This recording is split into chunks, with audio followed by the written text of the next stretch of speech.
morning still ahead, and maybe it's just a broad topic of change, or changes that have been occurring. And we all experience personal change, but then there's broader industry change and so on. She mentioned that she was here an earlier PMAR. We didn't talk about gifts, we talked about PMAR, some of you remember PMAR. If you just reflect back 20 years ago, some of you were still in grade school, and then some of you were advanced age and were working at the time. But I thought, well, what's going on in our industry? I would say that performance, the role, the importance of performance is increased heavily with that. It's funny, a few years ago, at a conference or other events, we talked about outsourcing. And there was this fear that outsourcing would mean there wouldn't be much of a demand for performance measurement professionals. That didn't happen. Maybe some changes, but there's still a demand for people in our field. But artificial intelligence is now causing a similar fear for some. Does that mean that we won't need certain jobs if we could replace it with AI? I guess it's not the way we see. Over the 22 years that we've had PMAR, we've had a couple market downturns, and we had COVID, and we managed to get through those pretty well. We have a lot of new topics, and I glanced at our agenda, and data management was our first topic. And I don't think we really talked much about data management 22 years ago. But today it's hard to escape it. We recognize that data is a critical part of what we do. ESG, we didn't have ESG 20 years ago. We actually are going to have a session on AI.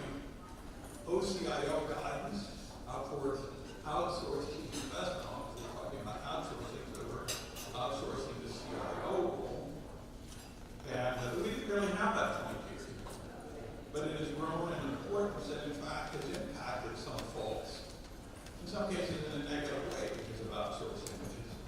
If you're working for an organization and all of a sudden the board decides we should have somebody else take over our CIO responsibility, then the other positions may disappear as well. Luke Giguera is going to talk about options, futures, and swaps. It's been around since day 1, too. And in fact, one of our #1 articles in the journal, I think it probably still is one of the #1 articles, comes from the first issue that deals with performance of derivatives. So this has been around as an important topic for quite a while. So that's just a little bit. Other changes, I think, this conference will be the first one ever in 22 years that one of our speakers is wearing a bow tie. Now, I don't know why he chose to do this. I don't know whether he's trying to bring that back into fashion. I'm not going to say who. You will notice when he comes up here. But I can't miss an opportunity to pick on him, so I will. I have to be fond of bow ties and actually know how to tie a bow tie. And one of the cool things I try to encourage my colleagues to do this. Okay, so I'll put this in perspective. So my wife and I were in Thailand, and then I got a suit made, and I'll be wearing it tomorrow. And it has the buttons that can unbutton. I forget what they're called, surgical buttons. And the tailor said, oh, you really should have the first one unbuttoned to show off.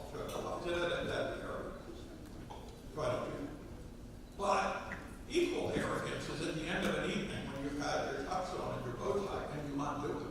I mean, that is arrogant. I do it all the time. I just think it's kind of cool to walk around with a bow tie hanging. And I don't know if our speaker knows that if I bow tie or not, but we'll find out.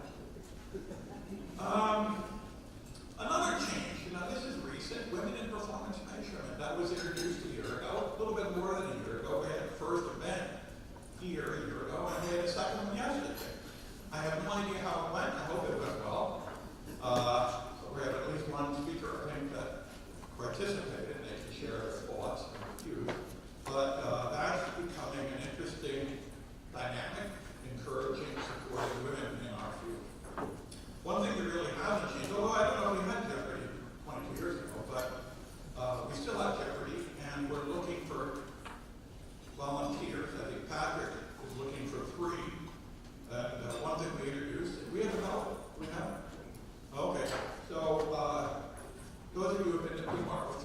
know that the winner gets to carry a belt around for the year. They can wear it. They can do all kinds of things with it. Just return it the following year. So we are looking for some volunteers to participate. There are monetary awards. Even if you come in third place, you walk away with some money, or it's a gift card. I guess what we give away, and you get the bragging rights. Right? And I really think the questions this year are exceptional. I don't know if they're exceptionally hard or exceptionally easy, but they're exceptional. So please join in.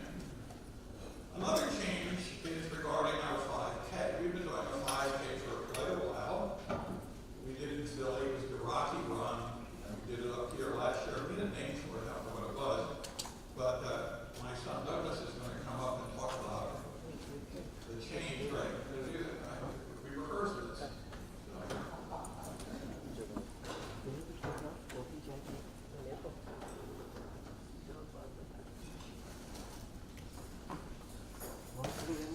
Good morning, everyone. I'm Doug Spalding, the editor of the Journal of Performance Measurement. About 12 years ago, when our conference was in Philly, we introduced the Rocky Run, which included a climb up the steps of the Philadelphia Museum of Art, made famous by Sylvester Stallone. Sandra Hahn Colbert participated in that first event. For those of you who didn't know her, Sandra was a dedicated performance measurement and investment professional, responsible for operations and performance measurement for O'Shaughnessy Asset Management, OSAM, in Stamford, Connecticut. She earned her CFA charter and civil certificate.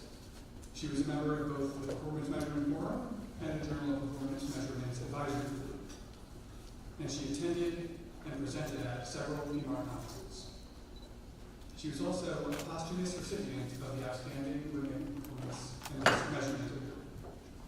Tomorrow morning, we will hold the first annual Sandra Hahn Colbert Memorial 5K Run. In addition to the 5K, we're also including a 1 to 1.5 mile walk. We thought this event would be a great way to honor Sandra's memory, and we hope you'll join us. We'll be meeting in the main lobby tomorrow morning at 6:45.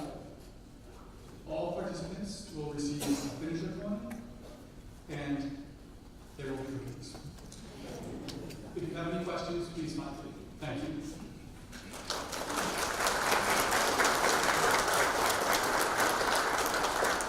Yeah, Sandra, I know some of you know her. Some of her very well, like Debbie Rossi and Christina Hackman. And she was a real sweet, lovely lady. And she would, when we introduced the women in performance, introduced the, what do we call it? The women, we call it Women in Performance Award.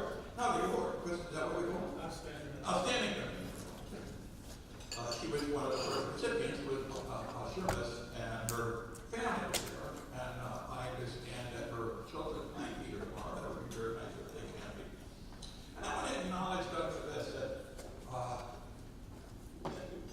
even though our industry is worldwide, has a lot of people in there, right?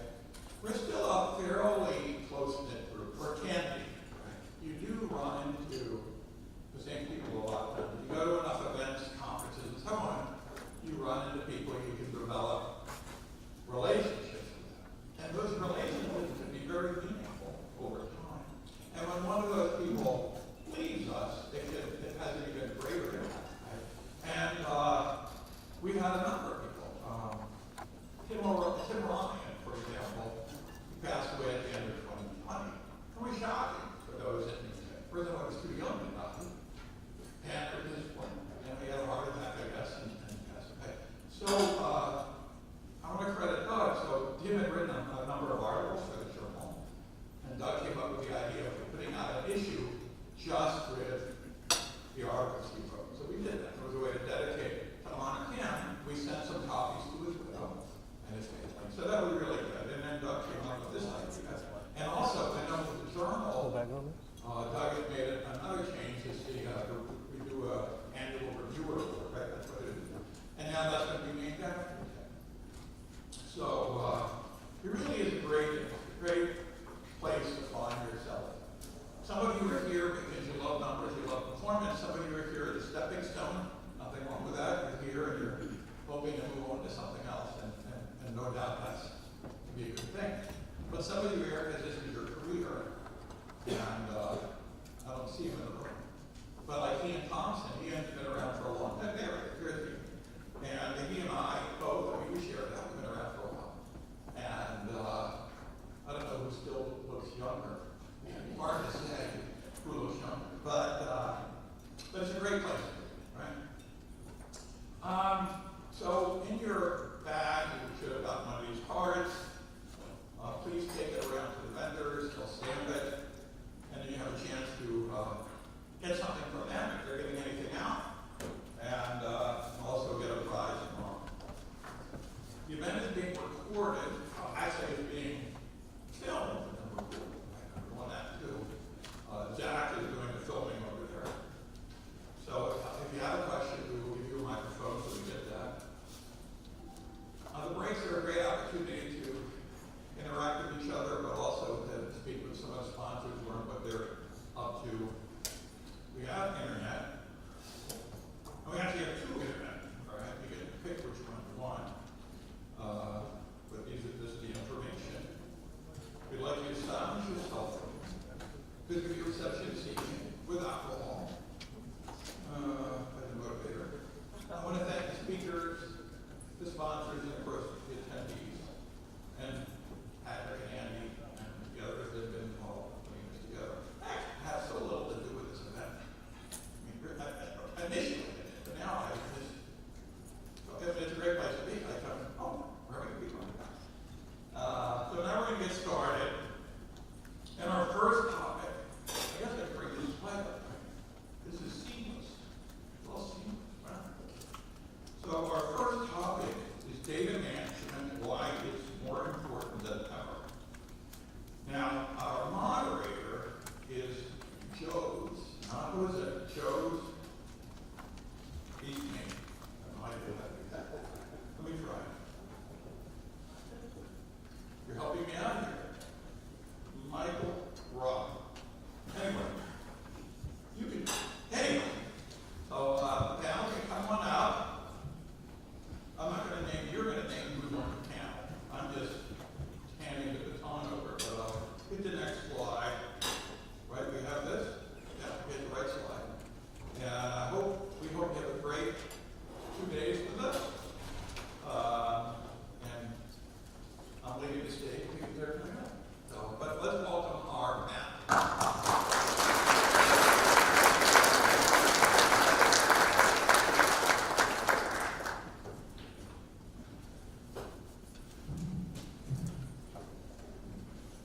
Good morning, everyone.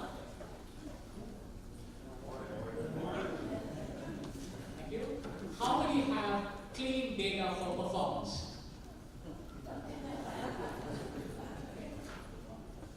One, yeah. Else we just all go on through. I think the data management has got now up to highlights in recent times. There is still not a shortage of metaphors, right, to define data management. Some call it the state setter, some call it the foundation. If Dr. Watson were to go to Holmes, I think the thoughtful Holmes would say it's perhaps the key, it's elementary, right? That unlocks the door to the broader performance and analytics area. In a lot of ways, data management is sometimes sidelined to implementation considerations, as if some other team should take care of it, as if there was a magical fairy waiting to sprinkle dust on it that problems would go away. But as got from the feedback here, I think in PMAR, I think we all understand that it's one of the strategic considerations for performance. And hence, to talk more about that, there are several aspects to get the key right. And we need an asset manager perspective who brings the use cases to the table, the vendors who sort of provide solutions to the broader industry, and then we also have the consultants who try to stitch in and provide the glue between them in order to make the key work. And you can see the diverse perspectives here, And it would be best if they introduce themselves, I think. Right? So I would like to have Steve. Good morning, everyone. I'm Steve O'Brien. I head up the Enterprise Solutions team at Ryan, based out of London. So it's nice to be here in the US for this conference. I've been with Ryan for 24 years now. 29 years in the data management space. So my area of specialism is around index and benchmarks. I'm not fully into performance like the rest of you, but I've got a little bit of understanding of the data that goes into that. So I'm very much looking forward to this conference. Also have another passion beyond data management, which is following football club.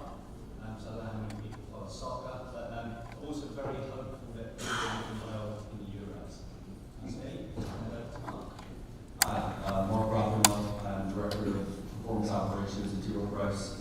I've been in the performance organization for the last 16 years, and most recently have obtained our data management function under my umbrella.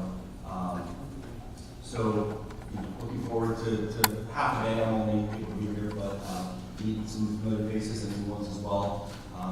Interesting fact about me, that some of you may know, Joe's, I'm an avid dragon boater. For those of you who don't know what that is, think really big canoe with one of you in it. Good morning. I'm Ryan McCoy. I'm the head of the data practice for Meridian. Previously, I held roles in data management, enterprise data management, and leadership around advancing how we deliver high-quality data to people. Prior roles included data and asset management, council orders, data definitive, leading the delivery of the suite of data to the industry. Anymore on the other side, heading up enterprise data, development financial, asset servicing. So part of my background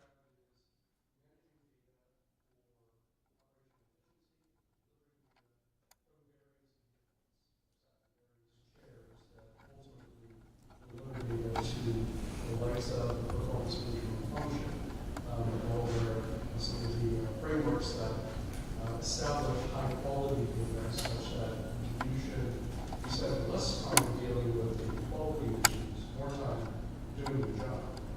So my passion is very much around data quality. I've recently published a framework which gives language on how to speak about data quality to those who don't understand the impact of data quality.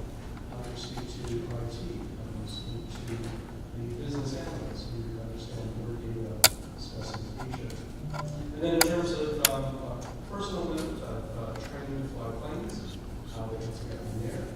I've also achieved professional diver certification as a dive master and as being both involve a fair amount of precision and technical acumen. Thank you. So, Mark, I know you sort of run a team that caters to the data management aspects across the globe, right? What would you think are the aspects that performance has to step in order to get what it wants? Does it get everything that it needs? Of course not, right? And if I said yes, we're probably lying. A lot of what we do in gathering data, you think about one of those boxes that has that whirlwind vacuum with money flying around. That's sort of what it feels like sometimes, to go and grab all those data items and bring them, together. But there isn't one source, there isn't, a subset of sources that allow us to efficiently do that work, right? So, we've set up a team, other organizations have teams dedicated to this function to allow the analysts to do their thing and not spend so much time in the pre-processing and gathering of information and cleansing it and so on and so forth. So, look, it takes an army of people to go and get what performance needs. We're very hungry for data. And in some cases, we're grabbing some data just to produce the content that we need, right? So it's not always available upstream of us. It would be nice if that was the case. Sometimes I feel like we do a very good job of that in the performance realm to make it ready for our consumers downstream of us. And it would be nice if there was an upstream source to do that. In some cases there are, but I'm talking holistically across the data set that the performance engine will need. So yeah, it's not something that you can sign up for a service and necessarily have 100% of your needs met. But that's the important goal of data management, to have policies and processes in place to be able to go and obtain consistently that complete data set for users. Brian, I was curious if Mark brings the aspect of getting a data set, right? How do you establish a framework in order to validate that data set? The concept of acquiring data in this industry compared to other industries who consume raw materials, manufacturing, pharma, we generally recognize that there's a high degree of quality and control specification in how those industries operate. However, in our industry, we have generally assumed the data is ready for use. We assume the data will be presented to us, whether it be from a provider or internally generated, is ready for our use case. And unfortunately, that's typically not the case. In industries and manufacturing where you have precision, where precision is required, and I would argue, we are not a performance expert, you all are all It's the about air precision. sound. Having No, that the conversation about chasing monkeys is feed. trying to understand Air sound is there. where This is the air sound, like the sound from I the haven't changed it since today. I haven't touched it. So you may have to switch stuff. I don't know. is very much Sure can. about creating a control framework to understand the dimensions of data, preparing and placing that control framework very much upstream prior to the actual usage. And that control framework covers the different dimensions of data.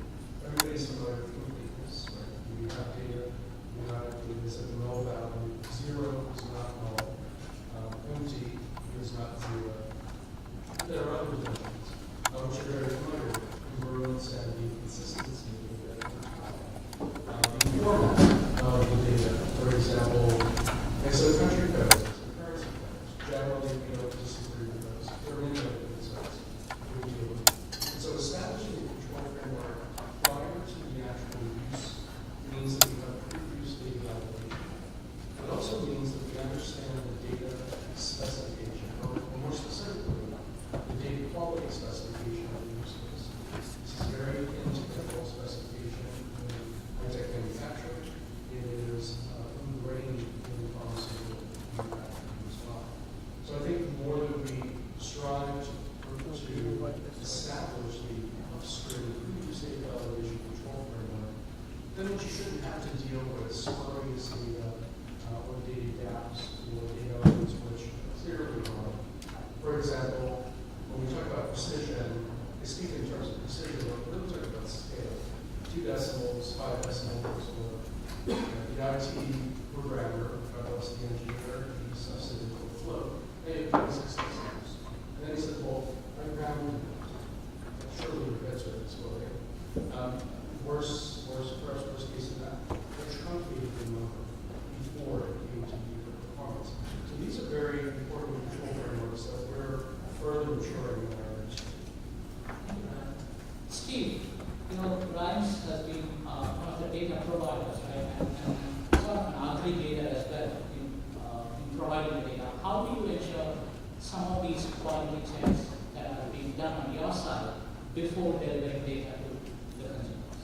That's a good point. Actually, I'll pick up on Brian's point about manufacturing. From a Brian's perspective, I tried to explain to my daughter many years ago now what I do as a job. And our job at Brian's is essentially to deliver data. We deliver data to our clients around the world, and she bought us our own truck to go around and deliver data to our clients. So it's a little bit young. But it's very important to make sure that the data we deliver is correct. And we see that in our environment where a lot of clients are centralizing the Can data. you name the feed on this? Just take the wire out and just put this to the source. And that's where you really start to get to the point Why? about Where do the we data transfer? you get, Put this there. I can't. as quick as possible. I need Let's not Cartridge worry out. about it. Plug this into the wall. Tomorrow. And that's when you start seeing data places and differences. Obviously that precision is very important. But it's just, it's taking that information, ensuring you are going to go to a central place, and that you have control over that. You often see the performance team has the best quality data. Sometimes that is direct, around data management, around the warehouse, let's get the information direct into the system, get a performance system, which can run with a number of functions. But yeah, data quality is checked upstream and make sure that eventually the information is correct. Got all the data you need, not restricting questions basically, not restricting the number of information, the number of data points you have that flows all the way across. So it flows all the way across the system architecture of an organisation. That's extremely important to make sure that happens. Mark, Steve just talked about the centralized aspect of the data management, right? What have you seen in terms of a centralized data management function working well, a federated aspect, a combination of both? What do you think works for performance, or at least from what you've seen? Yeah, so, I mean, a big win for us, right, is taking on tasks to prepare, cleanse, make sure it's complete, as both of them said, before the analyst or any process can be run, right? It's eliminating effort from other areas within the department to allow them to focus on where their value adds.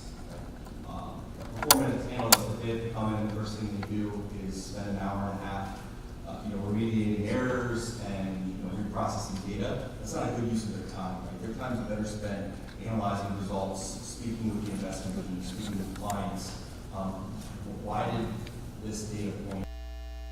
I would have expected something else, and that's where, as a performance analyst, you can really add value to the rest of the firm and the process as a whole. So, centralizing it made sense for us to, allow our teams to spend time adding more value in their focus areas. But it also sort of leveled up, right, the data management aspect, where, if you're an analyst and you're required to do that effort, you may be rushing through because you know you want to get to the sexy stuff, right? The analysis, and, get in front of people that matter. So it really enhanced the quality of the data that we were consuming and allowed it to be more seamless for our data partners. If I could just add to what you just touched on, value. And coming from the data side of the equation, I'm a bit of the architect and a performance expert. My job has been to establish high quality data and deliver that to you all so you can do your job. What I found from a data management perspective, the senior management, when you talk about data quality, they say, we all want data quality. That sounds like great things. But when you put it in the context of operational efficiency, and then you calculate the actual cost of incorrect data and its impacts, which you're speaking to in terms of the less data quality errors and the less time you all spend chasing data quality issues, means that's more time that you spend in terms of doing your job. That's what you're being paid for, to do your job. If you put that in terms of a quantitative model, what I published was very easy, very simple. I work for a quant firm, so they don't understand the concept of good or bad or right. They understand numbers, just like you want. So take the cost of those functions in terms of compensation. Ask the functions. So how much time do you spend chasing data quality issues? Is it 5%? Is it 10%? Is it 20% of your time? It's very simple math. I don't do higher order math like you guys. So very simple math, and that's actually math that senior management can understand. So no matter where the driver comes from, performance management is a great driver to illustrate. We could save money. Actually, we could transition the wasted cost from an operational efficiency perspective to the value which is supposed to. And that means more time for innovation, more time for client service, more time for the analytical processes that you all are the experts in. Okay, I think we move on to slightly benchmarks. Sometimes portfolios and benchmarks are like Siamese twins, right? If you look these data on a report, it looks to be there's no much difference behind it. But if you look at the underlying structural complexities, benchmarks are a whole different animal. And I personally think that many performance systems being designed to handle portfolios well, right, do not have the necessary capabilities to understand benchmarks really well. And I think, Steve, it might be a very pertinent one close to your heart because a prominent provider of benchmark data. Yeah, most definitely. I guess, yeah, if we look at the benchmark world of lines now, we have in excess of 400 different index providers. So you can imagine the normalization there. It's not there. The simple terms, it should be weights and returns. Constituents roll that up to the index level, you've got the performance.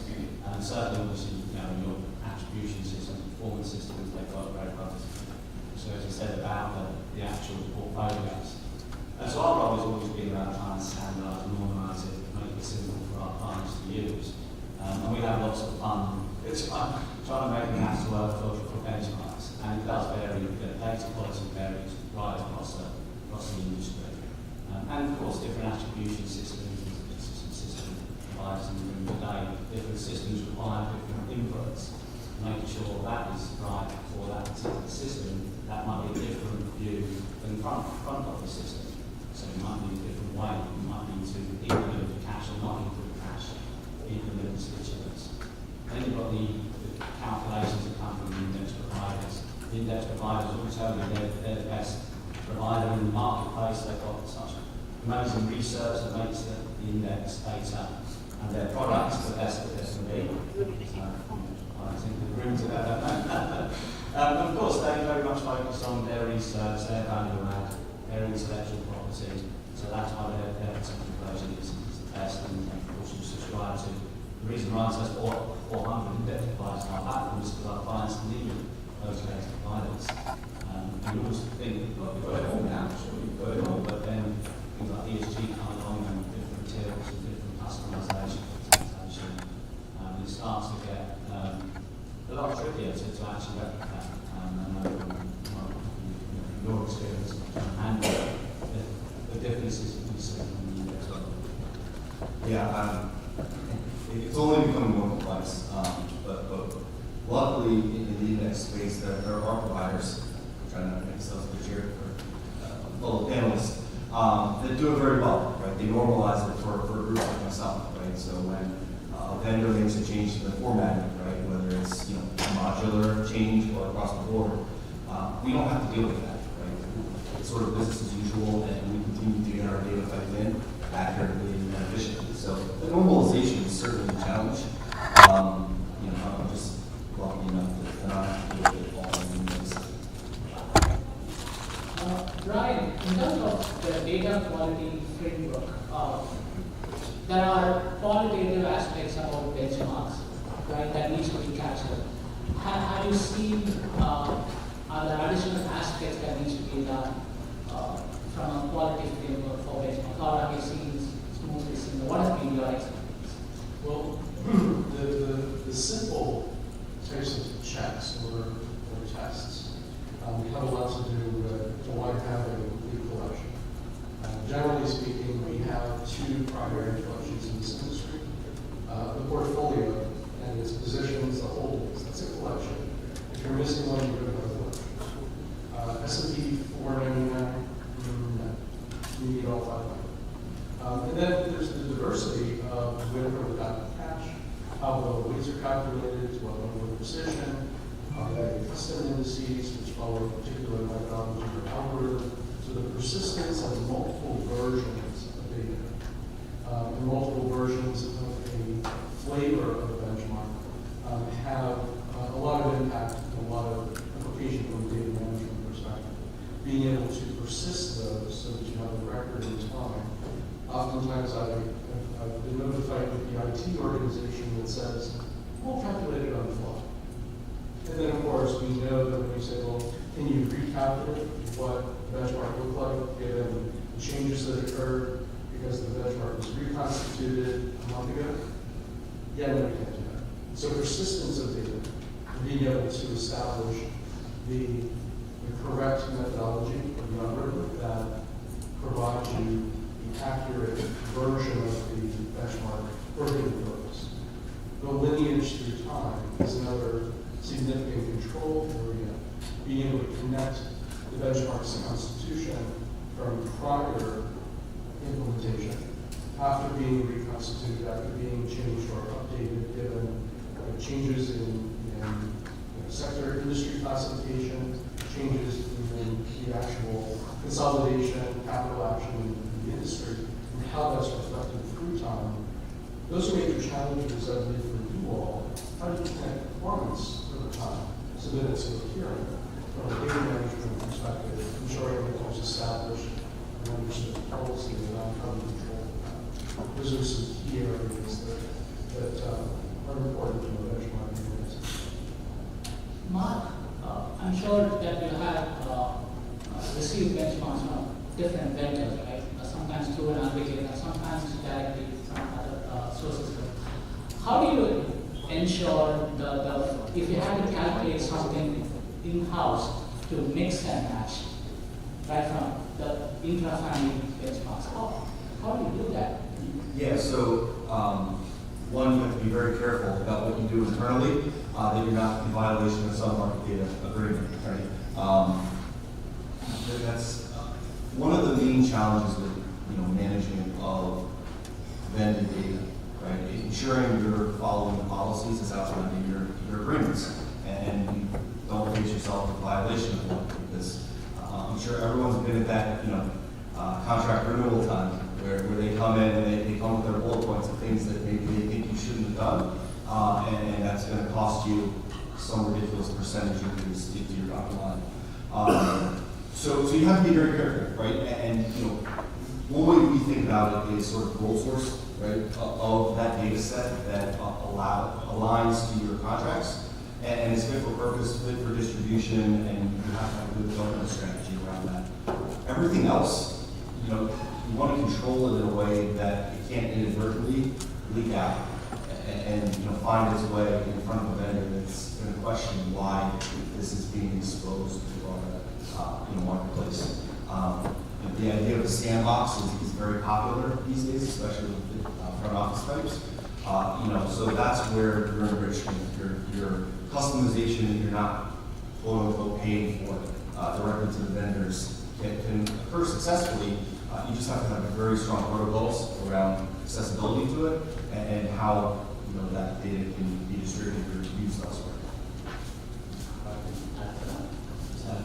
From our side, we generally got the clients that take index data in, we pay for it once, you've got the data in-house, you put it into your performance system, of course you can calculate performance that you can then data. But when you pay for it, you can do what you say, the sandbox and that kind of works.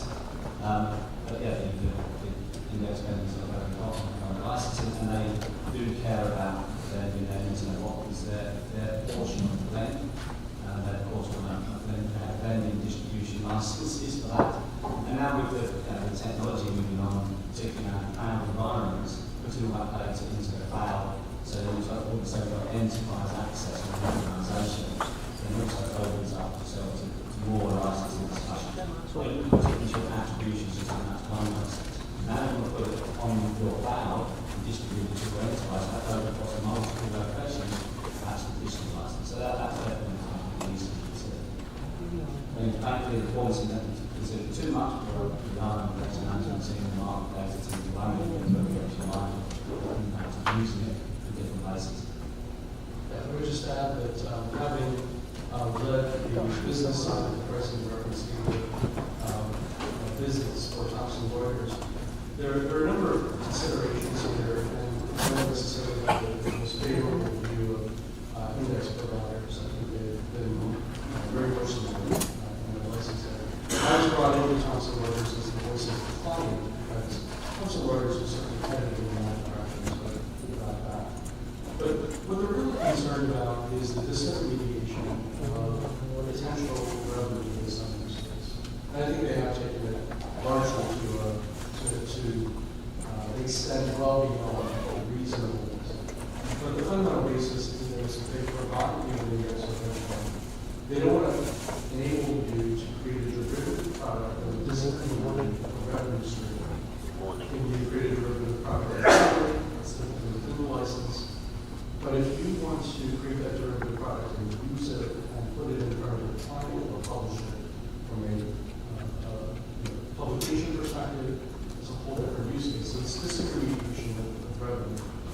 share with you is be upfront about the broadest licensing that covers the entire business right up front. I think that's the best way as a client to work with any of the vendors, and in particular the index providers, where you do want to create internal filters and internal derivative products. They may be used purely solely for research and for portfolio management and analytics that are internal. But if there's some aspect of that which should be used for thought leadership, should be used for client portfolio comparison, for performance calculation, or performance comparison, or for public distribution, be right up front about that. That on the table. That way they fully understand what the revenue is likely to be associated with that license, and then negotiate from there. That's the best way, in my opinion, to control it for, wait a minute, I see that you just published this derivative index, but yet you're using our index as the basis for that, and you're not licensed for it. You want to avoid those conversations as much as you can. That brings me to my question for me.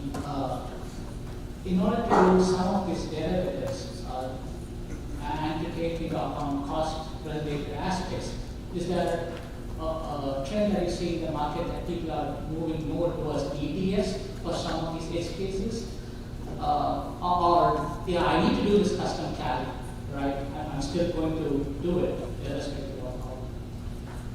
Yeah, so ETFs are becoming a bigger thing, but not necessarily from a benchmarking perspective, at least from what we see, right? And I think that's largely driven from the client channels. They want the name on their benchmark, right? They want the MSCIs, they want the, whatever, the Bloomberg or whatever your favorite vendor is of choice, right? They want that brand recognition to be part of their package. I'm sure there's cases where clients are more than happy with ETFs. We just haven't seen it at scale to make a difference. But what we do see is a large ETF data need to facilitate some of our lower level attribution and portfolio analytics, because they're becoming more of an investment, right, that we're seeing in portfolios. So being able to use that in your attribution tool as a data point is important.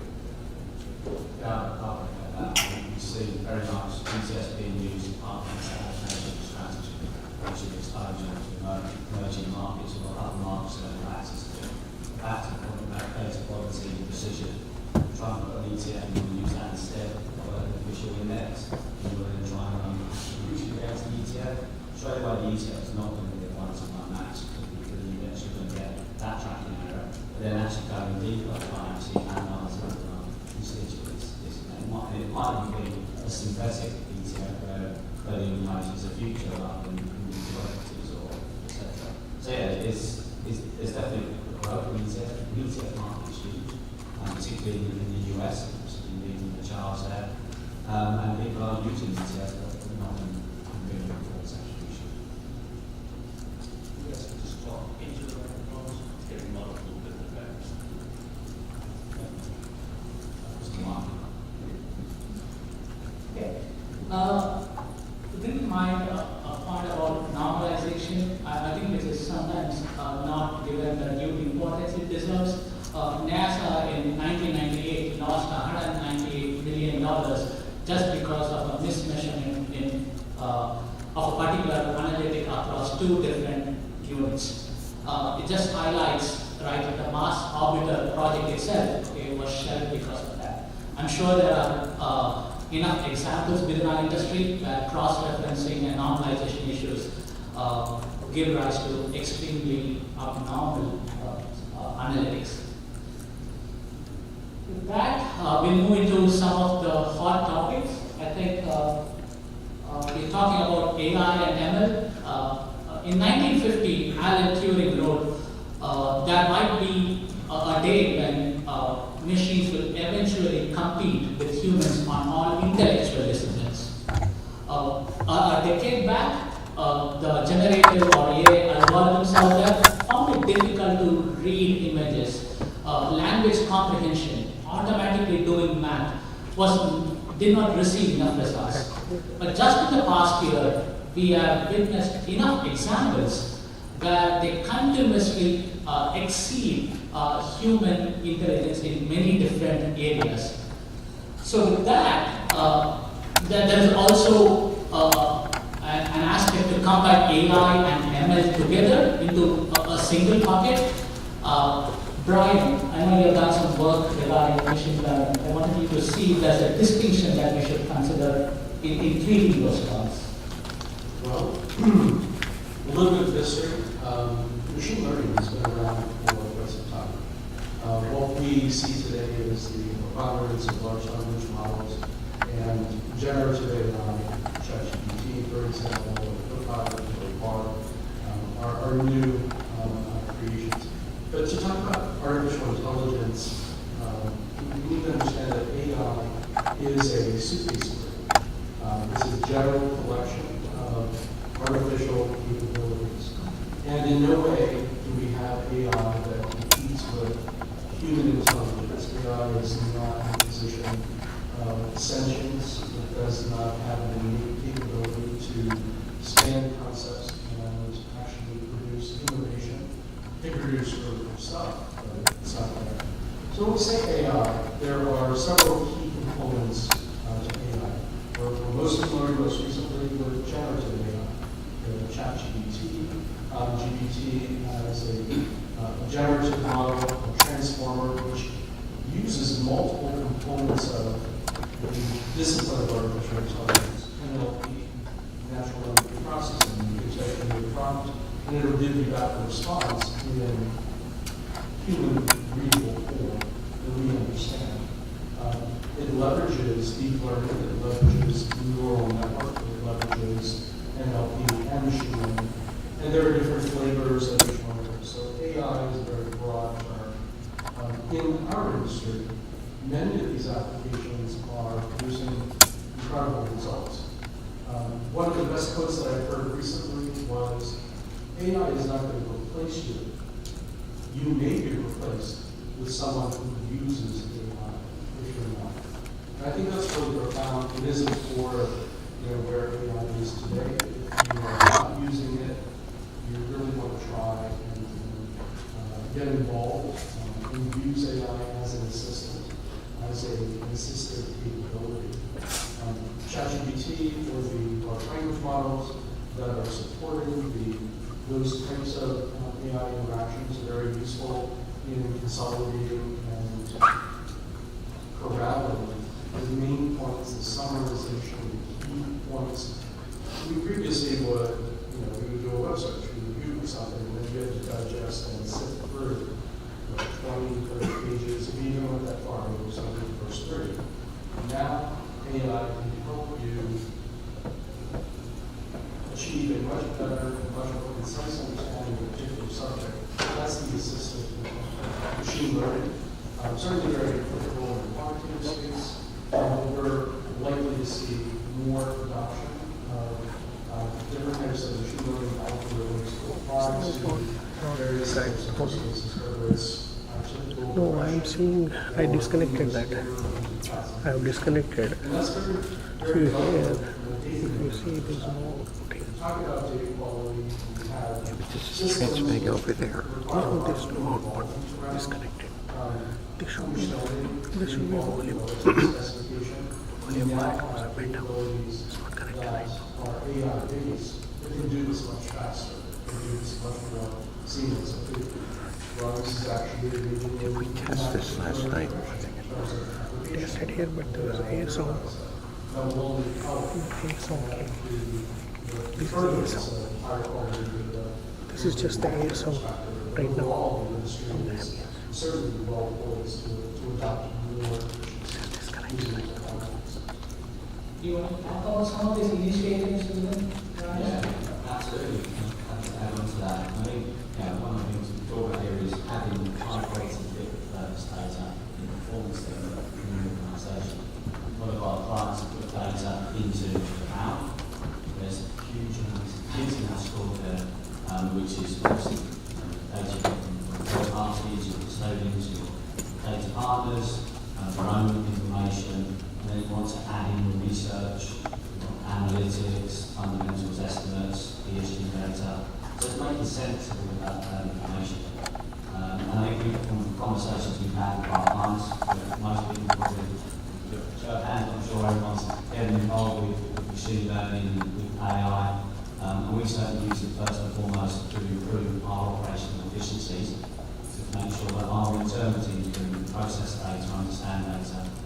data better.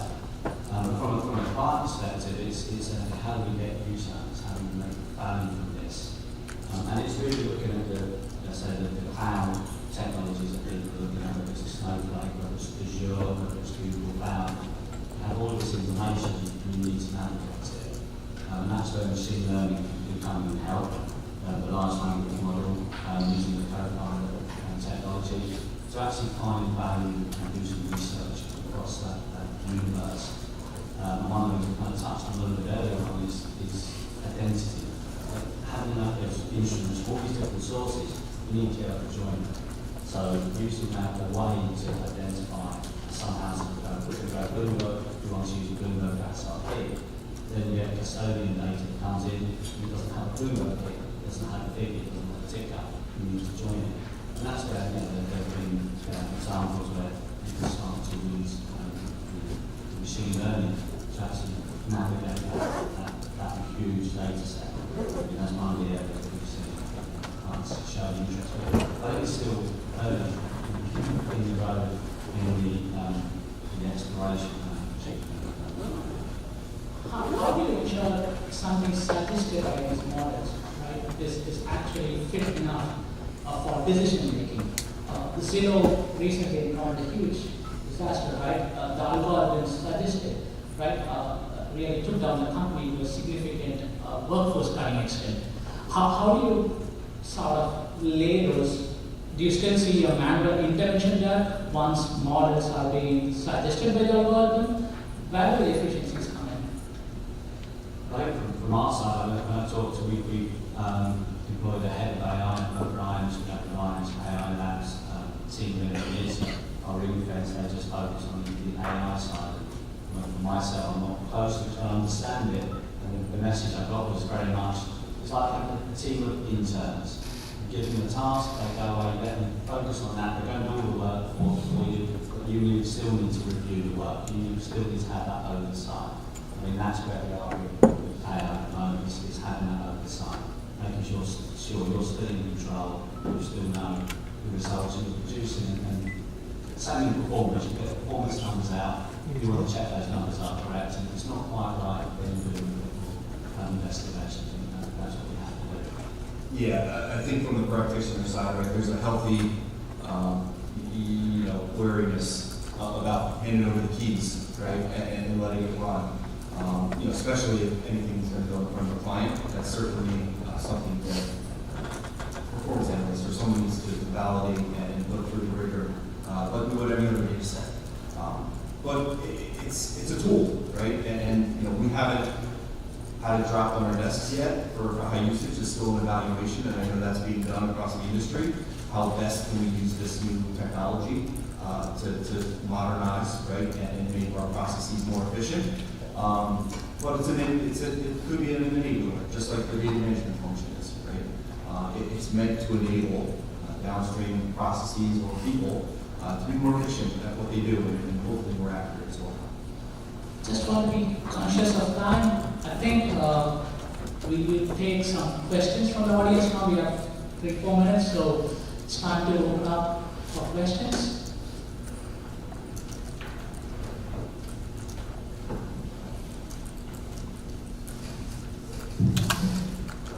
If you can also direct your question to a particular panelist, if you have, please do that.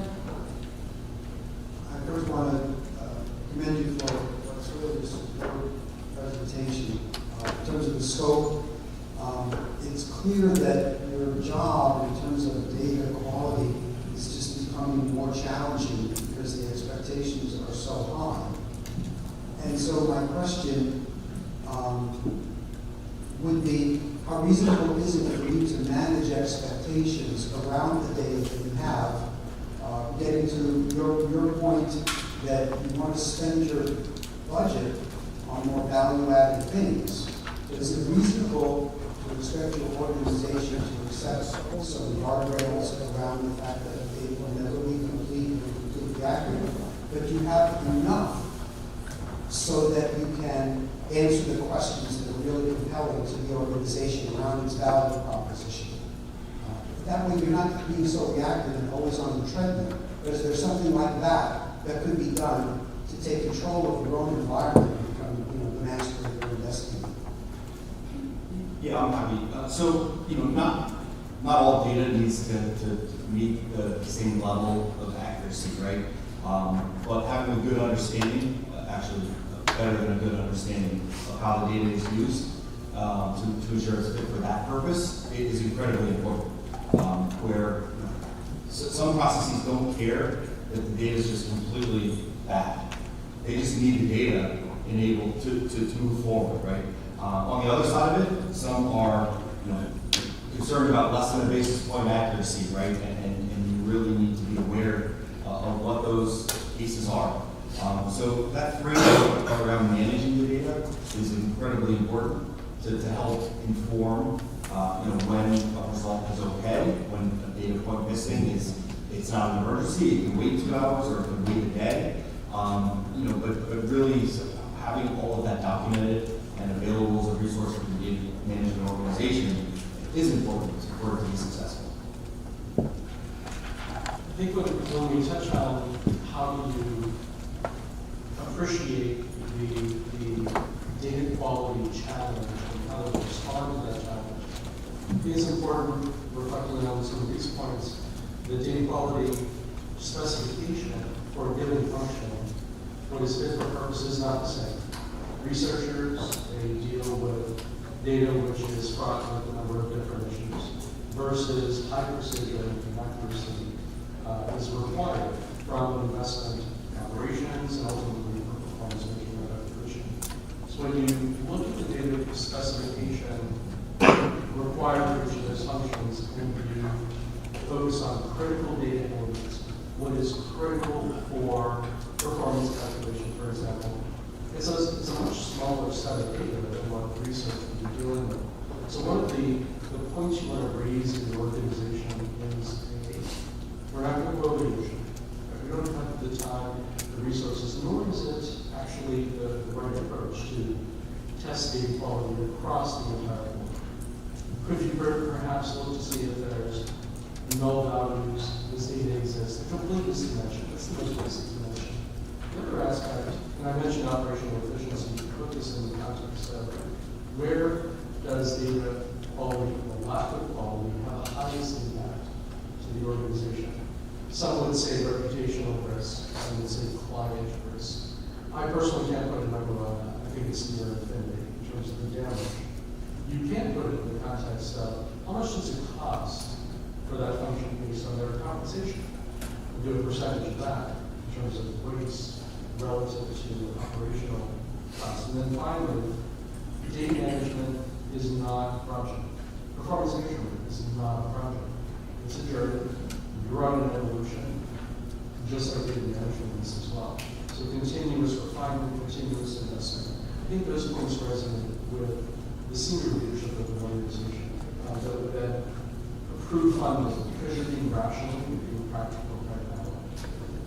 You have time just for one more quick question, Alex? Sure. Thank you very much. Really interesting presentation. Mark, probably more a question for you.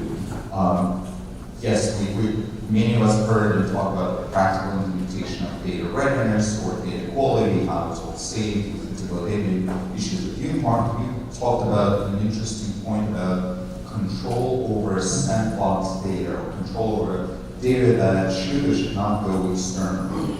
Have you seen any practical implementations or practical advice on how to do it, besides the fact that let's just train everyone and people just should know what should or should not go?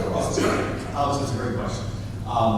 Most of the sandboxing, I think we can agree probably exists on the investment side of the house. We, as much as possible, avoid putting it in system. That's how we control it, right? If you don't put it in the system, it can't be distributed and look like validated, audited data. It's also helpful to have a very good legal process embedded across anything that's new and gets distributed outside the firm. They're ultimately in control, as well as any legal compliance, right? Aspect of it, say, where did you get this data? And they'll bring in, partners like ourselves, right, and say, we didn't produce that. I don't know where it came from. You need, to put more rigor think, you know, as long as you have a dissociation from your you know, big distributing bodies, your reporting engines and warehouses and things of that nature, from where that sandbox exists, that's probably a good step. And then overlaying the legal and disclosure aspect of it can be pretty strong, I think, to control. Thank you, Mark. I think we're running out of time, so thank you everyone for your time.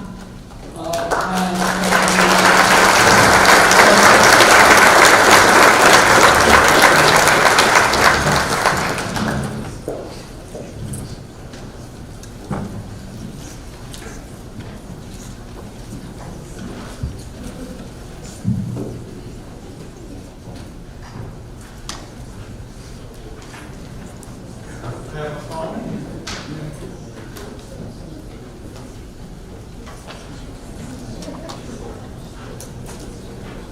Okay, I'm going to let you in on something. First time I've ever shared this secret. So, as a chair, there are a few things you're supposed to do. One is interject some humor. So far, that hasn't happened, but we have to look out for that. Another, of course, is introduce the speakers, and another is to have questions for them. Now, when it comes to introducing the speakers, I'd say 90% of the time I know who the next speaker is, and I will look around and I say, okay, they're here. This is one of those other 10%. Well, I know his name, I don't know. So this can be scary, you know? I introduce somebody who's not in the room. Then you go, ooh, well, I understand he is here. I like what we know. There he is. Remember what I said there. Anyway, so our next topic is on ESG. And as I said in my opening remarks, we didn't talk about ESG 20 years ago, but now we do. It's an important topic. So, to talk about ESG, we have Mark Parker from State Street. And so, please welcome Mark.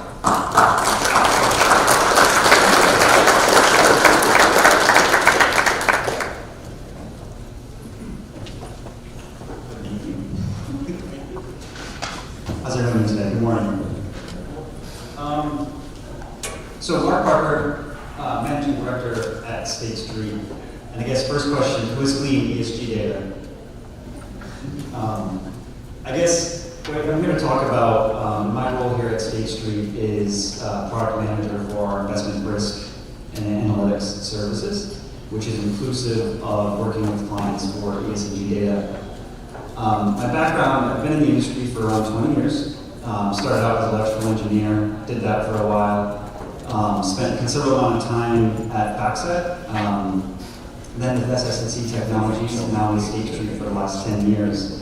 So I've been working a lot with analysts, portfolio managers, working with compliance managers, risk managers, and from my perspective, talking about really the perpetuation of ESG data, how we're helping clients and working with them throughout some of their challenges and initiatives that they have to solve.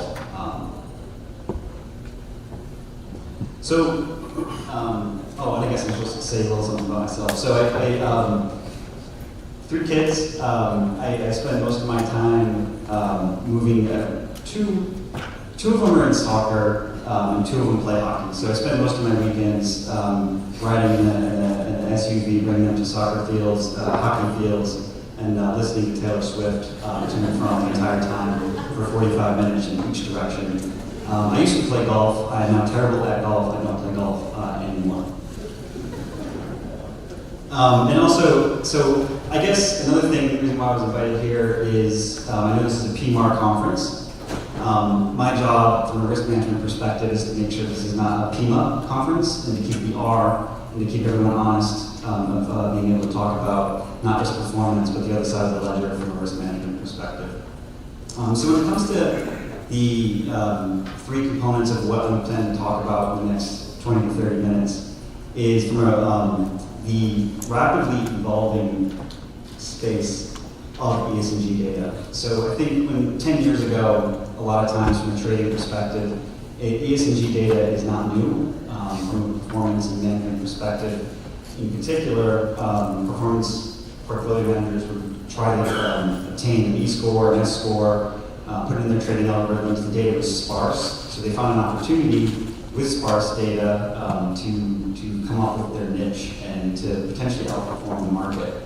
I've seen all the scatter plots. I've seen the momentum scores. I've seen everyone trying to data mine their way into considering and attribute how ESG data does increase performance or decrease performance. In my opinion, I don't think the data is there yet. I just think it's a data mining exercise, one way or the other. I think we can get there. But the evolution is really down to where organizations need to install. The regulation industry in particular is mandating and really suggesting that you have to have the numbers in the right way. You have to disclose numbers. And this is now a compliance job and a risk job. I'm going to talk a lot about some climate management. There's a lot of net zero claim with PCAP, the task force, TCFD reporting to align your carbon scores. And then the big topic of what we want to underline is that doing this is hard. So data management is hard. We just heard for the last 55 minutes how data management is hard. And the ESG data in particular, it is new and evolving, and it is extremely difficult to work with and understand. Another thing, so when you do these speaking events, they suggest you wear a tie.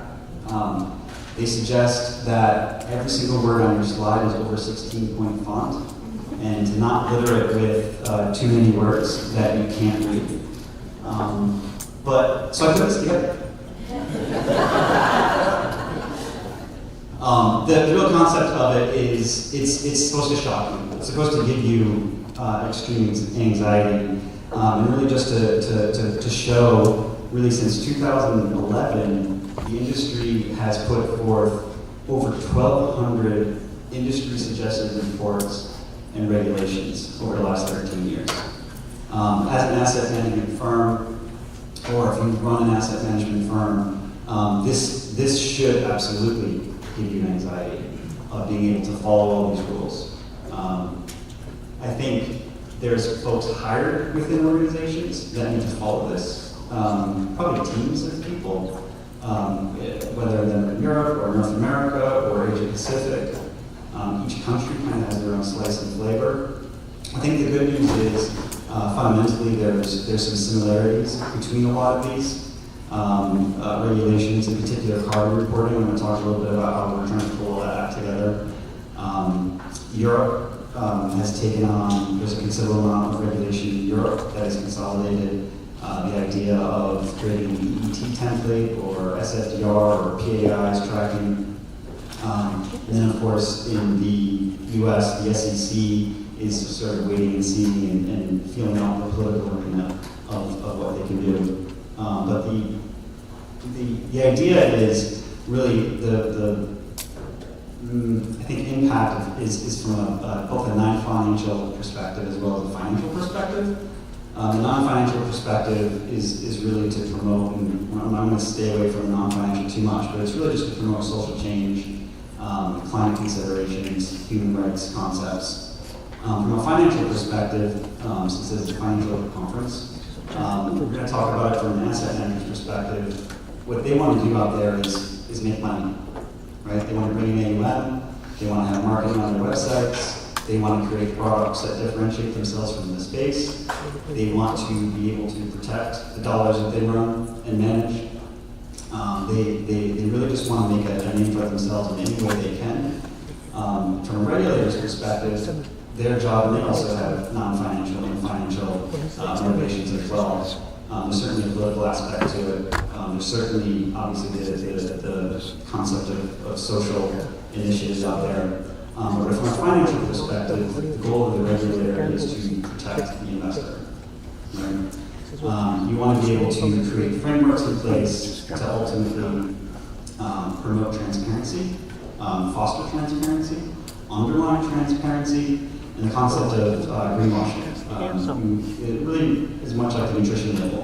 You have to do what you say and say what you do inside of a fund. because this is such a complex concept, politically charged concept, a really unknown concept with E-data, S-data, and G-data, that the regulators want to make sure that the investors are well equipped and knowledge. And I think we're certainly on that journey, but we're definitely not done yet.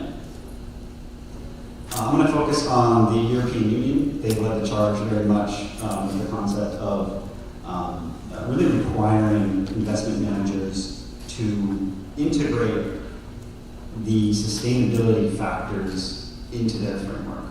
All right, so if you sell a UCITS product or a product in Europe, you are required to consider this in your prospectus, consider the impact of certain sustainability factors. You must create a governance program around the concept of integrating sustainability factors. Senior management must be informed of the sustainability factors that are being considered. And then the tie-in to what they call the SFDR regulation, so Sustainability Finance Disclosure Regulation. This isn't act today.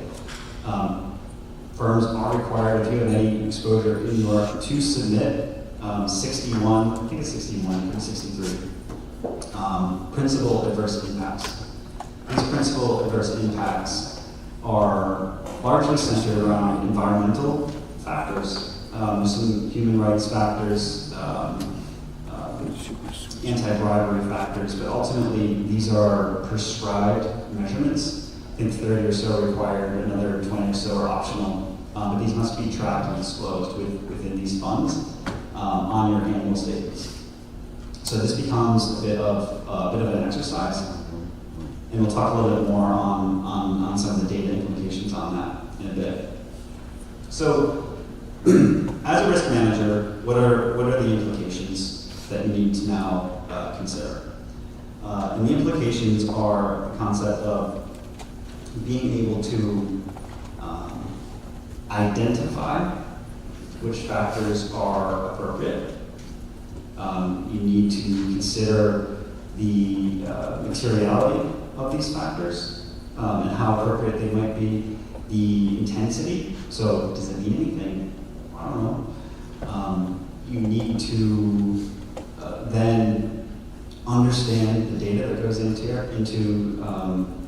creating these factors. So the data might be from an S&P, might be from an MSCI, ISS, Sustainalytics. These are data vendors that provide these factors. There's probably 2,000 different factors to consume. And then some sort of framework in place. So there's what they call the SASB framework. It's being widely adopted. And it helps you understand the contribution of these factors and roll it up into industry considerations, sector considerations, geography considerations. And then you need to figure out, all right, now I understand what all these factors are, we need to measure them. So how do I measure them? We need to do scenario analysis. You need to understand how temperature rises might affect, or physical risks or transition risks on a consistent basis. You need to incorporate that along with all the other risks that you're considering, so value of risk being measured, stress testing being measured, whether the duration of my fund is going up or down. And then you need to be able to monitor this. So along with benchmarks, you need to do relative analysis, tracking error, implement it into a governance program, being able to see trends over time, compare it to itself over time. And then you need a layer of expertise on top of that to report it. So not just report all the numbers, but do the numbers mean. You need ESG experts on your team or hire experts on your team to be able to put a narrative around what those factors might mean and be able to explain it in a succinct manner to your stakeholders ultimately. And to give you a flavor of really what we're talking about here, and then going back to the concept of traditional risk management, again, the stress of a fund, how that works with being able to do it either at the product level, the fund level, the portfolio level, or being able to do it at the entity level. And that's something that also the sustainability regulation from Europe does require you to do, is to consider one of each. But the traditional risk factors that we're familiar with are measurable. They have a quantified impact. They're well researched, they've been used for 10, 15 years. And how that might differ, we're able to bring in sustainability factors, is that the risks are relatively intangible. So what does that mean? If I have a building near a flood zone, how does that actually affect my fund, my stock that I own? The emissions, the carbon exposure emissions. If a country were to raise taxes, what would happen? Taxes go up, earnings go down. You need to consider this. But this is hard to measure. It's not easy. Board diversity, does it change the stock price? I don't know. Maybe, probably. We're not quite sure. So I think the concept of having to implement this into your program, there's a lot of subjectivity to it, and there's an evolution to it that is hard to understand. And timing is also a consideration that's very difficult. A lot of the factors being released from companies, and what I mean by that, so each company releases these sustainability factors. There's probably 40 or 50 of them in their 10K or 10Q. In 2011, for example, only 20% of publicly traded companies release these factors. Today, through the implications of regulation and trading, et cetera, over 90% of all publicly traded companies release these factors on their 10K and 10Q, and this is what's ultimately consumed and regurgitated, and the materiality factor put into it by NCI, by S&P, by ISS, and there's probably 100 different data sets out there. But the interpretation of this is something to where it's difficult to fully grasp. Moving a bit on to climate reporting. So when this is, I carved this out for a reason. Really, there's a history and a framework out there. I want to talk a little bit about the Task Force for Climate Financial Disclosures. And a while ago, there was a recommendation or a framework put out there. And the idea is to align the way companies report on this.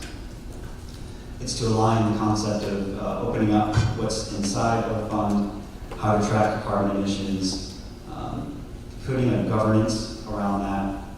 There's been an evolution quite a bit.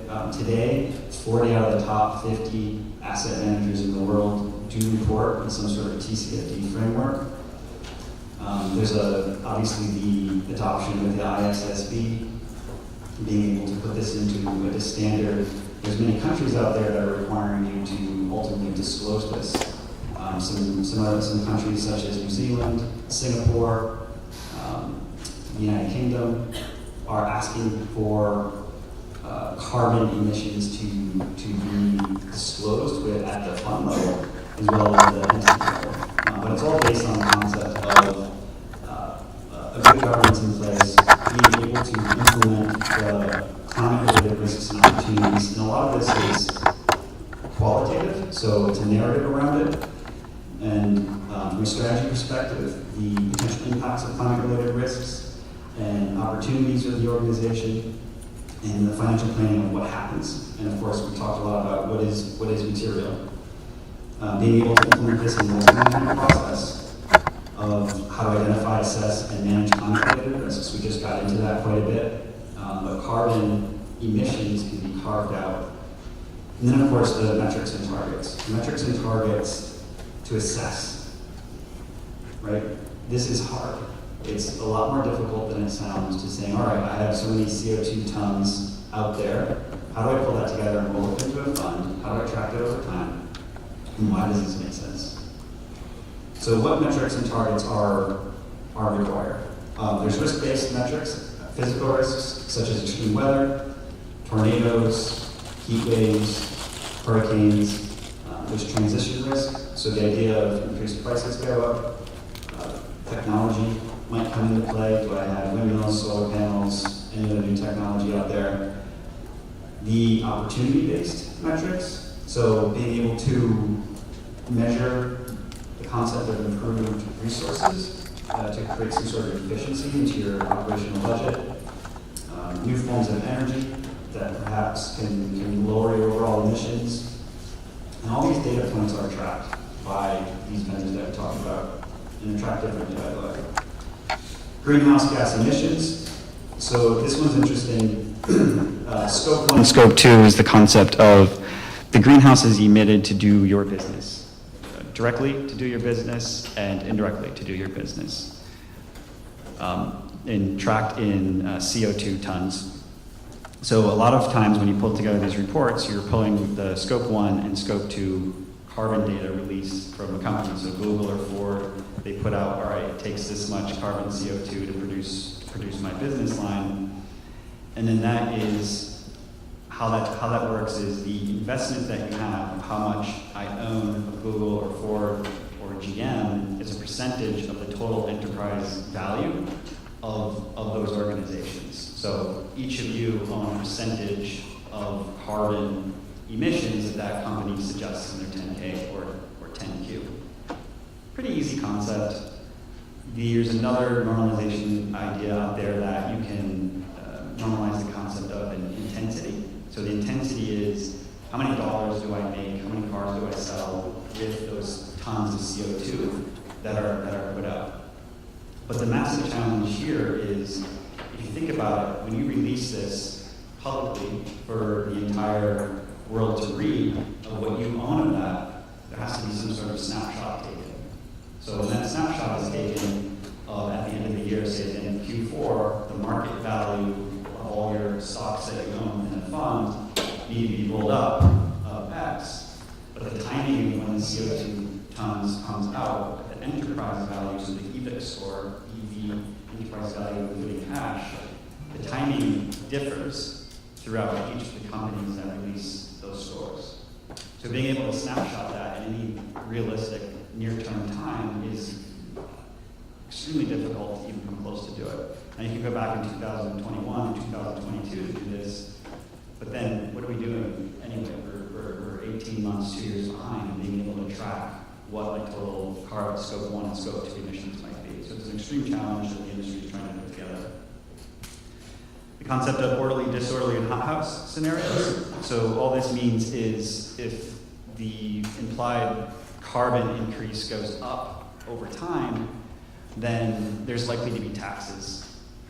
Each country has an opportunity to tax you how they want to tax you. No big deal, except when you run a business in that country, your earnings will go down, your EPS will go down if you're taxed too much. If it goes down too much, guess what? Your stock price goes down. It goes down significantly. So a lot of risk managers are taking a look at, are you in those countries of risk of being taxed in a hothouse scenario? The climate value at risk temperature, this is something that MSCI has out there. There's a lot of model papers. It's an indicative concept of where your budget lies. So you have a carbon budget, by the way. I didn't know if you knew that. But over the next 50 years, you're supposed to only increase your carbon consumption by X amount, and you're given that budget to stay within the 2.5 implied temperature range. I do have to remind everyone, I'm taking this from the perspective of math and science. I don't have any side whatsoever whether temperature goes up or temperature goes down, but these are the reports that are being put together and the considerations that you must have as a risk manager if you own stocks, bonds, options, any country exposure that you may have. So moving on a bit to industry challenges, I've alluded to many of these. There are, I would say, over 100 different ESG vendors that produce data. Okay, that's good. Right now, it's really hard to sift through those. I would say predominantly 25 or so are potentially being used by a large organization. Every single vendor does it differently, I promise you. Some score 1 through 10, 10 being good. Some score 1 through 100, with 1 being good. Some have different models that are put together. The concept of when you take this panel that was here earlier, when you have a data set that is sent to you on an automated basis every single day, there's a column, your comma delimited file that comes in, if that changes, you have to adjust to it. There's no consistent taxonomy across these vendors. What that means is there's an E pillar, an S pillar, and a G pillar. Underneath each of those pillars, there's probably 500 different scores. Now, how this is rolled up varies. So MSCI does it one way, S&P does it another way. So the concept of being able to manage this from a data management perspective is intensely difficult. And then, of course, there's entity management. What that means is, okay, Google, Ford, GM, they each release all these attributes within their 10K or 10Q. This is collected, but when it's sent through, how do you align that to the LEI identifier that's part of that company, and being perpetuate that score across all of your investments that are now belongs to that company. So there's an element of entity data management that needs to go into the mapping to give that risk manager, that compliance manager, and probably soon to be performance manager of what that attribution could be, of how that aligns to my trade decisions and my risk decisions. There's a timing component to all this. I mentioned this before. Timing is very significant. The timing is not released all at the same time. So you might have scores from Q1, you might have scores from Q3. They will not align inside your portfolio, so you want to delay them. So you have 18-month-old data, or you want to have the most recent data but have nothing aligned. So there's a timing issue. If you're looking at old data, then that's probably not a great thing. If you're looking at brand new data, it's probably not correct. So how do you manage that? Oh, fund look-through. Fund look-through is an industry problem in general. But if you don't have the constituents or the actual company or issuer or identifier within a fund, you need to be able to open that up, see what's inside, because there's no such thing as fund scores. That doesn't exist. Everything at the company level, if you see it in Morningstar, some ESG score, that's not a fund score. That's just everything that's inside the score being rolled up. Now, obviously, the concept of having governance and quality is important. I alluded to in the beginning, there was a cowboy mentality to this. All I mean by that is you can have a portfolio manager in Singapore doing one thing, a portfolio manager in Luxembourg doing another thing, and a portfolio manager in Canada doing another thing. Meaning, all right, I have this ESG factor and it's the best thing since sliced bread, no big deal. All right, I'm just trying to create some alpha. It's my problem, not yours. With everything being reported to the regulator, it's now the organization's problem. It being on the website, it's now the organization's problem. The greenwashing concept is not typically because you're trying to lie on purpose. It's just complete incompetence of not doing what you say within your fund. So the SEC names rule is coming out, and that's the whole concept of the SEC names rule, is you better do what's inside of your nutrition label, if you will. So you have to put in and spend, and this is where the budget is coming from organizations, is not on creating that alpha, but implementing governance and quality checks into your process, but having the ESG expertise to be able to manage this data sitting inside of your organization, or more likely than not, they've tried this in-house and are outsourcing it to other firms that can help. So there's a lot of firms out here that can aggregate this data, bring it together, normalize it, and put in this governance process to hand it to you on a platter. I think Mark on the previous panel says that's exactly, I just want to hand it to me. That's what a lot of organizations are doing, but you need to do considerations such as flag checks, so changes to vendor sources. We had a governance process in place, for example, to where water emissions was a factor of 100, different than it was the prior year. So either someone had a leaky pipe or the data had a comma problem.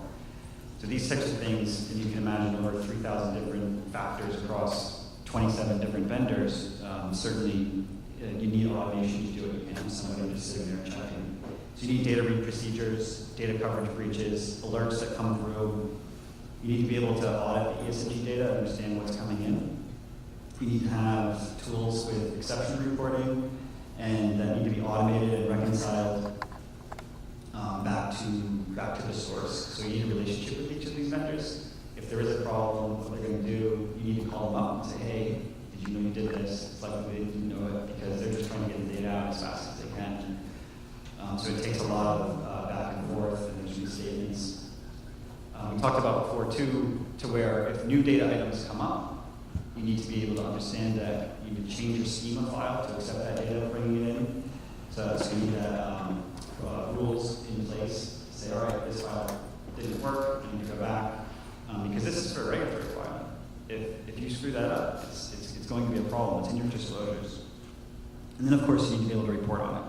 Reporting to do trend analysis, so that EVIC problem we talked about, of being able to align a snapshot of when you took that fund picture to the enterprise value of that picture, and what the timing is. You need tools to be able to understand and timestamp that enterprise value along with the emission score that Google and GM and all those came out.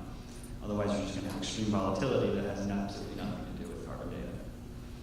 And then the concept of being able to package everything together for regulatory reporting. So I didn't mention the EET template, which is an acronym of an acronym, which is borderline impossible. But the European ESG template is what EET stands for. It's just the ESG space, but this is pretty acronym heavy industry for sure. The SFDR and of course the TCFD templates. You need to be able to align which analytics can be shoved into those templates. The EET going back to it, 640 line items, which is crazy. So I don't think portfolio managers want to do that, but you must do that on a very quarterly basis to be able to send it and then track your PAIs through your risk management process that are included as part of that EET template.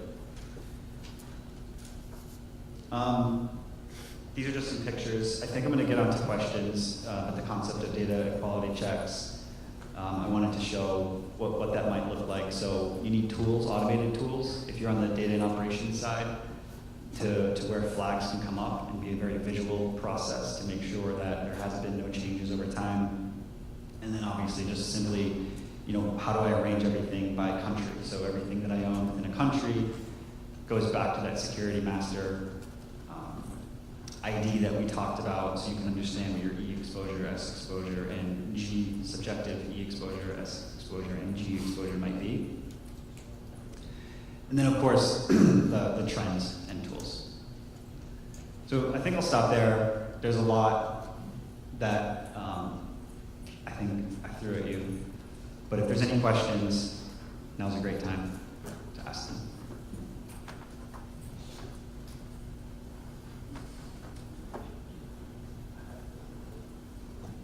Hi, Laura from the United Nations. Thank you so much for the presentation. You highlighted main challenges that every organization has, but are there any best practices, any solutions right now, or companies or institutions that are safe and trained in terms of use? Yeah, well, you mean from integrating it into your risk management process? Correct. Is the best practice. So right now that's not happening as much as you might think. And the integration, the depth of integration is hard because the data stinks. So if I were to summarize 30 minutes, that's it.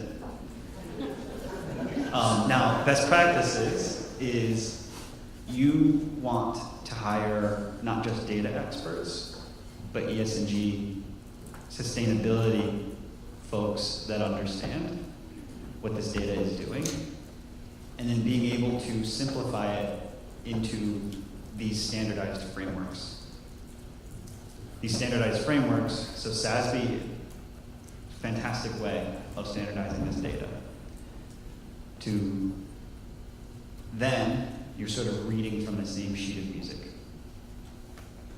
if that makes sense. And to outsource the management of data, similar to how a Rhymes might do, or a State Street, might do. There's other organizations out there that do this to hand it to you on a platter to do all that entity management at the security master level, and then kind of fix some of the holes that's in the data while we sort of wait for it to evolve is the best practice. And we're seeing organizations spend a considerable amount of money doing that.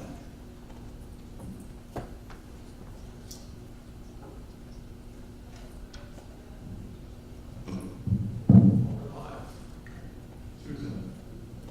Yes, thank you for that presentation. You know, with some of the states now trying to bring in mandatory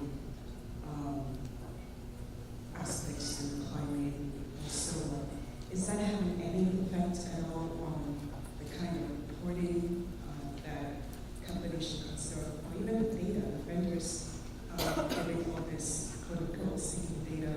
Are any of the states mandates helping that go? Have you seen any changes, any shifts? I think climate, in particular, is something that, in the US, it's a very politically charged topic. I think companies, the more data they disclose, the easier it is to understand the market, and then we can go make decisions. So some states out there that are requiring this, probably a good step in that direction, so we can better understand the data. And it's all based on, if you don't submit it, how are we supposed to know what it is? So I think that is helping. And then of course those frameworks are also helping. And just again, 12 years, 20% of companies release data, now 90% of companies release data. But it's not just releasing data, it's the depth and breadth of the data, and the quality of the data continues to get better. So we're probably in like the 6th inning of a baseball game, I would say. Hi, thanks for the presentation. You kind of mentioned the flow of the data coming from 10Ks, 10Qs to vendors and the fund managers, municipalities. I just think of the phrase like garbage in, garbage out, as we all know.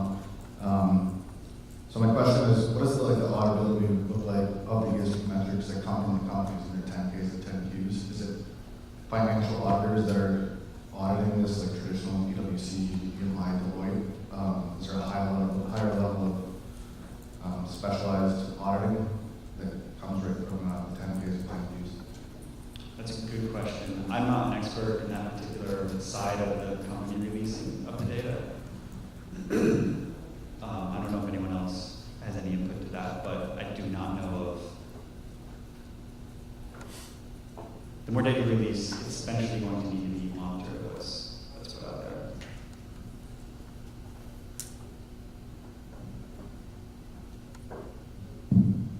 Okay, I have a question. Actually, two, but I'll throw it at one. So, you mentioned politically charged, and we have fairly strong involvement in Europe, and a couple of Europeans here. And in Europe, ESG means a lot. You mentioned that. So, the CFA Institute came out with their rules, and I think it was a build it and they will come exercise. Nobody has shown up, I don't think. There's at least one asset owner in the room, I think, is prohibited from thinking about ESG. And I know there are a lot more throughout the U.S. And if you read the Wall Street Journal, they regularly hint that ESG is not going anywhere. So I'm impressed. We've had questions from 3 people in the room. But I know State Street is a global firm. Is it not true that outside the U.S. and Canada also is ESG sensitive, but the U.S., which is a sizable chunk of the market, is there really much interest in ESG from either the asset owner or asset manager perspective? Europe's leading the way. Let's put it that way. You said Europe is leading the way. As you might imagine, regulation is thick. It's mandatory. It's absolutely not going away. Australia, Singapore, New Zealand are right behind them. The The US, I know, has dipped their toe in the water with some of the SEC regulations out there, the names rule, and they will very likely follow in some carbon reporting ideas to be able to bring this together. Now, the asset management firms are being careful in how they talk about it, changing the ESG into concepts like sustainability. I think I started off at the beginning, proving that ESG drives performance and the concept of proxy voting is something many managers are staying far, far away from. I don't think that's a proven concept. I think you can data mine into that any way you want. I fully believe that understanding sustainability factors in a risk management concept is happening, and that's a global initiative. You should be, if you manage $100 billion, $500 billion, $1 trillion, and you think you might have some sort of exposure to weather, to taxes, to governance issues within an organization, how they're run, because you can basically start comparing how one company is run versus another company. And now, that is not short term. You're going to create alpha for tomorrow's statements, next week's statements, next month's statements? Absolutely not. The medium term, 2, 3, 4, 10-year, 15-year risks of what you own, absolutely, you should be understanding if there's some downside risk, the protection of your assets. And I think that's happening in the US, whether they're promoting it on their websites or not. So I don't know if that 100% answered your question. The 401k plans out there, I think, are absolutely staying away from this because you don't want to seem like you're pushing an agenda. The asset owners that sub out management to other investment managers are concerned. They do, there's a lot of PRI initiatives out there, PCAF initiatives of claiming net zero, understanding how your assets could go up or down over time to contribute to climate change. So I think they are concerned about that, and many of those asset owners are publishing these findings on their website and within their board meetings. So it's quite clear of their concern in that case. At least one of our meetings in Europe, somebody said they're going to market a fund in the U.S. Their experience is you cannot call it an ESG fund. If you call it an ESG fund, nobody's going to buy it. I thought that was rather extreme comment, but I guess it's, well, we'll have to see where it goes. You mentioned Europe leads the way, no question that they are, and again, Canada, I live in Canada,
think you're right.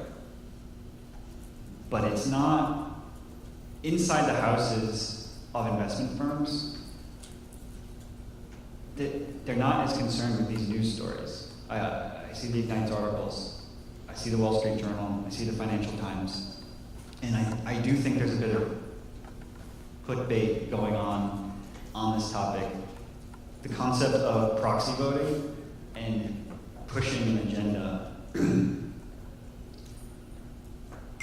I think is over-talked about a little too much. It's not, you always want to follow the money. And I don't think it's as simple as oil stocks or not oil stocks.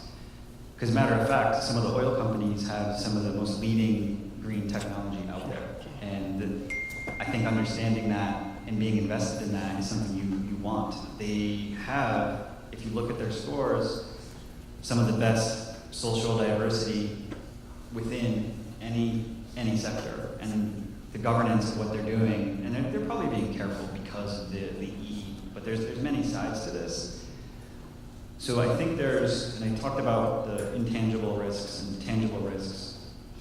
I think the jury is still out, but I mean, there's data going into a risk manager's face as we speak, and it's global across all assets that is managed. Same thing as tracking error. Is tracking error controversial? No, maybe. I mean, it can be. But ESG data is just another data item that should be considered. I don't think. Will I outperform because I'm socially conscious for the next month? Probably not. Yeah, I agree. I think the oil companies are becoming more conscious of their environmental impact. We have clients in Saudi Arabia, there a month ago. They're totally behind the family. And it's funny when you think about it, they get all their money from oil. But A, they recognize that they're running out of oil, and B, the demand for oil is eventually going to drop off. But so I think that being aware of it is a good thing. But you mentioned proxy voting. My opinion is BlackRock, in fact, BlackRock used to be very aggressive in their demands, and they recognize they can't do that.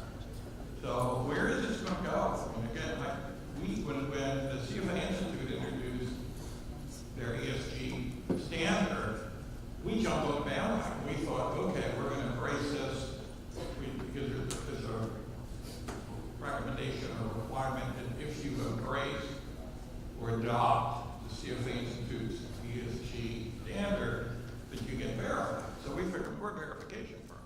We'll come in and verify you. It's not there. The interest is just not there. And we'll have to see where it ends up.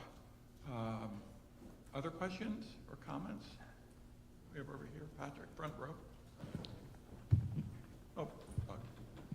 Hopefully this is a simple one. What type of leniency has there been in, like the data's known to be delayed for a period of time before it's accurate, right? Or even reported. So what type of leniency has there been on the reporting side to provide like maybe an unaudited and then the final maybe 6 months later or a year later? I would say an extreme amount of leniency. I've seen reports out there, and a lot of these are recommendations and frameworks, so let's keep that in mind. The hardcore requirements out of Europe for Article 8 and Article 9 funds. So if you claim that you are a green fund, then you must have pre-disclosures and track principal adverse impacts. Those principal adverse impacts need to be best attempt. They're an annual report that comes out every year, but you need to write into the disclosures of where the data is being sourced from and when it's being sourced from. So it essentially gives you an out. Your job there is to explain what the data is, what you're tracking, and how that might trend over time eventually. There's only been 18 months into it, so there's probably only 1-2 years of data. So there's a, I would say, to answer your question, extreme amount of leniency at the moment.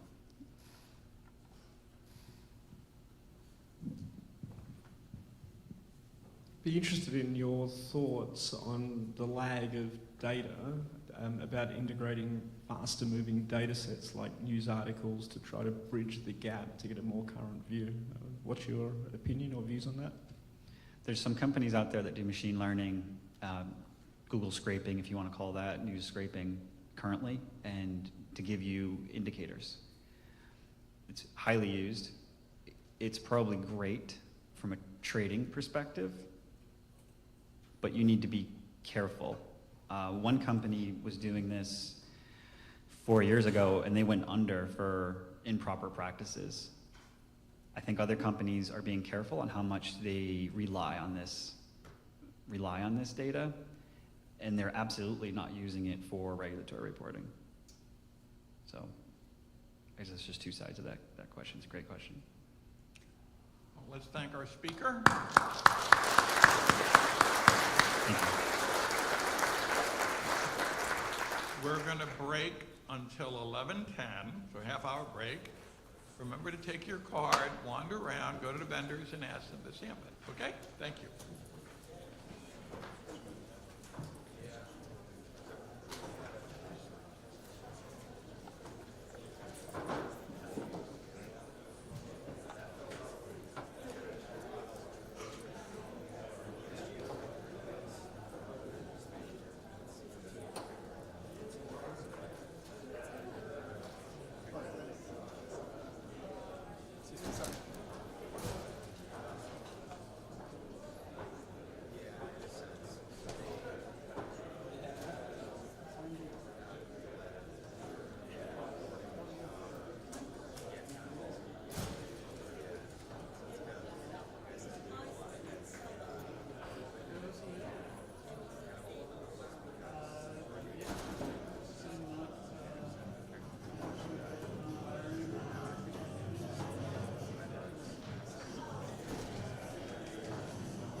Yeah, he's trying to line what happens?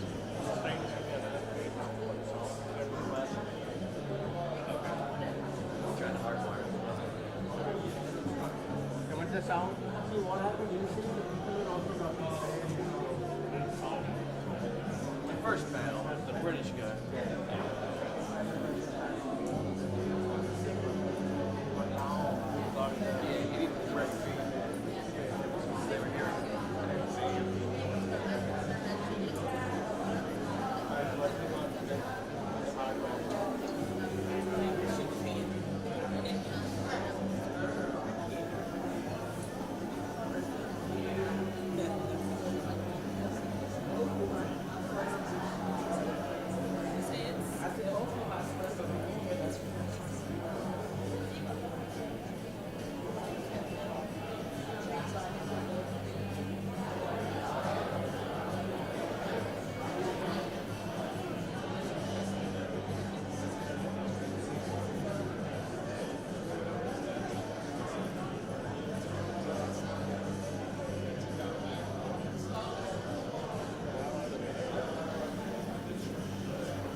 So you're not using this at all? No.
What is that wire? This wire?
tonight's gonna be a good, good night. I feel it.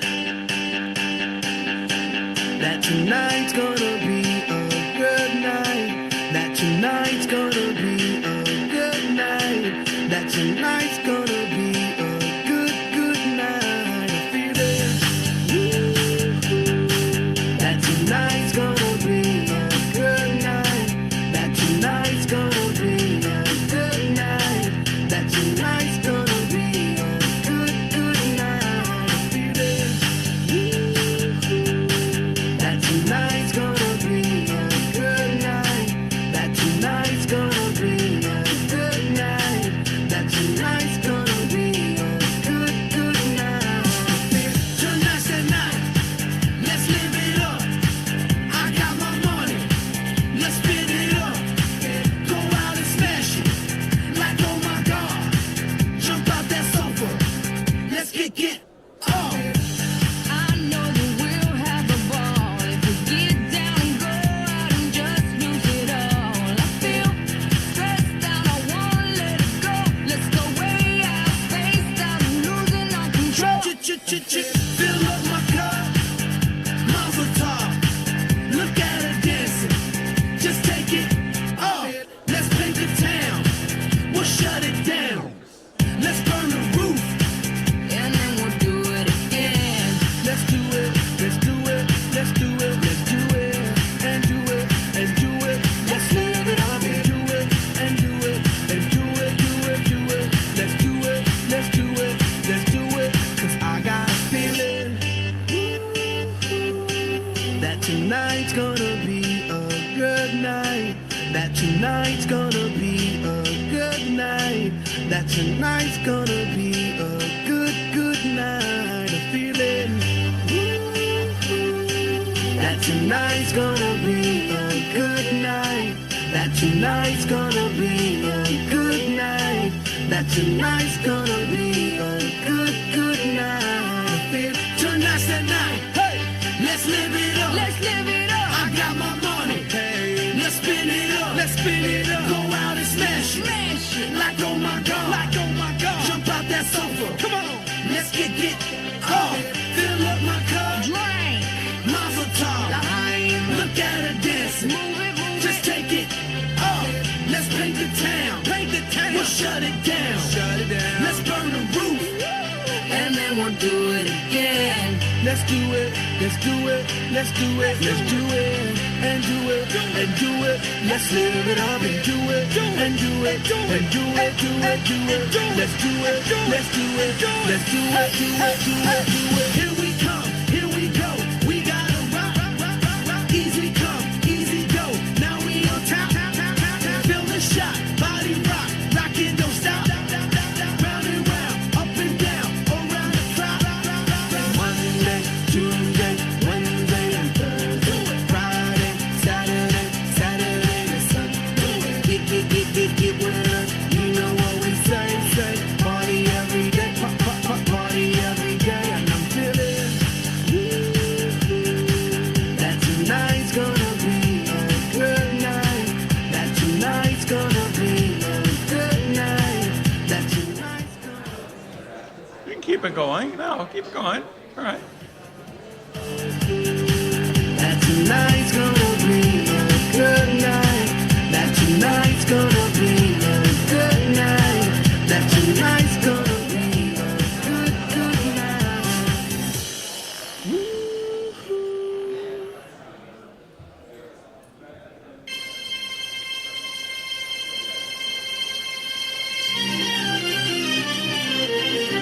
Boy, I think about it every night and day.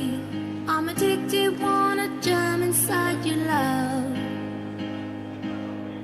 I wouldn't wanna have it any other way.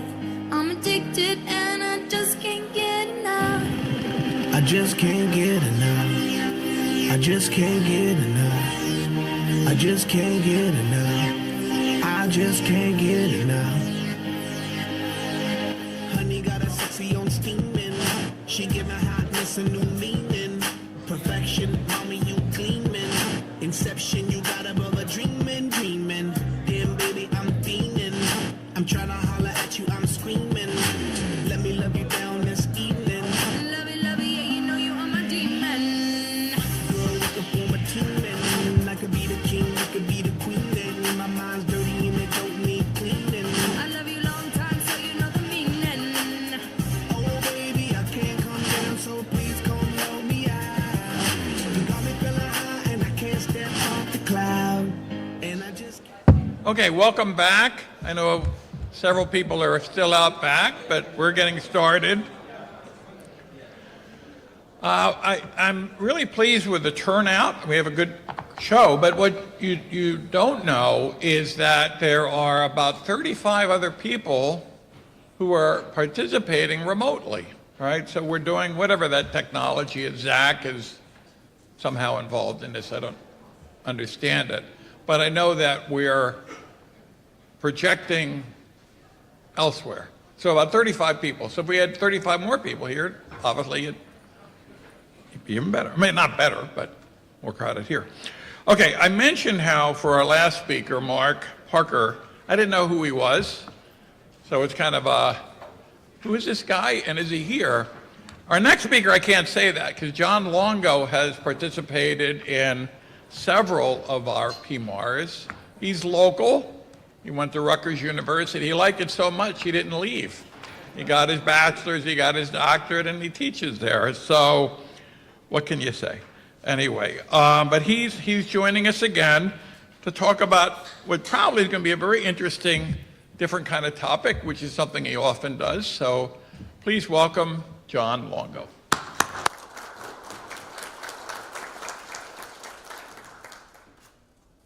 Thank you, Dave. So welcome everybody to New Brunswick. If you haven't been here before, hopefully after the conference you can enjoy a dinner. There's a lot of places to eat. Easton Avenue, George Street. And because it gets dark around 8 o'clock, you know, we're within walking distance to the main Rutgers campus called College Avenue, founded in 1766. So you might enjoy a nice stroll. So it's good to be here. I'm going to talk about a topic that I think should be of interest to everybody. It's sort of the intersection of money and happiness. So who wouldn't want one or the other or both? And, you know, on the surface, it seems pretty obvious. Okay, maybe the more money you have, the happier you might be. But when you drill down into it, there's a lot of things going on. And I could probably use your help because as performance analysts and measurement experts, you probably have some thoughts on how to measure it precisely. So I'm going to give you a rough equation, but I'll expand on what we want to do. I don't know if you saw this. This was in the Wall Street Journal a few months ago. It ranked the happiest countries in the world. There was a survey by Gallup where they ranked 140 countries, and it's sort of a self-assessment. They say, okay, how happy are you on all these dimensions? And the US was not in the top 20. It was ranked 24. And by most measures, we're one of the richest countries in the world. We have great technology. 9 out of the 10 biggest companies in the stock market are American, the other Saudi Aramco. So, you know, what's going on here? Now, just to give you some more detail on this study, it was interesting that those over the age of 60, the US ranked number 10, but 30 and below, we ranked 62. So young people in our country are unhappy for a variety of reasons. One of the things that came up in the survey was loneliness, which is sort of an outgrowth of the pandemic.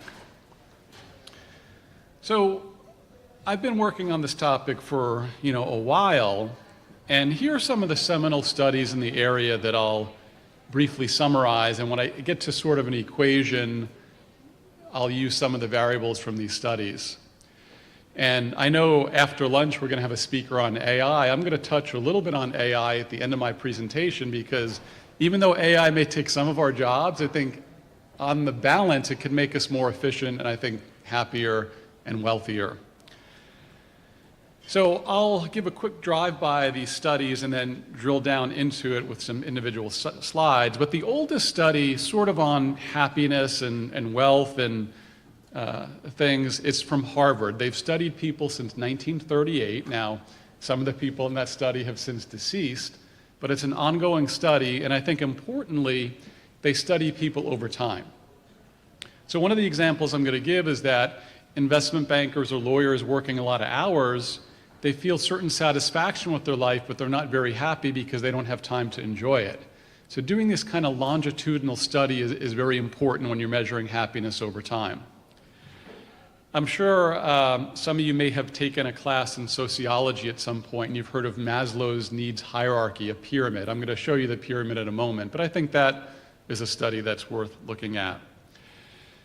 There was a professor at the University of Chicago who came up with this notion of flow or being in the zone.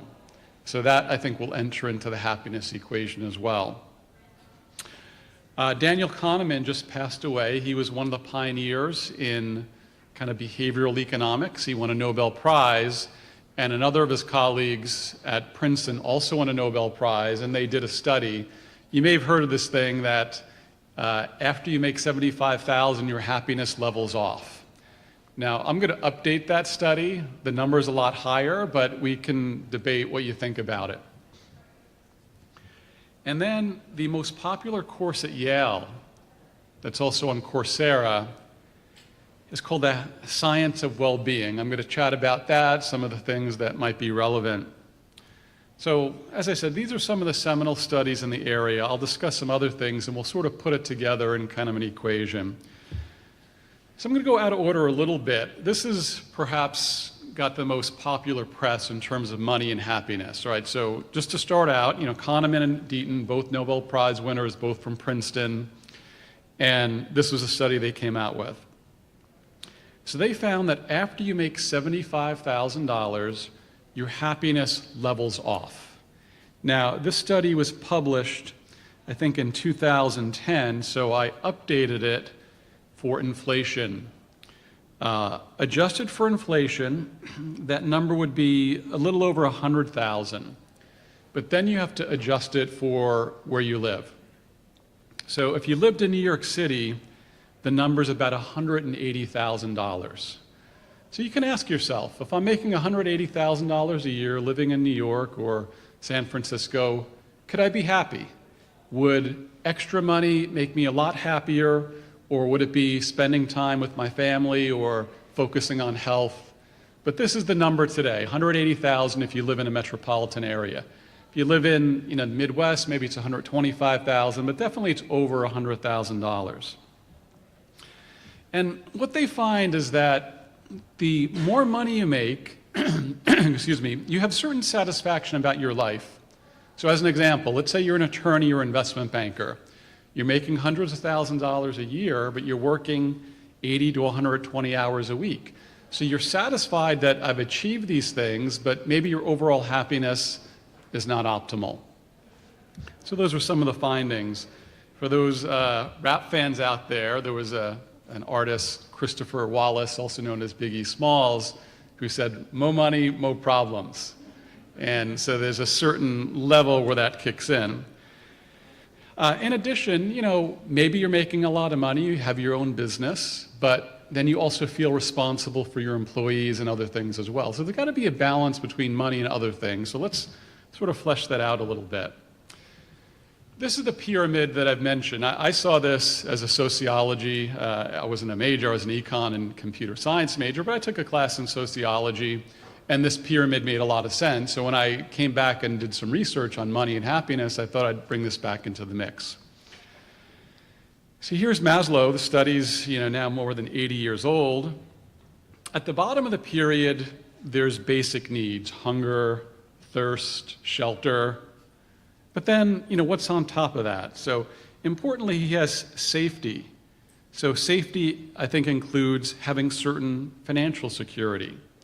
But then beyond that, he looks at some type of social network: family, friends, relationships. And then on top of that, he has esteem. So especially those that are presenting today, you're obviously respected by your peers to come up here and speak. You're recognized for your expertise. That's another level of happiness. And at the highest level, Maslow calls it self-actualization. It's maximizing your talents, achieving your full potential, Somebody like Tom Brady, the GOAT of all time for football. So this is the top of the pyramid. All right, so let's drill down a little bit on this Harvard study going out of order. They found the number one thing that drives somebody's happiness is what they call social fitness. Social fitness is not only having relationships, but fine-tuning them, maintaining them, optimizing them. One example, somewhat, I guess, personal, I recently had the pleasure of going to Dave's wedding in Florida. So it was a great occasion. I was able to leave dreary New Jersey in April and go to some beautiful weather in Florida. I went out there with my wife. We had a nice sort of mini holiday vacation. So that was an example of optimizing or enhancing our long-standing relationship. There are other things that they have in there. One at the bottom, you may see, font's a little bit small, but fun and relaxation. Help, both giving and receiving. There's an expression you may have heard: if you want to be happy, help others. So I know a lot of your companies, they have community service as part of the overall corporate ethos. So a lot of things to kind of think about: safety, security, money, learning, having a growth mindset. I think you're all here learning, hopefully, some new techniques. And growth mindset means not only growing, but also trying to learn from your mistakes and ultimately get to a higher place. Now, we've all heard of this notion of being in the zone, also called flow. So there's a professor at Chicago, Mihaly Csikszentmihalyi, and I think we've all known about flow, so let me kind of toggle back and forth. So here's a good example, if you're a basketball fan, right? Caitlin Clark, one of the greatest athletes of all time, regardless of gender. And if you're familiar with her, she's known for these very long three-point shots from what's called the logo. That's well beyond NBA 3. So all of us are familiar with athletes being in the zone. But what Professor Csikszentmihalyi also talked about is, what do you do with the rest of your day? What do you do when you're standing in line at the supermarket? What do you do when you're stuck in traffic? What do you do when you're folding laundry? So he has some thoughts about increasing your happiness in those mundane situations, which kind of surprised me when I first came across it. And I'll give you some examples, but let's say you have to shovel snow, right? If you live where it gets cold, maybe you try to minimize the number of strokes. Maybe you try to throw the snow as far as you can. Maybe you try to make it a workout. Maybe you're folding laundry, you try to minimize the number of folds. So the whole notion of thinking about what you can do to keep your mind occupied during mundane things, I think, is important for happiness as well. Here's one example. If you live in the New York metropolitan area, you're often stuck in traffic. My in-laws live in Atlanta. The traffic's there pretty bad there too. In LA, I know John is from out in California. Traffic is bad there as well. So instead of being stuck in road rage, Professor Csikszentmihalyi might say, well, why don't you do some other things that maybe you can get some enjoyment out of it? Listen to your favorite soundtrack. I'm going to go to the Rolling Stones concert on Sunday at MetLife Stadium. Looking forward to that. I'm a big fan of Audible. I'm on their Max plan. I listen to 24 books a year. I do a lot of driving. Maybe you can listen to a podcast. Maybe you can call a friend or a loved one. You can do other things, meditation, whatever it is. But the whole idea is try to make the best of your entire day, not just the time you're playing basketball or, in our case, investing or working with a client, but maximizing your happiness throughout the day. And as I said, there's a couple of things he talks about.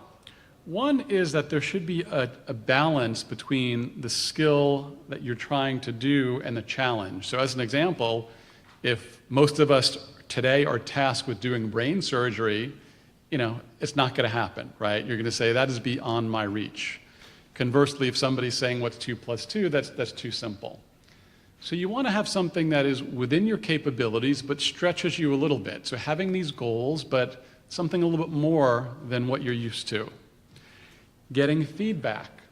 Great athletes are very meticulous in their training, and they watch film and they try to study others. So you can get feedback. So in my case, I study successful investors. Those of you that have been here before, I've spoken on Warren Buffett, I've written books on Warren Buffett. So I think that's part of what you want to do. Who are the best people in your field? Study them, see if you can adopt some of those habits and learn from their mistakes and your mistakes. When you're in the zone, there is a loss of self-consciousness. There is like you're just in the mix of what you're doing.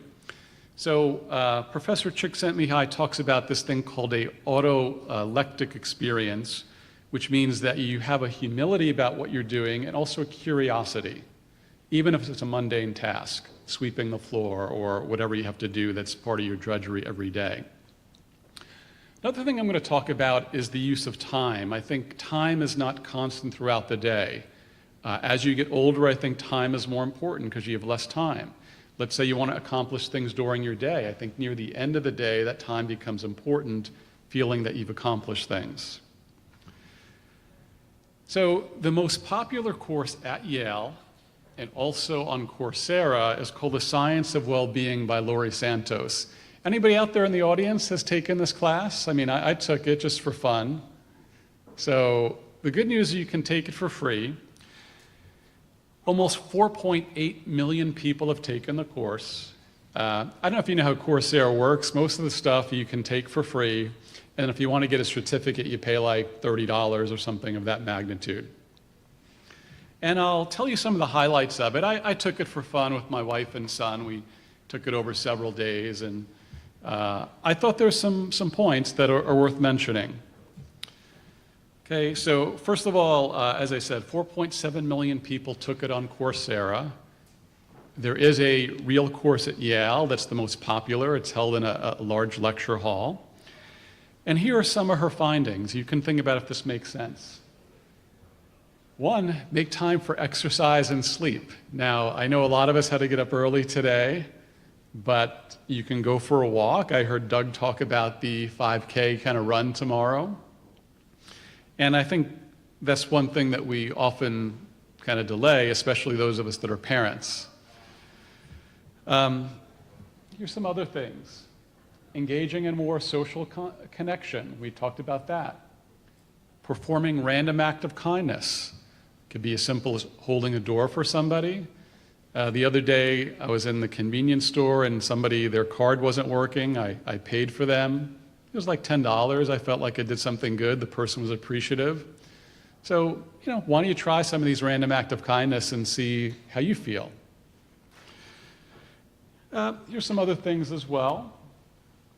Take time to savor experiences and gratitude. I'll chat about that in a moment. One thing she talks about is mindfulness. That could mean anything. It could be relaxation, meditation, prayer, depending upon your perspective. Here's one that could be controversial. Reduce the amount of time you're spending on social media.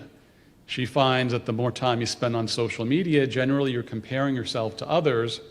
And I'll mention this as what's called a selection bias, that people are generally posting positive things, they're having a great time, and not all the negative things happening to them throughout the day.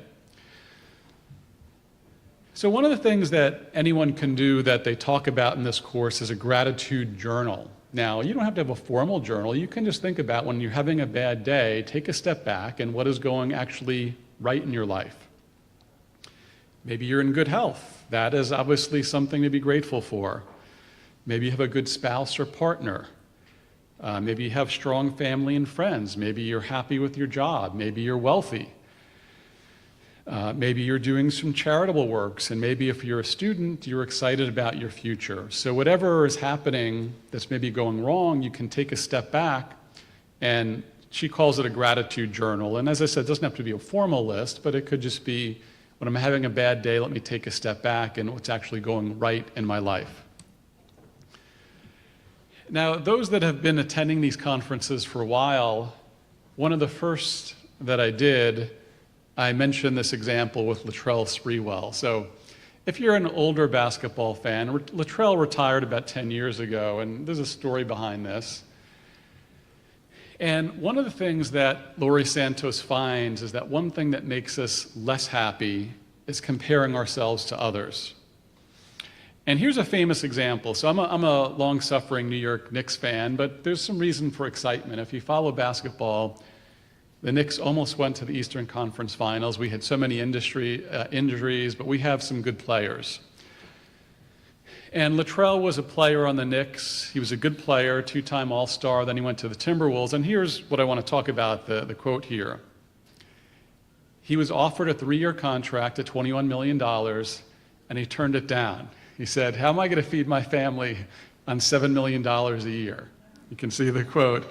I told you I need to feed my family. They offered me 3 years at $21 million. That's not going to cut it. And the sad part of the story is he didn't accept the contract, and he never played in the NBA again. And as you can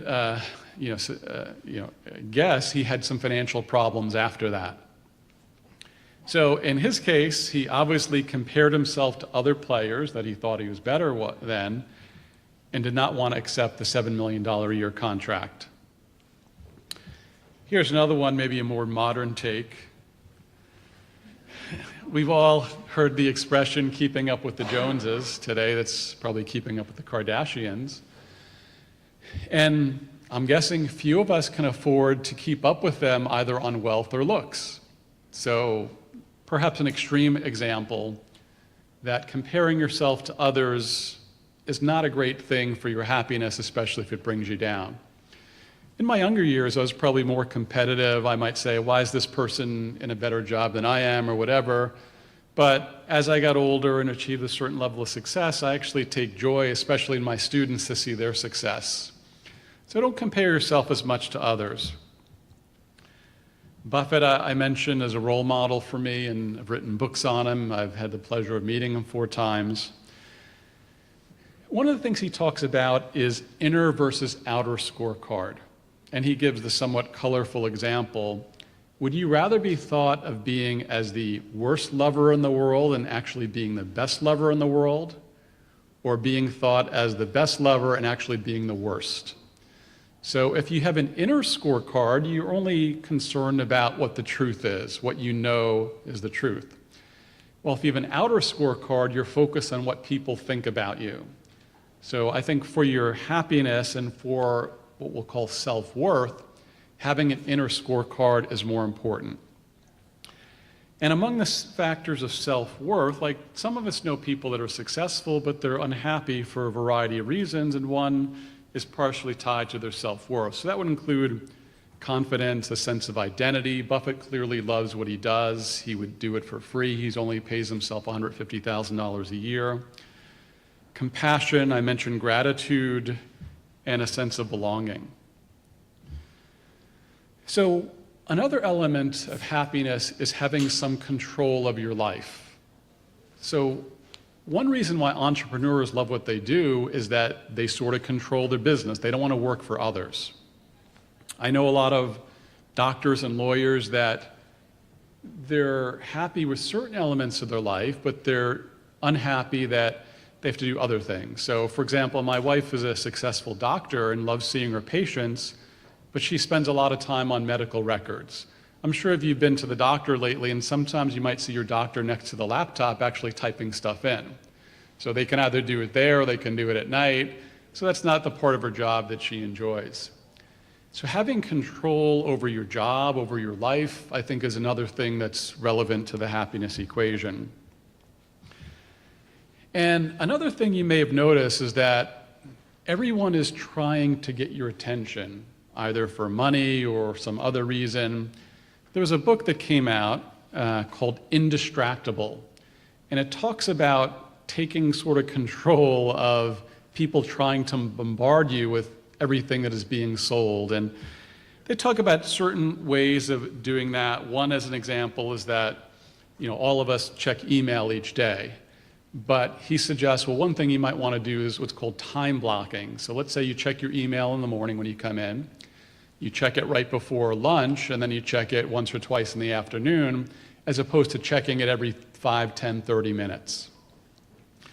So these are among the techniques that he talks about for being indistractable or having more control over your life. And, I'll just read this quote he says here. As the world becomes more a distracting place, it's going to bifurcate into two kinds of people. People who let their time and attention be manipulated and controlled by others, and people who say, no, I will decide how I control my time because I'm indistractable. So once again, think about optimizing your time and making the most of it and not being distracted through the many things we have via work or personal life.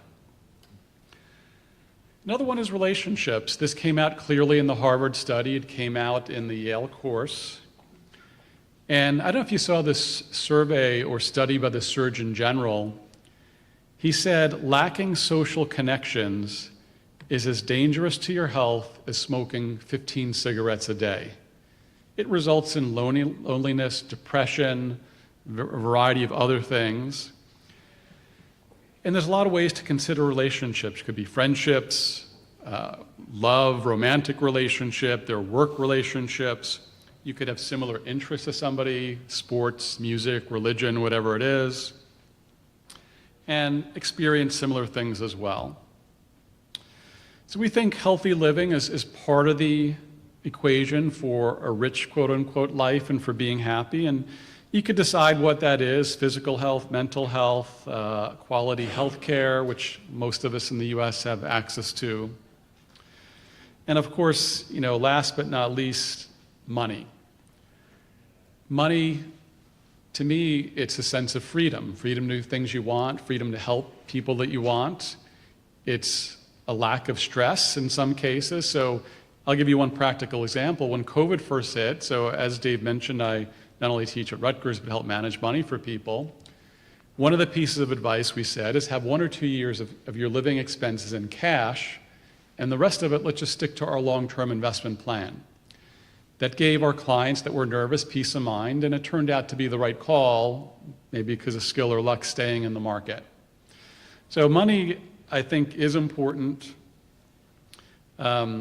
There are things you can do to preserve your money. We can talk about that offline: diversification, insurance. But the amount of money differs by various people. There are obviously people working in social work, religion, charity. Money's not that important to them. So it's very personal, but for the average person on the street, going back to that Princeton study, if you lived in a major metropolitan area, the average person needs about $180,000. If you live in the Midwest, maybe $140,000.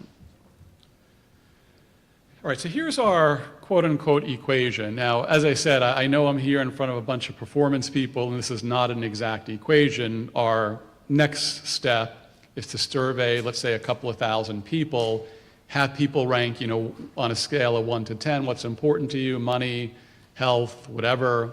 And then I think we can get a more functional form of this relationship. But at this point, let's just talk about what's in the equation. You can think if it makes sense or not. So let's focus on the right-hand side: money. So in general, money does aid in happiness. Now, it could level off, but I think you need a certain level of money. Relationships, you can define that in various ways. As I said, it could be a spouse, boyfriend, girlfriend, could be friends, could be some type of social relationship, church, sports, whatever it is. Healthy living, and then importantly, flow. Flow is liking your job, liking what you're doing, but as I said earlier, making the best of the mundane elements of our day. Standing in line, being at the DMV, whatever it is, there's a way you can make better use of that time. And we also think that feeling good about what you're doing, kind of self-worth, and having some control is also an important part of the equation. So as I said, our goal is to fine-tune it, but as you know, I try to be practical as well. And Benjamin Franklin sort of said the same thing. He talked about sufficiency of money as opposed to having an excess. One of his famous quotes: everything in moderation, nothing in excess. So you might say, how can you make this actually operational? So here's a little spreadsheet I've created using Solver. And so I've listed these dimensions that we talked about: money, happiness, health, flow. And clearly your goal would be to have 10 out of 10. And maybe you can rank where you are currently. But importantly, there are constraints on what you can achieve. So let's look over here at the bottom: money and health. So maybe you could make more money, but it would be a detriment to your health. Maybe you could make more money, but it'd be a detriment to your relationships by working too much. So you can decide, money plus health equals this. You place a certain constraint, and then you do an optimization in Solver. And in this example, it says, well, maybe you can make less money, but focus more on health, or focus more on improving flow, or spending more time on relationships. This is a simple quantitative technique that you can do once you agree on the variables in the equation. So I mentioned AI. I was going to slip into near the end of my talk, and I think AI can help. Now, I'm sure some of you took an airplane to get here, and you were in the airport. And I don't know if you know this, there's a name for this conveyor belt that's in the airport. It's called a travelator, right? So you have two people walking. One is just walking on the ground, and the other is walking on the travelator. So here's the key thing about AI. Both people are expending the same exact effort walking, but one is going a lot farther, faster. And to me, that's what AI, I think, has the potential to do for all of us, at least in the best case. Tying it to popular culture, the first Matrix, I think, is really good. Then it kind of went downhill a little bit. But if you didn't see the Matrix, Keanu Reeves here, they basically implant a kind of a jack into his brain, and all of a sudden he becomes an expert in Kung Fu. So you and I may not be an expert in Kung Fu. I know kind of Chris is a jiu-jitsu expert, but you can ask AI to do all sorts of things. So here's just some simple, maybe more practical examples. Let's say you're a talented musician, but you can't write songs too well. You can literally tell AI, write me a song in the style of the Beatles or Taylor Swift. And I've done it just for fun. It actually comes out with some decent stuff. Maybe you're a creative person, but you can't draw. You can say, draw a picture of a sunset or something. I can give you one example. I used it in my job as an investor. There was a lot of discussion about having a soft landing, right? The Fed bringing down inflation without having a recession. So I had an interaction with ChatGPT. I said, tell me about the history of soft landings. What were the soft landings? What is the probability? And it gave me enough information to have a competent conversation with my clients. So think about how using AI can improve your productivity. Just a little stat. I personally think the AI is the biggest thing since the internet. Now, there are some people that would go farther, think it's the biggest thing ever, but I think it is a major sea change. And here's a good analogy. I was at Rutgers as a graduate student in the mid-1990s, and the internet first started to take off. So this graph basically says about 10% of people were using the internet in 1995. 10 years later, 70% of people were using it. And that's the same thing with AI. All of us dabble in it a little bit, but every company, every person is going to be using AI. Another thing to give you something to take back to the office, there are now portals or app stores on AI. Here's one website you may have seen or not seen. It's literally called thereisanaIforthat.com. And there are 12,000 AI apps. Here's one example. Excel Bot AI Assistant. I've downloaded this, haven't really played around with it too much, but 800,000 people have downloaded it. You could write text, and then the AI app would come up with a formula in Excel. Here's another example that most of us can use. Adobe has incorporated AI into its PDF. So here's one way I could use it. If you've ever looked at an annual report, it's boring, it's dry, it's like 150 pages. So I can ask the AI a question, what is the debt of the company, or what is the interest rate, or something like that. Now I can do Control F, but that's slower, it's much less natural. A friend of mine uploads transcripts from earnings calls into Adobe, and he could say, what did management say about this, rather than reading the entire transcript. So there are ways that all of us can use AI to make us more productive, more efficient, give us more time, and ultimately, I think, improve our happiness and wealth. And as I said, I think time is not uniform. So here's a famous quote from Einstein on relativity and time, and I'll sort of read this. He says, when you're courting a nice girl, an hour seems like a second. But when you sit on a red-hot cinder or stove, a second seems like an hour. That's relativity. So I think time is not constant in the happiness equation. So you can look at it a few ways. When you have less time left, whether that's the time left in your lifetime or time left on vacation, or the time left, let's say you have 1 or 2 hours in the day, those kind of sands of time, I think, become more important. And here's another resource in terms of time. Maybe you've heard of this website, Fiverr.com. There's a couple of them out there, Upwork. Anybody use Fiverr out there? I actually use Fiverr. When I wrote one of my books, I had somebody overseas create a website for me. Fiverr.com, I'd say, engages in what you call labor arbitrage. So where the name came from is that initially a lot of people were willing to do something for $5. In the US, the minimum wage is $15 to $20 an hour. But in Pakistan or Bangladesh, that might be a pretty good wage. So I know somebody that has virtual assistants outside the country. They speak English well.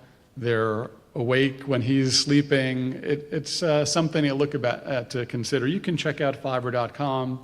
There's all sorts of things they can do. And another thing you might want to do is actually look at a budget of what you're actually doing with your time. This little schematic also includes weekends. So, if you're looking at the work, I think most of us work more than 7 hours a day. But if you're including your weekends, hopefully you're not working 7 or 8 hours a day on the weekend. And you can see, number one, it's good to see a map of where you're actually doing with your time. I think young kids are spending too much time on their phone and other things. And once you're aware of it, then you can sort of get to that optimization step. So as I said, our next step is to survey a bunch of people and say, okay, here are the things that we think go into the quote-unquote rich life happy equation. Where would you rank this stuff on 1 to 10? We would be able to get a better functional form of our equation, get some coefficients on it, and then make it more operational. But, we've given this talk before. I've given this with one of my colleagues who's not here, and people seem to like this. They know there's something else besides money, and I think the summary of factors at least puts us on the path. So with that, I'm happy to take any questions.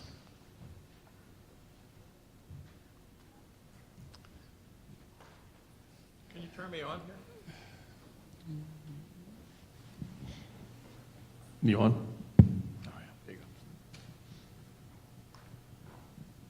go. Okay, we don't have anybody yet out there, so I have several. First of all, you're talking about money, and I'm sure you're familiar with the famous Harvard Business Review article by Hertzberg. I think it's called something like One More Time, How to Motivate People. I think it's maybe their number one, definitely up there, reprinted article. And he talks about money. He said he talks about satisfiers and dissatisfiers. And he says money is not a satisfier. It can be a dissatisfier. So I give you a big raise and you're happy for a few weeks, but then it levels off. You talk about leveling off, right? So I think and you referred to this as well. I can work for a company and make $1 million a year, but if I'm going to work 80 hours a week or more, do I really want to do that? Are you really happy? I don't have time to spend the money, But one thing I also want to comment on, you mentioned exercise, and there are some of us who do that. Zig Ziglar, I'm sure you're familiar with Zig Ziglar, who passed away a few years ago, a motivational speaker. He talked about running, and he decided because he had to lose weight, so he started running, and he hated it. Just hated it. And he talked about how he'd be running along. He's running through a college campus and seeing everybody just enjoying themselves, and he hated it. And then one day it hit him. This is so wonderful. And that was a really powerful moment for him. to understand that actually that running was pleasurable. And I'm outside, I'm enjoying the weather, and sure, I'm seeing the kids on the campus. I used to be a runner, but my orthopedist won't let me run anymore. But I would be running up in Boston, I think it's the James River, and which is by a number of universities, and you can see the students doing whatever. And I just remember thinking, God, this is so wonderful, being out here. So your point earlier, it's just flipping what your attitude is about what you're doing. That's right. Let me comment on the running. I can give a specific example. So my wife at one point ran the New York City Marathon. I never ran the marathon, but we would sort of run 5Ks together.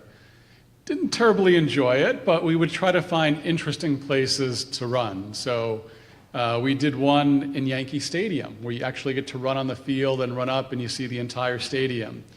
We did one at MetLife Stadium, where the last 100 yards you finish on the actual football field.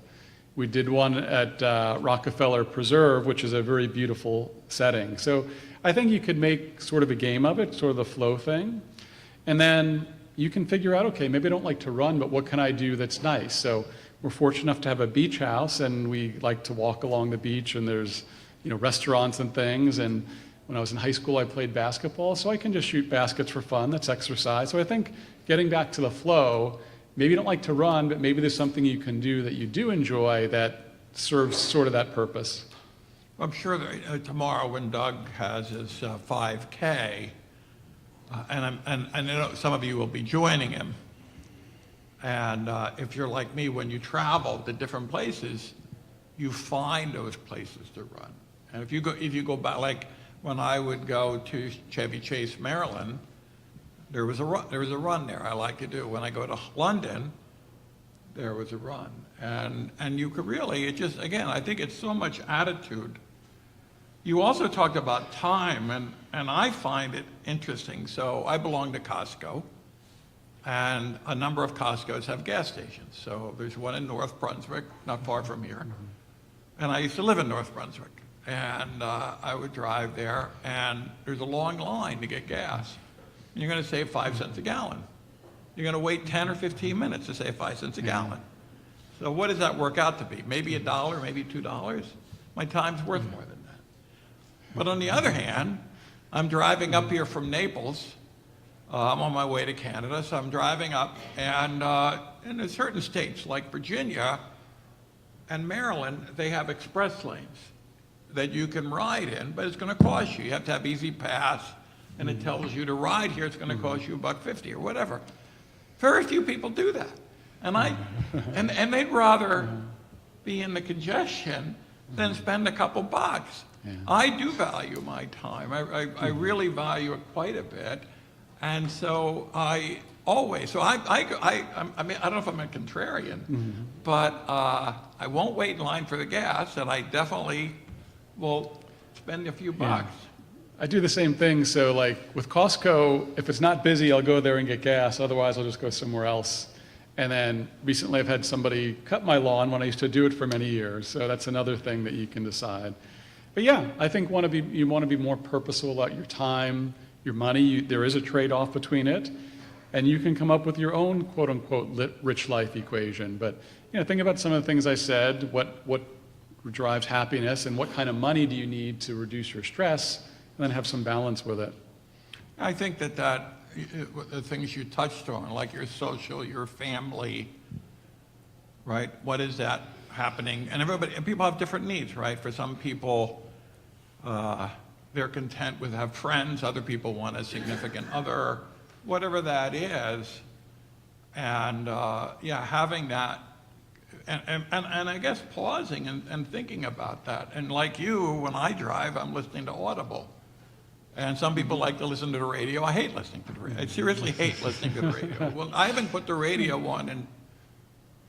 If it's the commercials, you can get XM satellite radio or Spotify, but I agree. Making use of that, what was before that mundane time, is one thing, and you grow from it, you learn from it, so yeah, definitely helpful. Any other, over here, we have a hand up.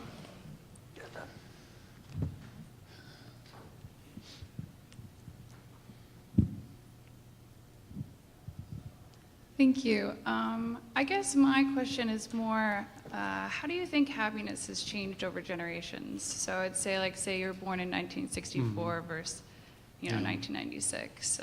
Do you think there's, like, definitely a difference? Yeah. Is it large? Is it small? I don't know it's because of social media, but having kind of shared experiences, whether it's travel or other things, I think has become more important to people. I think kind of focusing on your kids, I think, takes on increased importance today because they're distracted by other things. As I mentioned, I think fine-tuning relationships is important, and that might be harder to do today, but technology aims with that. So there's definitely been some change. Certainly, if you survey young people, they value work-life balance more than maybe some of the earlier generation about just money and I'm going to work as hard as I can and maybe retire early. So I would say probably a little bit more of a balance and a little bit less on money, but there is that threshold I think people need. All the way in the back? I got it.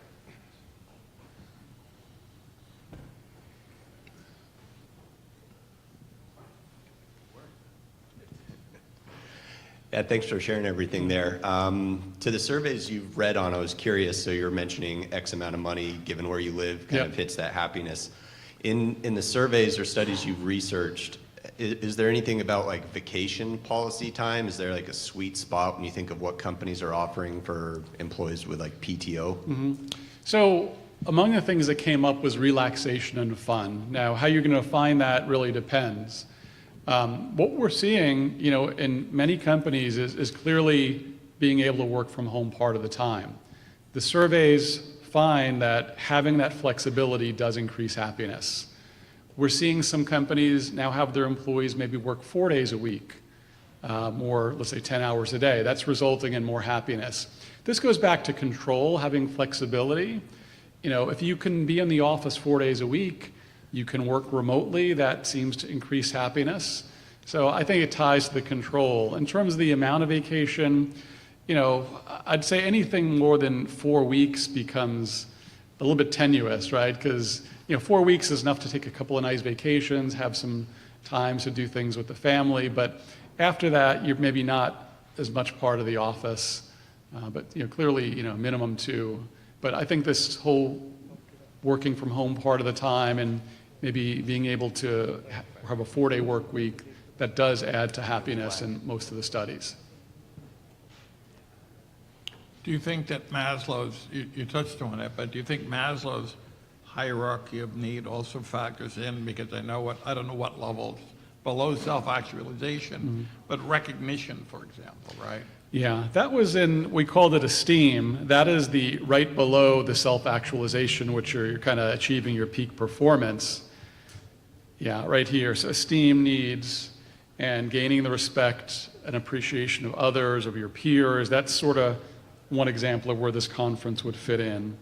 That I think those, as I said, that are presenting, you're valued, your opinion is valued by Dave and others attending the conference. So it is definitely, one of the things higher in the pyramid and that we should all aspire to. Okay, I see a hand up over here, and we'll call that the last question. Thank you, saving the best for last. So recently, I was just hearing a lot about younger generations not having that third place. So, for example, students, home, school, disappearance of third places. Wanted to get your thoughts of, how obviously that is affecting, happiness, because that, surely ties into, the social fitness point and, the disappearance of third places, whether it's from, lack of public funding, post-COVID drop of third places, or, just things getting out of hand from cost-wise. So, it was definitely a serious issue during the pandemic because you were kind of locked up. One example of a third place that kind of plays on this, people use Starbucks as an example. A place to go to hang out, not too expensive. For younger kids, they might go to like a recreation center where they can play sports. For those that are a little bit more affluent, there are clubs, whether it's a country club or some other type of thing. But for the younger people, it's a little bit harder, but your typical things are kind of gym and restaurants and rec center. At college, there are things to do, right? You can go to the student center. My son's at Princeton. They have what's called an eating club, which you have your meals there, but it's a place to hang out as well. But yeah, I think it goes part of the socialization and feeling part of a community that generally increases people's happiness. Well, thank you, John. Thank you.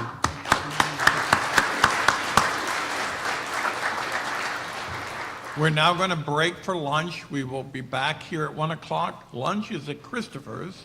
So if you go outside and you hang a left, keep walking, it'll take you to Christopher's. And I suspect there are tables that have name tag, or not name, but identified for the conference, and it'll be a buffet. So hope you enjoy lunch.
Somebody once told me the world is gonna roll me. I ain't the sharpest tool in the shed. She was looking kind of dumb with her finger and her thumb in the shape of an L on her forehead. Well, the years start coming and they don't stop coming. Fed to the rules and I hit the ground running. Didn't make sense not to live for fun. Your brain gets smart but your head gets dumb. So much to do, so much to see. So what's wrong with taking the back streets? You'll never know if you don't go. You'll never shine if you don't glow. Hey now, you're an all-star. Get your game on, go play. Hey now, you're a rock star. Get the show on, get paid. Only shooting stars break the mold. It's a cool place, and they say it gets colder. You're bundled up now, wait till you get older. But the media men beg to differ, judging by the hole in the satellite picture. The ice we skate is getting pretty thin. The water's getting warm, so you might as well swim. My world's on fire, how about yours? That's the way I like it, and I'll never get bored. Hey now, you're an all-star. Get your game on, go play. Hey now, you're a rock star. Get the show on, get paid. Only shooting stars break the mold.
face down on the mattress one, and you hold me, and we are broken. Still it's all I wanna do, just to live and I'll feel myself heavy off the ground. I'm scared, I'm not coming down.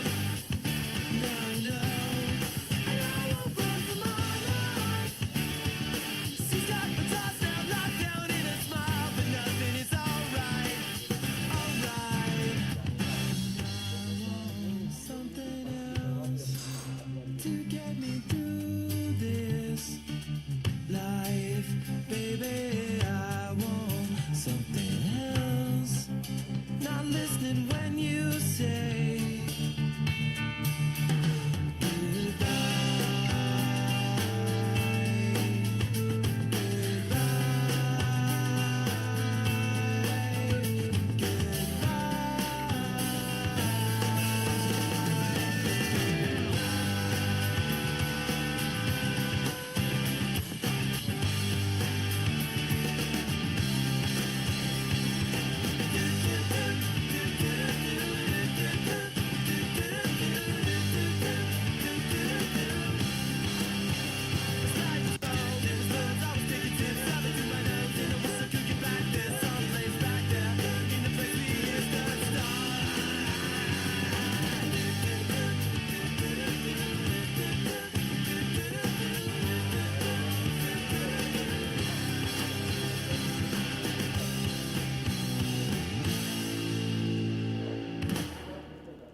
the heart is a balloon, shoots up through the stony ground. There's no room,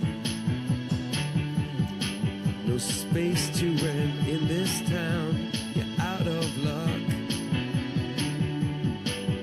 and the reason that you had to care, the traffic is stuck, and you're not moving anywhere. You thought you found a friend to take you out of this place, someone you could lend a hand in return for grace. It's a beautiful day. Sky falls, you feel like it's a beautiful day. To let it get away on the road. But you've got no destination, you're in the mud, in a maze of her imagination. Your love is down, even if that doesn't ring true. You've been all over, and it's been all over you. It's a beautiful day. To let it get away. It's a beautiful day.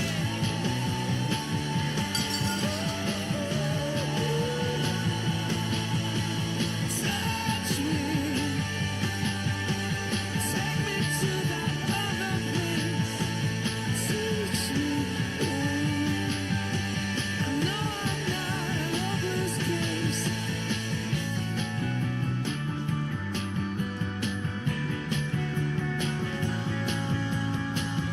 See the world in green and blue. See China right in front of you. See the canyons broken by cloud. See the tuna fleets clearing the sea out. See the bedroom fires at night. See the oil fields at first light. And see the bird with a leaf in her mouth. After the flood, all the colors came out.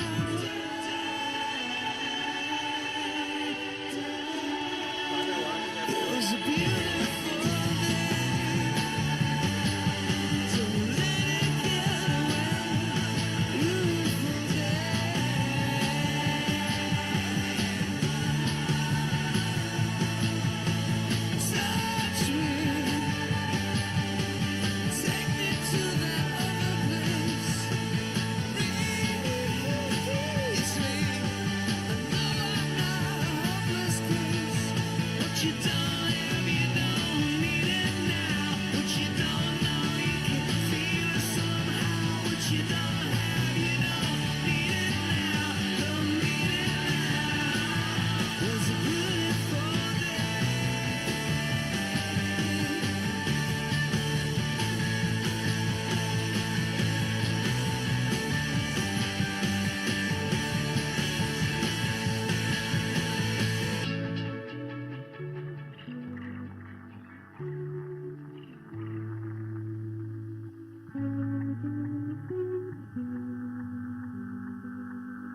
losing at the back of your mind.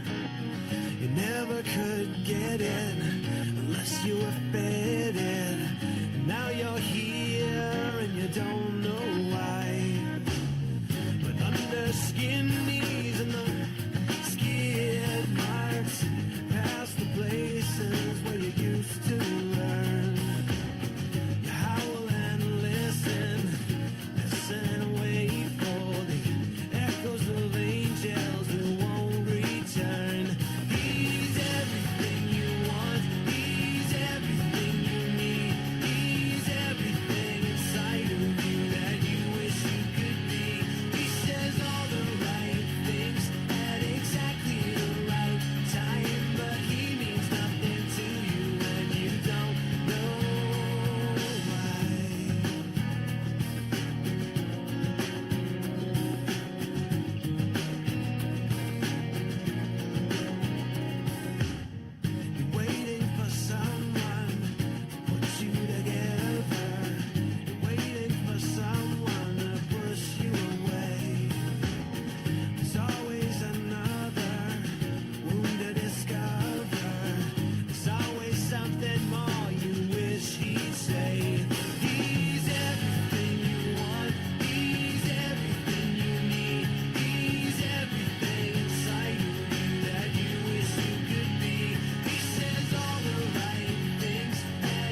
c'è il buio fuori di me ed anche un po' dentro di me.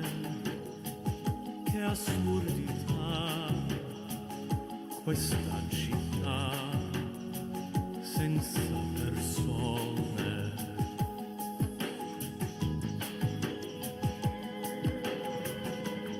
Io non so spiegare neanche come, ma non è questa la mia dimensione, e la mia mente non è mai in pace, è sempre altrove. Tu dove sei? La tua voce dove? Senza di te, senza il tuo aiuto, che sarà di me?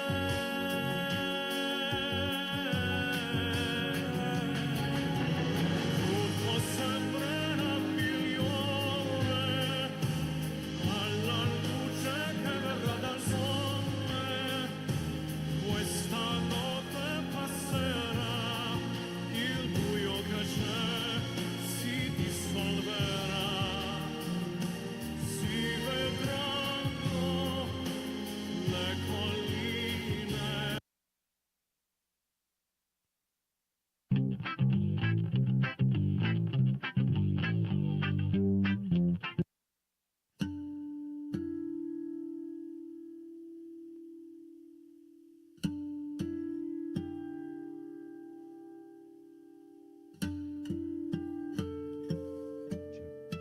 Check, check, check. 2, 2, 2, 2. Hey, 2, 2, check, check, check.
planted our seeds and now we wait for them to grow. You say I never show you how I really feel or which way I'm gonna go, baby. Even lonely, you know that I'm already gone, baby. Even lonely, you know that I'm already gone, baby. Even lonely, you know that I'm already gone, baby. Even lonely, you know that I'm already gone. We've got some time, so guess what? Hand in hand together and hold our heads up high. Since I can't read your mind, you've got to tell me what you're thinking. I won't write it in the sky. I won't write it in the sky.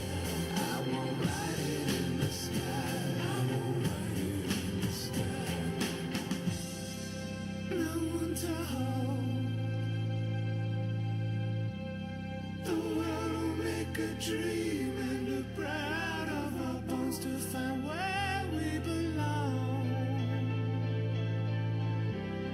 Our shadows will remain even after we are gone, baby. Even lonely, you know that I'm already gone, baby. Even lonely, you know that I'm already gone, baby.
Okay.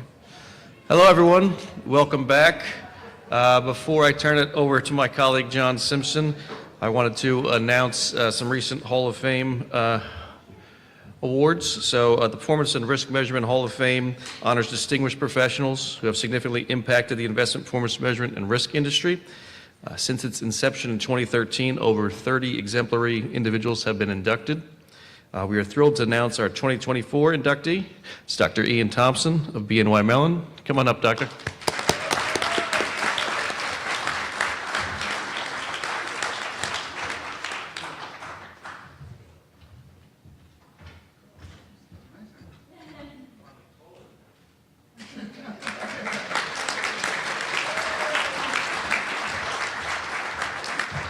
And it gives me great privilege to give our 2023 inductee, John D. Simpson, his award.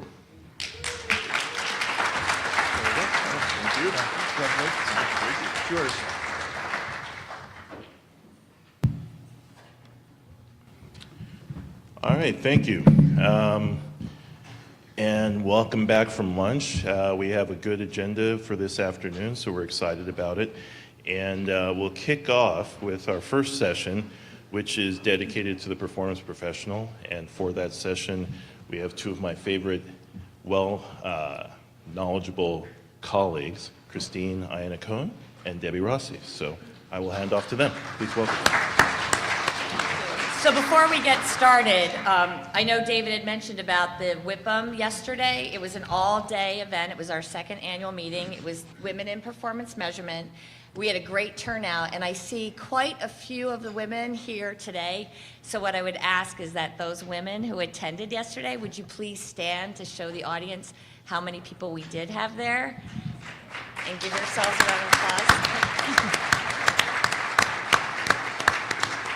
So we're hoping that in the future, if there's other women who would like to join us, we do have other meetings and webinars and whatnot during the year, and then we're trying to have one in-person meeting per year.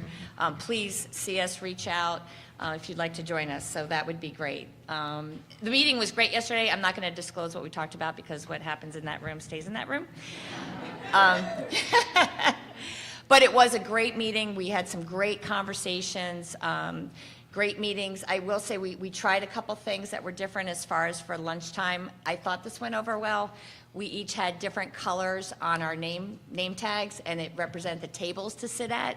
So we kind of went out of our comfort zone, sitting with not our normal friends. Usually Christine and I always sit at lunch together. We were separated.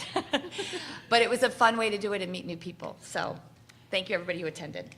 Yes, I was going to just add, it's a great forum for those of you who haven't attended to get involved. We talk about everything from, career help and ideas for your own profession, and some technical things for work, and just bounce ideas around. So it's a really nice place to be. So, yeah.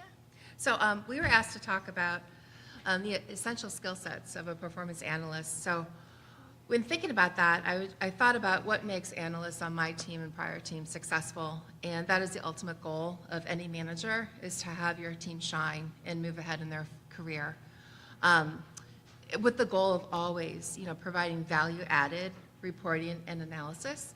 And if you think about over the years, the performance space has really grown.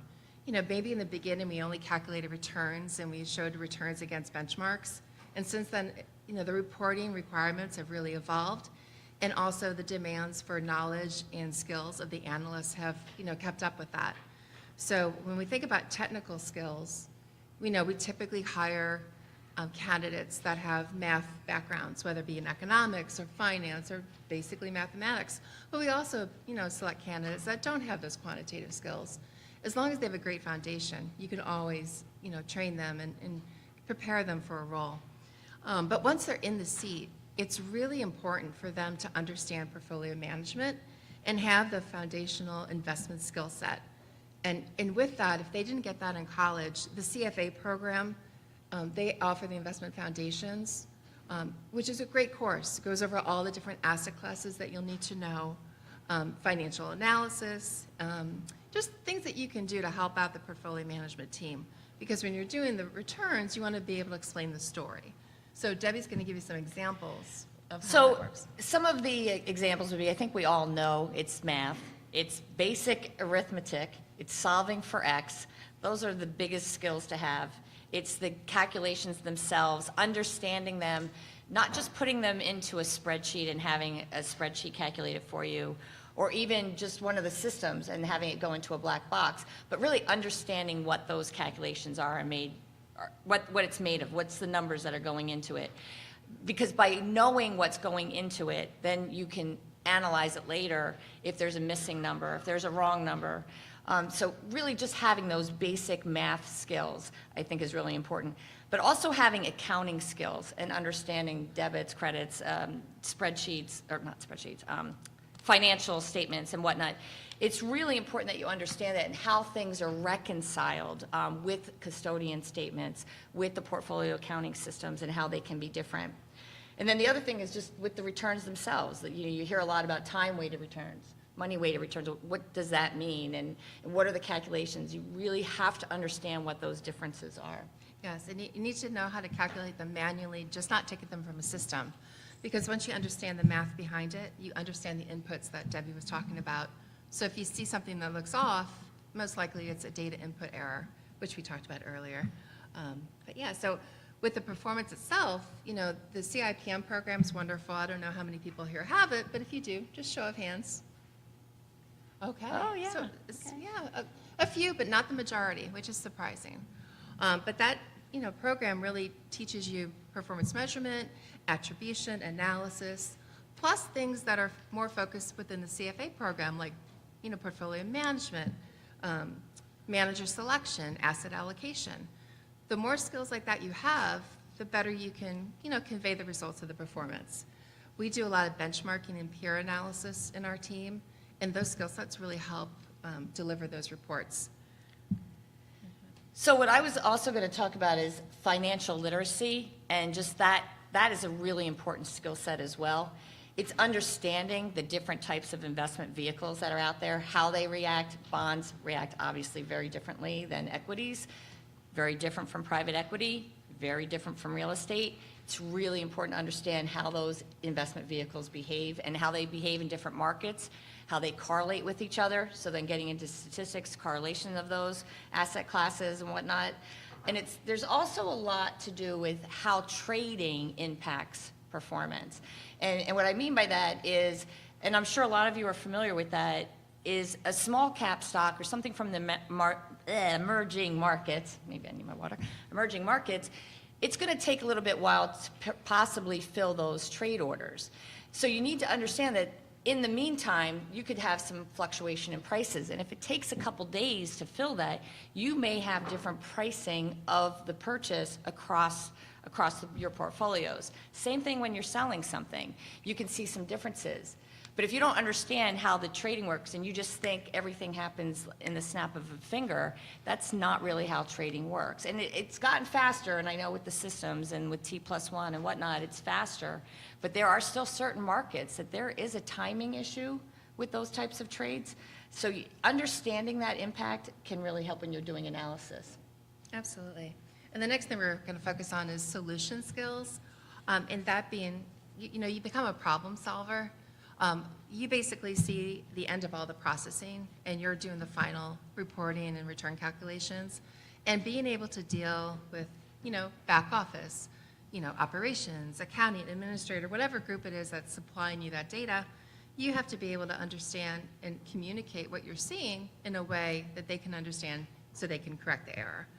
We also deal, understanding client needs. And clients can be the portfolio management team, your investors, marketing, and compliance. So dealing with all those and understanding what they need to get their jobs done as well is very helpful. So you always have to be nimble and be able to adapt and create solutions for them so they can do their job better. And part of that is developing appropriate reporting and analysis to help them, do those jobs. And they will come back to you with different questions of what they're looking for in their reports, just like Christine had mentioned. Compliance is going to be looking for something very different, although their compliance is also looking over all the marketing that's going out. But the portfolio managers and the analysts, they're going to be looking for something else. They're going to be looking for other information to help them understand their decision-making. So you're very vital. That is one of your clients, as Christine says. It's the different clients that the performance department has to work with. So it's really important to have those communication skills to be able to explain what you're seeing in a way that's productive to the company, to the portfolio manager, making it understandable, understanding what they might be asking.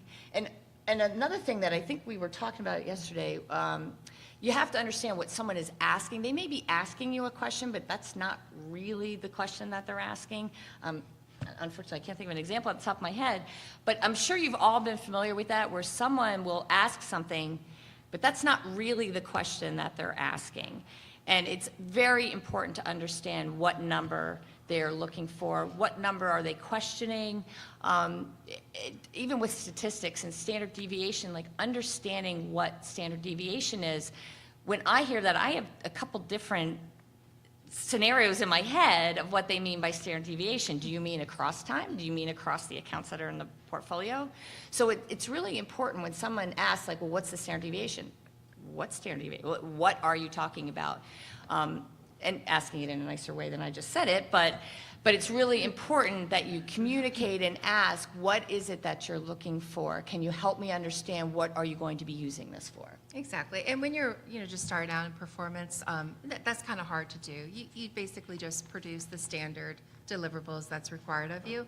But as you become more experienced and move up, you can almost anticipate what they need. So you might design a new report and the team's going to love it. So just, keep on thinking about what people could use, invent new reports, talk to your colleagues here, see what they're doing, and it'll just help your firm in the long run. The other thing that's really helpful is just, even if you don't follow the GIPS standards, just refer to them. They have great resource, lots of best practices in the industry, keep current with the SEC marketing rules, private fund rules, all of those rules that we have to follow. Even though that can be very challenging. Yes. Keeping up with all that. And I would say to that, it's really important to have a good relationship with the compliance department and any kind of legal teams that you have, and trying to find that bridge between what marketing wants and what they want to give their sales teams to get out there, because it's obviously without that engine working and bringing in sales, you don't have a firm. But it's also very important, especially with reputational risk, that compliance is also involved and making sure you're following all the rules, and that they understand what needs to be in the reports. Because I don't know about some of your compliance departments, but I have also found that there are some compliance officers that don't really have a grasp of everything. They kind of just rely on the GIPS experts, if you will, or some of the experts. So they may be reading something and it's black and white, and they may not really understand what numbers should be included, what shouldn't be included, and it's really helpful to work with them and educate them of what needs to be in there. Absolutely. And even though you may not be specifically, directly doing GIPS in your job, you indirectly are. A lot of firms have that task broken out and it's separate, but everything that you do goes into those composites. So the more you know about them, the easier the job will be for that GIPS analyst. And actually, I'm going to, a little bit with the composites, I'm going to talk about another skill to have is just that attention to detail.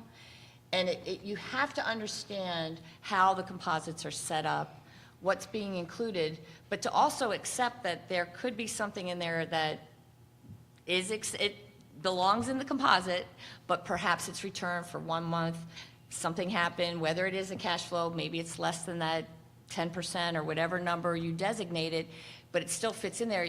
It's really important that you can explain why the dispersion within your accounts is so high. And I think being able to explain that to the portfolio manager, because they're going to say, why aren't these tighter? Like, why do we have dispersion that's this high? Why is the highest return 6% and the lowest is 4%? But being able to look at what, again, understanding what might have happened, whether it's trading, whether it has to do with a cash flow. Maybe there was a freeze on trading something, but not enough to kick that account out. So understanding how everything is built is really important. Absolutely. And not only dispersion within the portfolios in your composite, but if you think about dispersion of your composite returns with the market. So to understand what happened in the quarter or what happened in the month and how your portfolios are built and the differences, even if you don't do attribution, it's really nice to keep yourself educated on what's going on in the markets and know how that's going to impact your portfolio returns, because then the portfolio managers can rely on you more to help with those differences. And then you're more of a value add. You're not just Exactly. crunching the numbers, you're not looked at it, you're really analyzing what you're seeing in those numbers and how it's being affected by maybe the benchmark itself. Some of these benchmarks, they start running off if they hold NVIDIA and you only have a limit, you only have 5% of a security in your portfolio. That's your limit, your maximum, but then the index is just taking off. How can you compete with that? So to understand what is happening, as Christine said, can give that value add, like this is what's happening. Your portfolio managers obviously are seeing that and they know that. They may be trying to hold on to that NVIDIA as well, but it's very important that you understand that that's happening also. Yeah, and you could even be more proactive and send out a weekly report like we do to all of our portfolio managers that show all the different asset class performance, month to date, year to date, week to date. So they can see, you might have someone who's just focused on fixed income bonds, but they might be interested in what's going on in the private equity, real estate or hedge fund space or just common stock. So it's just really nice to be a source of information for all of those teams. So another thing that I was thinking about is the time management and being able to multitask. I would say that's a skill set that's really required as well. And especially, I think you're all very familiar with the time crunches that you have, that as soon as the month is over, well, especially the quarter, as soon as that's over, that very first day of the new month, you're getting phone calls like, where's my reports? Where's the composite? Before you even had a chance to analyze anything and reconcile. So you really have to be right on the ball. And the quicker time, that's the turnaround times that are being required. Yes, you have the systems to do it, but it's almost like you don't have enough time to look at that information, make sure everything is correct and go back. But it's important that you time yourself and when your crunch time is coming. It's kind of like a Python, I guess. Absolutely, yeah. And life doesn't stop just because you have a reporting deadline. Right. We're all involved in projects and ad hoc requests come in from clients. Nobody wants to hear, oh, I'm sorry, I'm working on a Business Day 5 report. You have to be able to make sure that you can, deliver all your things. So plan ahead. Try to do a deliverable calendar. Delegate tasks if you can't get to them. So there's a lot of things you can do to manage that. Yeah, I would say, so I think the most important skill, I know it's the technical, but I really do think it's the soft skills. And that probably doesn't make sense with most of us being with math and it's numbers and it's computing things and attribution analysis, and everything is analysis. But I think it's being able to interpret that analysis and share the story and be able to give that story to the portfolio managers, to the analysts, to marketing, to the sales team, promoting your firm. I think that's really important. Absolutely, and be client-focused. And a lot of folks who do performance are introverts, and it might be hard to get out there and talk to a portfolio manager, but it's not that hard to do an email and do a little summary that you can send out. So it just takes practice and, good communications. Well, and actually from what I learned yesterday, Christine, is you can also use TikTok to Oh, yes, you can. to share. I didn't know that until yesterday. I'm not really But sure not in how. corporate America. Not in corporate America. But I think that's Yeah, pretty good. I That was think like our summary points. Are we good on time? What do we have? John, did you have We got anything 10 to share? What did we miss on the skill sets? I have questions. I don't know if I have Oh, anything to share. How much time should I spend learning AI versus TikTok? No, that was a joke. So for those that are hiring performance analysts and looking at what skills should they definitely require, what skills do you think, I guess two questions, what skills do you think can be taught once you hire somebody versus what do you think cannot be taught? If it's not there, that person's not going to be a good candidate at all. I think, well, all the foundation to do the job can be taught, whether it's portfolio management, asset classes, the performance calculations, anything that you can take in a course can be taught with a proper manager, right, and time.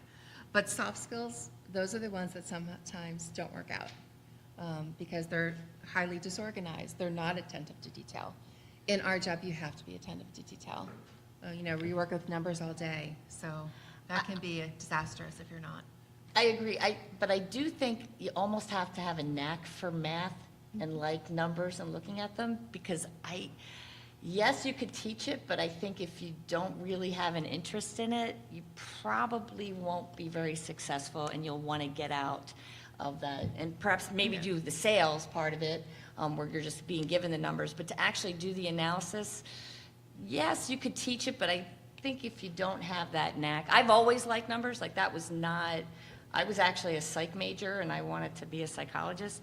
But I always loved numbers, and I liked finance. I took economics just because I wanted to as an elective. So I kind of fell into this more on the soft skill side. Like I wanted to get into sales and be a portfolio manager someday and manage money. But what I found is I was better at looking at numbers and analyzing that. Do the skills required differ by asset class? Somebody that's going to be doing performance, say, for equities, fixed income, versus private equity, debt, real estate. Any thoughts on that? I would say not initially, but over time, I mean, certain asset classes are definitely more difficult to understand, but that's part of the whole career progression. You might start in an easier asset class and work your way up, but that doesn't, like if you start in equities, it doesn't mean you can't do a private equity. It just takes more knowledge and time, but I think the core skill set is the same. Is that a bug? I thought there was a bug or something. It's a little, Okay, good. like a shadow.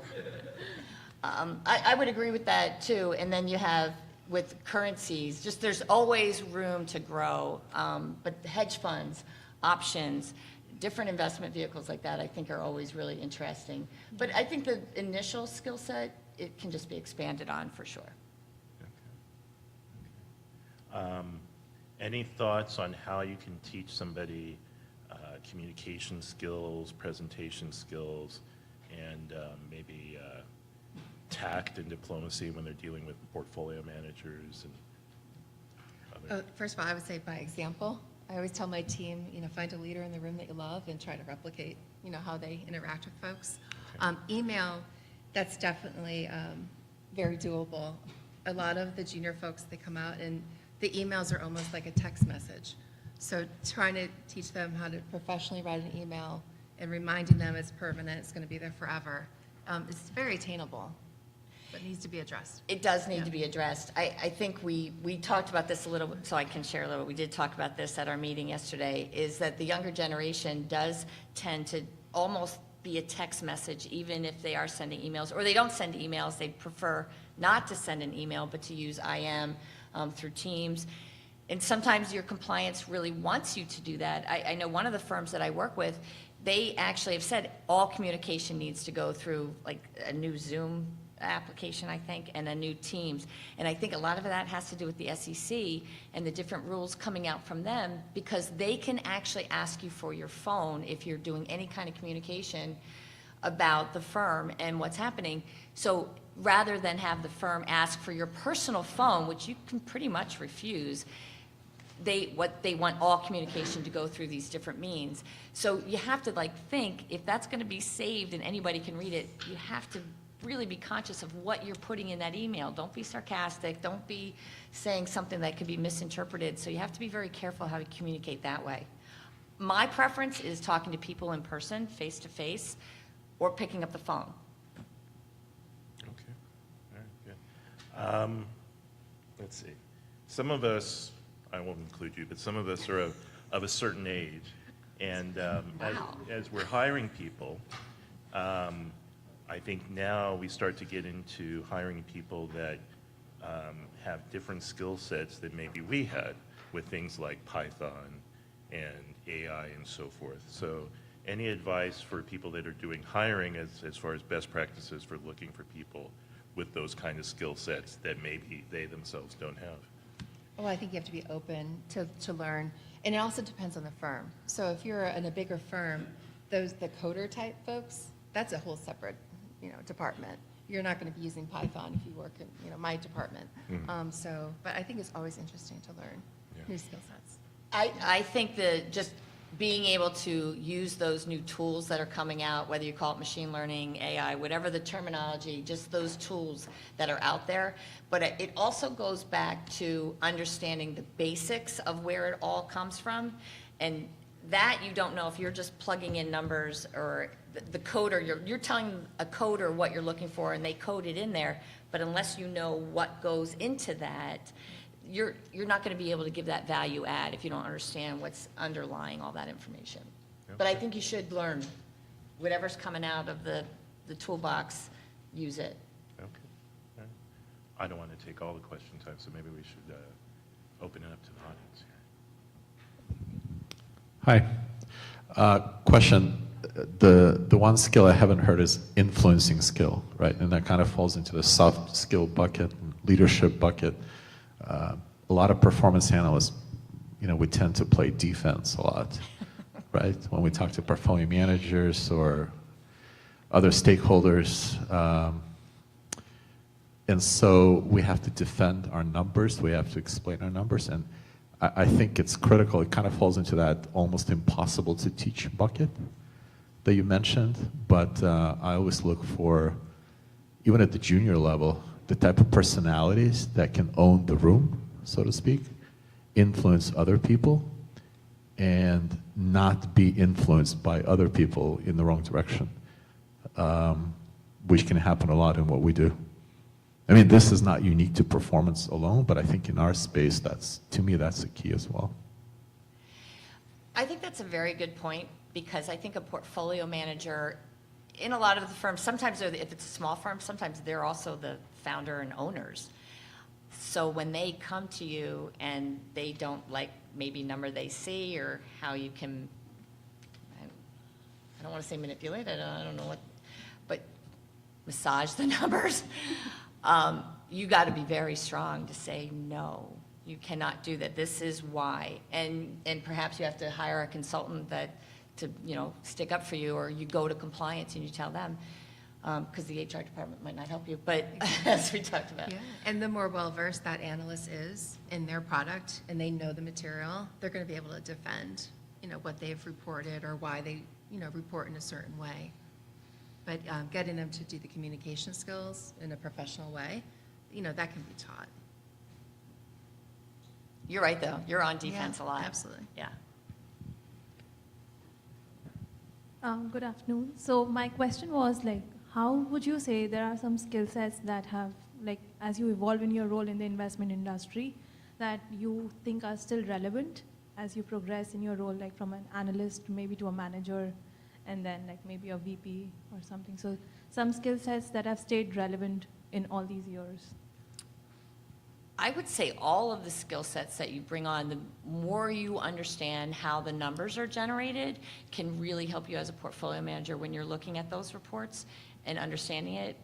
I'm always impressed when I worked for one guy. He started out as a performance analyst. He was one of the owners of the company too, and then he was a portfolio manager, and he really understood where everything came from, how it was generated, because he just came from the bottom up, and it made him a better portfolio manager, I felt. Yeah, and I would say, everything that Debbie said is true. Everything we talked about is relevant for all levels, but the more senior you get, you have to really hone your leadership skills and realize that your success is your team's success, and that you're there just not for you. You want your team to shine, and that is defined as success for me. Yeah. Yeah, thank you, Christine and Debbie. Overall, where would you say you've found the most success, or a manager would find the most success in hiring performance analysts? Where would you find them? Oh, where to find folks? Well, I'll start then while you're thinking. Because my story is, when I worked for a firm, it was very hard for me to build a team. I grabbed people from internal. So there was a very smart woman, I think I saw her walk in here even, who was in operations and did reconciliation. Very smart, very good with numbers and math. And I asked her to be on my team. And it was kind of through that, because I could see her work ethic and what a strong person she was, great worker, really understood the process. And then the other person who joined the team, believe it or not, came from compliance. And I worked closely with her through different, whether it was GIPS or GIPS verifications, but great team worker. And I needed another person, and I said, would you like to join our team? So This was a small firm though, but it was mainly internal because they didn't want me to go outside. They were just not going to give me any help. But I was able to find people inside and basically it was those soft skills, like I knew they would be really good and helpful, and we worked as a great team. And I would say anyone from portfolio or fund administration who is doing, the reconciliation accounting for a portfolio from start to finish, they have a keen interest in making sure all the data is correct because they know how it impacts performance and risk.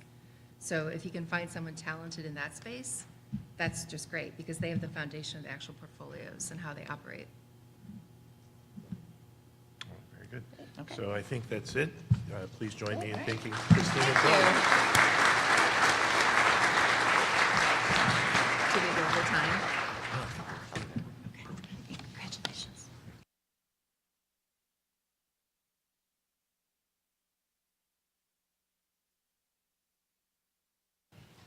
All right, so our next session, we've had several references to AI over the course of the day, and now it's time to take the deeper dive. So I'm going to apologize twice because I think I might mispronounce the name of the speaker and of the company, but I'm going to make an attempt. Please welcome Harold Collette. Okay, and of Alchemy. Awesome. All right. So, welcome.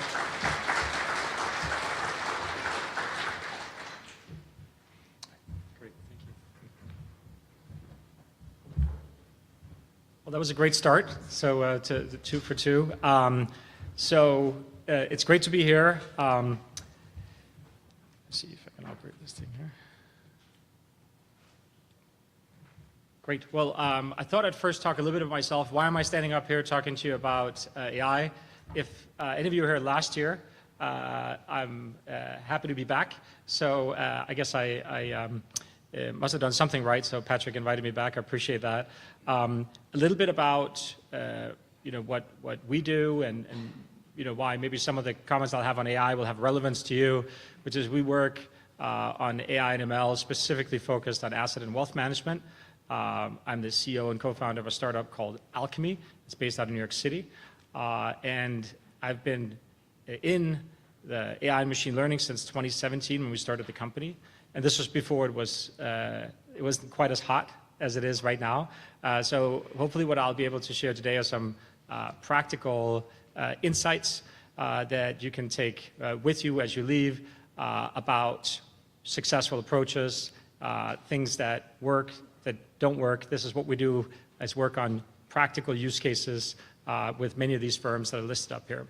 A little bit about Alchemy. We focus on primarily unstructured data, and we're backed by both great Silicon Valley investors. Intel is our largest investor, as well as a large VC called Canaan Partners, as well as industry insiders. So SimCorp, now part of Deutsche Börse, has been an investor since 2020. And also a close partner of us. So many of you I know might have SimCorp deployed inside of your companies, and you might have had SimCorp people knocking on your door talking about our technology, which is part of the SimCorp Dimension platform as well. So last year, when I was up here, I left with a call to action. And I said, last year was a great time to get started, and I suggested that all of you should set yourself a goal last year of doing one proof of concept. And so I thought I'd check back in with you and see a year later, how did that go? So maybe with a show of hands, did anyone in your area do a proof of concept on machine learning or AI?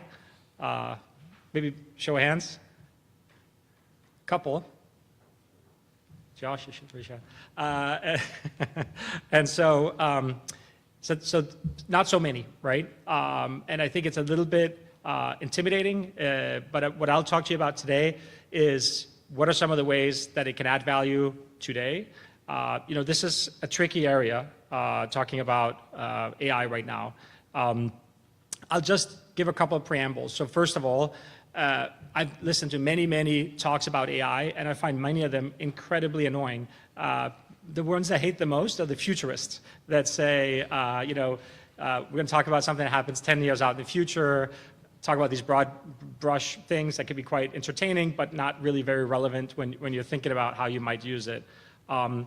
Maybe it's good for you to know that I'm not a data scientist. I work pretty much every day closely with my co-founders who are data scientists, but I'm on the business side of the company. I spent 6 years at Bloomberg before launching Alchemy, so I am the one who's practically trying to make AI do things for our customers that are really valuable. And what you won't hear from me either is scaremongering. So I'm not here to say I'm not on the negative side of things saying it's taken all of our jobs. PMAR, once you've had the 30th anniversary, will just be 10 people because AI is going to do all of it. I don't believe that. I think it's going to be an incredible benefit to all of us. I think we're at the cusp of something very exciting. And so I'm on the positive side of that, and I'm not going to talk to you about the end of the world. Let's jump into it. A little bit of kind of reality versus expectations, how to think about AI practically, and then ways maybe you can think about 12 months from now being able to raise your hand and say, I did a proof of concept, I learned something about AI and machine learning in my domain, and hopefully that'll make sense. Now, some of you may know this is a well-known chart. The IT research firm Gartner Research puts this out. And so, it talks about, this typical kind of hype cycle, right? And so, you go through with technologies and you go through an incredible amount of excitement, and then you reach the peak of inflated expectations, followed by the trough of disillusionment. And I'll let you know that for generative AI, we're about to enter the trough of disillusionment. It was, a year of 2023 was a year of great excitement. And I think in terms of those of us in the corporate setting that are looking to apply these technologies, we're kind of right-sizing expectations for what's possible now. How can it impact my work now versus, of course, the long-term perspective, there's some incredible advancements. Good news is, after the trough of disillusionment, you reach the enlightenment and the plateau of productivity. So I'm excited. We're quickly headed to the plateau of productivity, and I think that's just kind of a right sizing of expectations. So while there's a lot of hype, there's also some incredible opportunities. And so I'll talk a little bit about what we're seeing as areas where AI can make a big difference. I thought one of the funnier sort of pointed commentary was from a venture capitalist called Matt Turk. He happens to be a friend of mine. He's at a New York VC firm called FirstMark. And he said, in 2023, I hope generative AI doesn't kill us all. In 2024, I hope generative AI goes from proof of concept experience at my company to small production deployment to read PDFs in the next 12 to 18 months. And so I thought it was pretty spot on. So there's a lot of work that we have to do to make the technology actually add value in the corporate setting. And even on the panel discussion before here, I thought all the commentary about what is a great performance analyst really applies well to what is someone who could really be effective in applying AI. If you think about it, understanding the data, understanding and being good at math, enjoying, kind of digging in and having conversations about the data quality, et cetera. Now, AI today, you can definitely source new insights from all of the data that you have. That there's new data sets that are available to generate insights. A lot of pain can be removed from the manual processing in areas like investment operations, compliance, fund accounting, as you're processing unstructured data. So many of the investments, of course, spit out an enormous amount of unstructured data that you have to process. The exciting thing that's happened in the last 12 to 18 months is the ability to now synthesize and be able to extract value out of very long and voluminous, wordy documents, offering memorandums, prospectuses, et cetera. Those are now all available to source insights from. That used to be nearly impossible with natural language processing, but with large language models now, a whole new data domain has opened itself up. We're incredibly excited about that. And with the right kind of system around it, you can move through workflows much faster. So hopefully you can give your teams time back And typically, it's the kind of tasks that they enjoy the least, which is processing documents, making sure that data is accurate, triple checking, et cetera. And importantly, all of that can lead to an improved client experience. So you can provide more comprehensive reporting. You'll be able to provide deeper insights into clients and potentially set your firms apart by providing that kind of experience based on better data.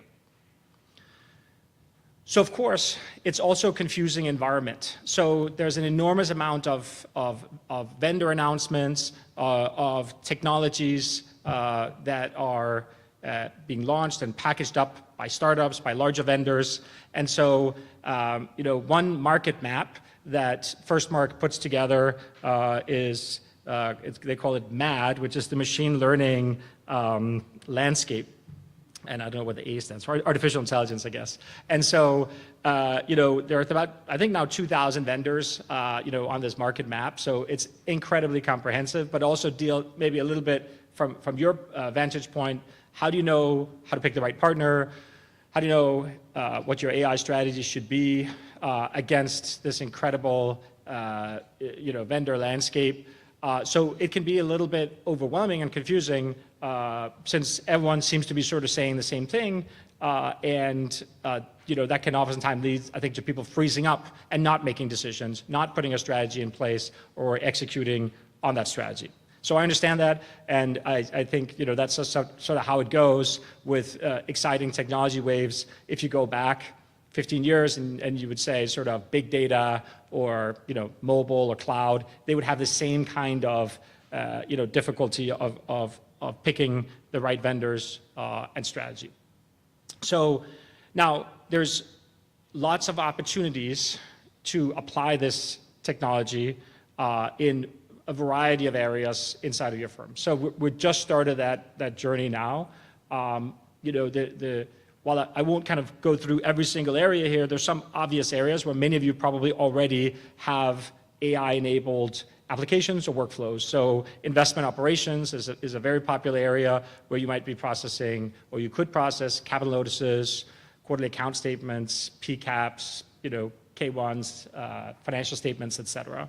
Fund administration, of course, accounting, et cetera. So within each of these, what you really see is that while the AI opportunity is very large, it actually can break down into individual components, right? So there could be small data streams where you could get a win and you could say, maybe this year I'd like to make an impact in investment operation, or maybe I'd like to process financial statements for valuations. So you can set yourself a discrete task and tackle that. And of course, as you go through that, you build muscle. So you suddenly understand, how does this map to my internal systems? Where does the data need to go? What are the validation steps that I should have on that data as it transforms from a PDF that you receive into your system of record or your IBOR or wherever you want the data? So lots and lots of opportunity, and it's really up to you to decide where would you like to start. It's not for lack of opportunity. It's really about the initiative. So what I'm suggesting is that every one of you should think about getting a win.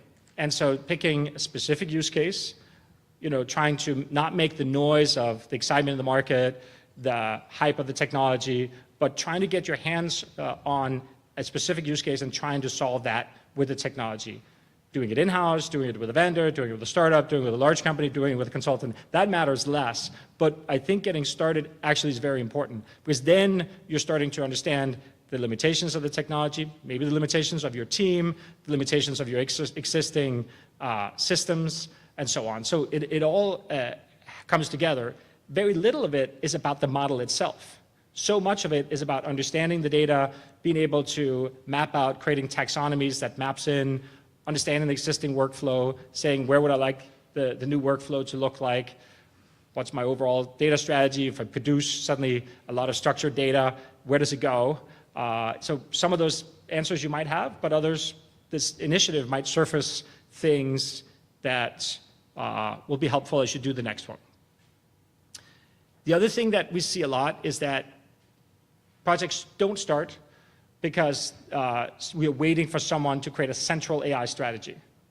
And I think it's a little bit, it's kind of great to have a central AI strategy, but if you're really going to capture the opportunity of the technology, that shouldn't allow the line of business, the individual business unit to be held back.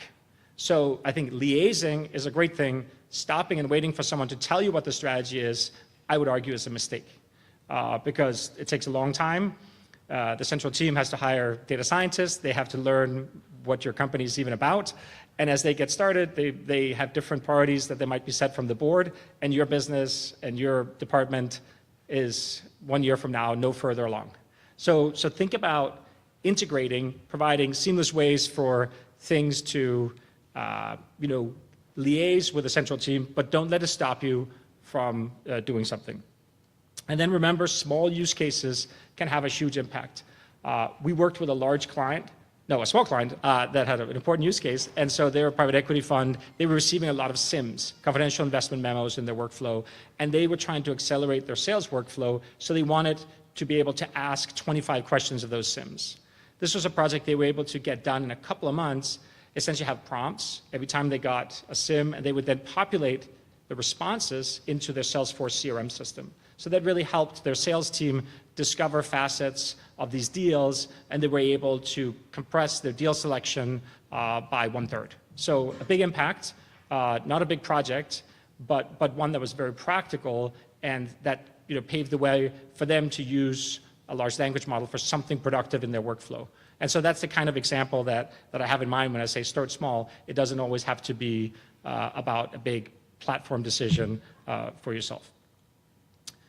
So you can see what I'm building up to here, which is really about leadership, right? So it's like, who takes charge of these initiatives? So what we do, hundreds of conversations every year with firms about applying this technology for something practical. And what we see over and over again is oftentimes a lack of leadership. There's sort of excitement, but the question is, who leads these projects? And that change will require leadership.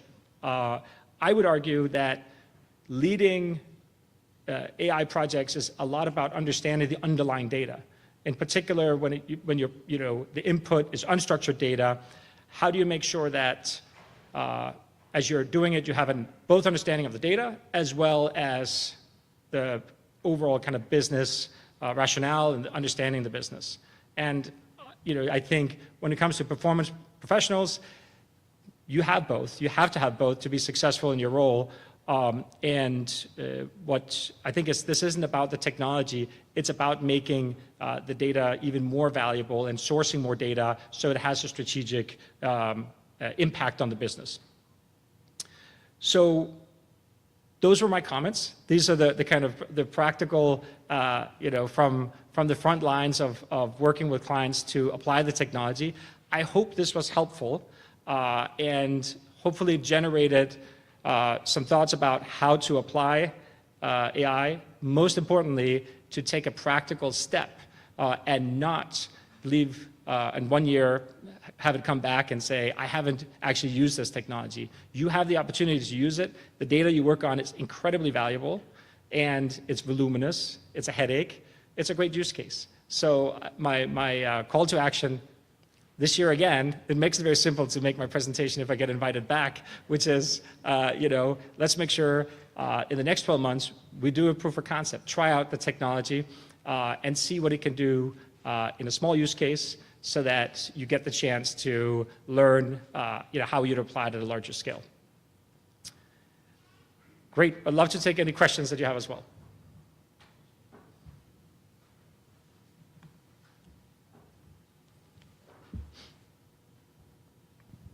Thank you. Can you share what are some of the tools that you're using? Because there's a lot of different providers of AI technology.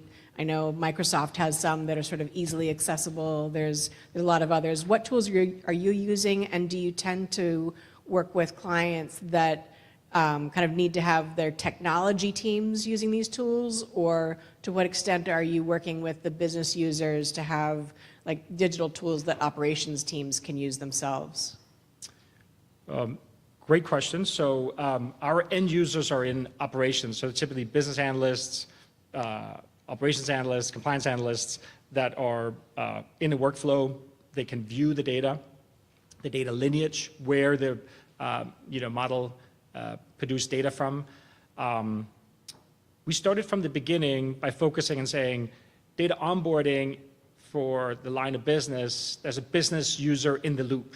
So we designed what's now well known as a human in the loop system, which has a front end, an application, and a business end user, and then technology that does the heavy lifting. So that's the way we kind of produce a benefit in the workflow. We developed our platform in AWS, and so from the beginning, and remember we started in 2018, we used transformer models. So these are typically open source models that we would then modify and train on client data. So it's kind of like a workhorse is how you can think of it. They have names like Layout LM, et cetera, but they kind of all come from the Google BERT kind of framework. So these transformer models can be really good at extracting data very precisely inside of a table, being able to parse financial statements where the data is very tabular, and you have to be very, very precise. So something exciting, of course, happened, which is the large language models came along, which we've threw ourselves into that a second that we could get our hands on it. So we launched our first LLM-enabled application in February of 2023. And so we called it Alchemy Alpha, which the idea was you could generate additional insights. In this instance, our strategy has been what we call model choice. So model choice means that we don't force the client to use a specific LLM.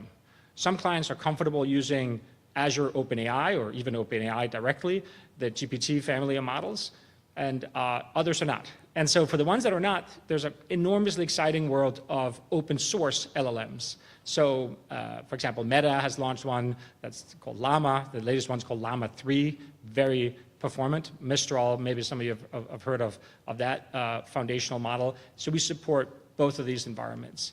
Now, in financial services, many people are worried about putting their data into an LLM, specifically into OpenAI. And so what open source offers is the ability to not share. So you can get all the power of a LLM, moderately less powerful maybe than the very latest version of the GPT family, but incredibly powerful nonetheless. And you can deploy that in an environment where it doesn't share. So everyone can have their own large language model with no sharing. And that seems to be quite important in our industry where everyone's worried about third-party commitments and client confidentiality and other kinds of obstacles. So that's the current scenario. Lots of open source action, proprietary models through OpenAI and Microsoft, and I'm sure Google, even though we've not been as active looking at proprietary models from Google or even Amazon. So those are kind of, some of you may have in-house scenarios where you're fine-tuning large language models, and we've said we can also call out and essentially be a workflow layer on top of an in-house trained large language model. So that way we don't get mired in this whole foundational model race. That would be a very bad place for a small startup to try to compete. Every time they train their model, it costs at least $10 million, and we don't have that kind of capital.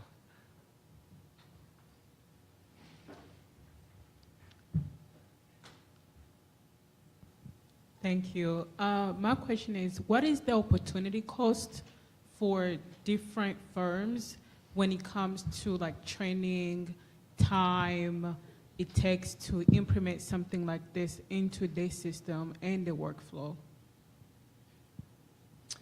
Yeah, I would say it's almost like a spectrum.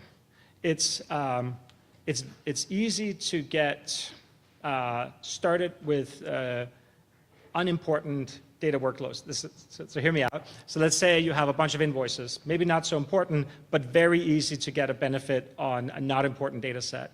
If you have an important data set, let's say credit agreements, it's incredibly complex, and it might take you 9 months to get a project deployed. So the difference, of course, is the business case is much, much stronger for credit agreements if you have a lot of exposure to credit, and the business case for invoices might be much smaller.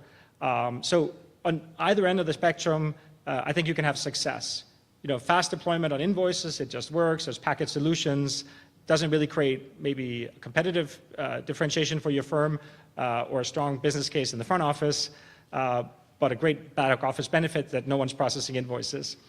On the other end, credit agreements could open up brand new business opportunities in the front office and might also be more expensive. Where you might not want to be in the middle, where you have sort of, nice to have problems that are not really strategic, but that might still have a 6-month deployment cycle. The ROI on those projects might still not be there. So hopefully that framework is helpful.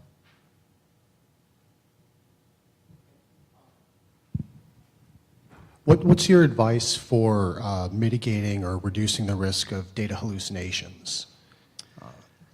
Yeah, it's definitely a real concern, particularly if you're looking to use large language models to generate insights. It's a lot of work is being done at this. I think the easiest way to think of this is to constrain the data universe to, let's say, you're really interested in processing prospectuses. As long as you make sure that you only constrain the correct answer to something that exists inside of this corpus of prospectuses, it doesn't go to Reddit or some other sketchy data source and starts doing that. The second thing is prompt engineering. So as you're engineering your prompt, you can make sure that you have the right kinds of controls, and that's something that requires an expert, right? Someone who's either machine learning engineer or data scientist if you're designing prompts. And finally, on the output side, you can constrain it in a variety of ways to make sure that you can provide traceability. Where did this answer come from? So you point to the specific place in the prospectus and said, this fund has these expectations for inflation, and it's on page 17. The evidencing, is key. What it means also, of course, is that a human is in the loop and that you're not straight through processing these answers to make important decisions. Thank you. Thank you. Any other questions? Maybe I have one. Yeah. So you've told everybody here that they should do a proof of concept. Any advice as to what would be a poor proof of concept to do, or one that might be destined to fail, so they should avoid, designing it in that way? Yeah, I sometimes refer to these as I have a dream. So that you essentially have unrealistic expectation, right? So you say, I'd like to remake my firm.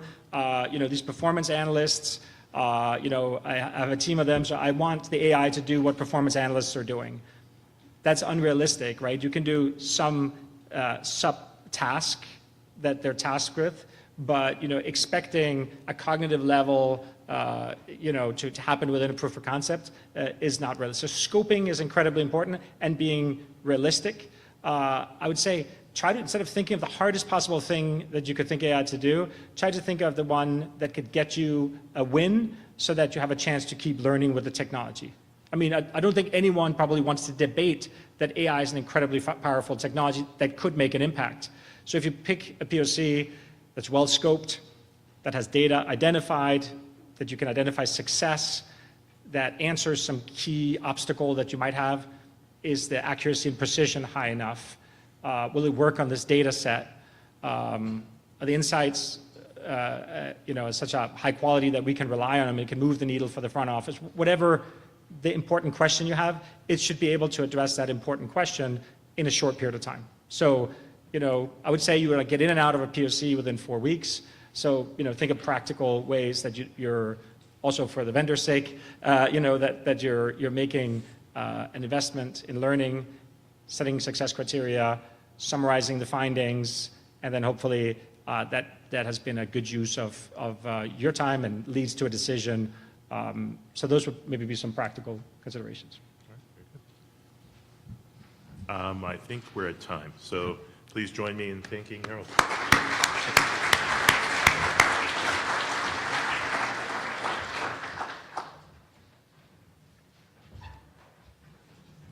All right. right, if we can get our panel up for the next session.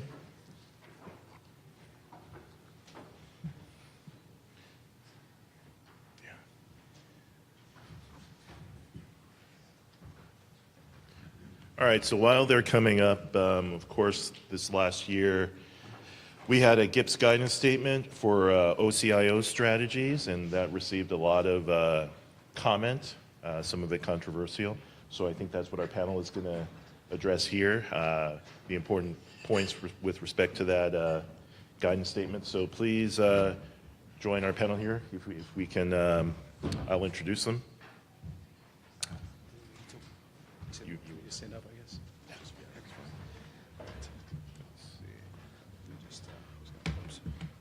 All right, so, or you want to introduce her? Yeah, we can get it started. Okay. All right, take it. I'm going to turn over to Joshua. He'll introduce the rest of the panel. Okay. Hi, everyone. So I'll introduce myself briefly first. I'm sorry, let me just get set up here. I didn't realize I'd be standing up, so it feels a lot more important You can than I sit. thought it was going to be. Oh, he is? All right. Well, I think I have to keep these moving. I'll sit down maybe when we... Okay. All right, well, good segue for us. Actually, we work with Harold and his firm, so I can give them good reference. They're a great company, and they've done a lot of good things for us. Segue from, in terms of AI, disclaimer here, all of our slides I created with ChatGPT today, so if you see anything that seems blatantly wrong, maybe it's probably hallucinating. But I'll introduce myself first. I'm Josh O'Brien. I'm with Strategic Investment Group, so we are an OCIO, and I have three other very distinguished panelists as well, so I'll let them introduce themselves, starting with Amy here. Hi, I'm Amy Harlacker. I work with Common Fund, and I head up the operations. Hi, I'm Todd Gillerette, most recently with Northern Trust. One thing I'll hit upon within the context of this is I sat on the GIPS Executive Committee. So from a standard setting, this is draft guidance. Try to inject some perspective on how that might work and some of the challenges associated with drafting stuff. My name is George Finley. I go by my initials GR, and if you want to hear more about that story, I'll be at the reception at 5 o'clock. We can chat then. And just a quick poll real quick. Who's the first time at the PMR? All right, good. All right. I feel better now, so thank you, everybody. This is my first time here. I'm happy to be here. All right, great. So we will get started. Just realized that alchemy is still on our slide, so I don't know how that happened, but all right. So first, before we dove into talking about the guidance, I thought it might be helpful to just give a little bit of an overview about what this GIPS for OCIOs is about. So we'll try to keep this part short so that we can do the more interesting conversation. But just out of curiosity, how many people in this room are familiar with the guidance statement, the GIPS for OCIOs guidance statement that was put out last year? Handful, small, maybe less than 10%. I'm going to guess. Okay, good. Well, then we have a lot of learning to do today. So I'm going to just give you an overview of the guidance statement. Other disclaimer is I am on the CFA Institute has a working group. I am on the working group. I'm not at all representing the working group's view on any of this. I'm not representing the firm's working group, my firm's view on this either. I'm just these are just my personal opinions. But we'll start off with just giving a very brief overview. So this working group was formed about a little over 2.5 years ago. The CFA Institute felt that there was a need to have guidance specifically for OCIOs. And we haven't even explained what an OCIO is, so I'm guessing if only 10% of you have read the guidance statement, I should probably explain that too. An OCIO is an outsourced CIO, outsourced chief investment officer. It's a trend that's been growing very rapidly in the industry. My company's been around for over 30-some years. Amy's has as well. 50. So we're 50. 50 years. Okay, there we go. So very much pioneers in this space. Okay, but so why did the CFA Institute believe that there needed to be OCIO specific guidance? First is just really, there was a lot of noise within the industry coming from consultants and prospective clients that when they were trying to talk to OCIOs about performance, that they were getting all kind of different information, right? They were, in some cases, getting single client representative portfolios. They were getting composites that were created different ways. There's this problem of legacy assets, which I'll talk about briefly in a second. Cherry-picked portfolios, lots of hypothetical track records that were reconstructed, and it's very difficult to assess one OCIO from the other. So the CFA Institute, from there, decided that this was something that they wanted to take on. There's a very good question that many people ask, which is, why do we need specific guidance for OCIOs, right? We have GIPS standards, and can't OCIOs adopt the GIPS standards? Which is a great question, and the answer is yes, of course they can. And my firm has adopted the GIPS standards probably 5 years ago, and many other firms, I know Common Fund is GIPS compliant as well. So I know that as of a year or two ago, at least 20 OCIOs were already GIPS compliant. I think the number is probably significantly higher at this point. However, even when these firms all became GIPS compliant, the reality was there was still a lot of these problems, such as range of composite definitions. So an OCIO, sort of by definition, manages the total portfolio for a large asset owner, a large asset pool. So these are global portfolios almost by definition, and then OCIO has responsibility from everything from determining the asset allocation to performance reporting to the client. And so when you looked across the spectrum of OCIOs, you saw lots of different types of OCIOs, and the way that they were implementing was very different. And so the CFA Institute felt that given that this was happening, that you had all these differences, that there needed to be some of these sort of fundamental questions needed to be resolved within a guidance statement, right? And so the conclusion from this was a guidance statement that was issued late last year, beginning of this year, my timing's probably off, and public comment has occurred already as well. Don't have to agree with that decision or not, as John said, fairly controversial, but that was sort of the main rationale.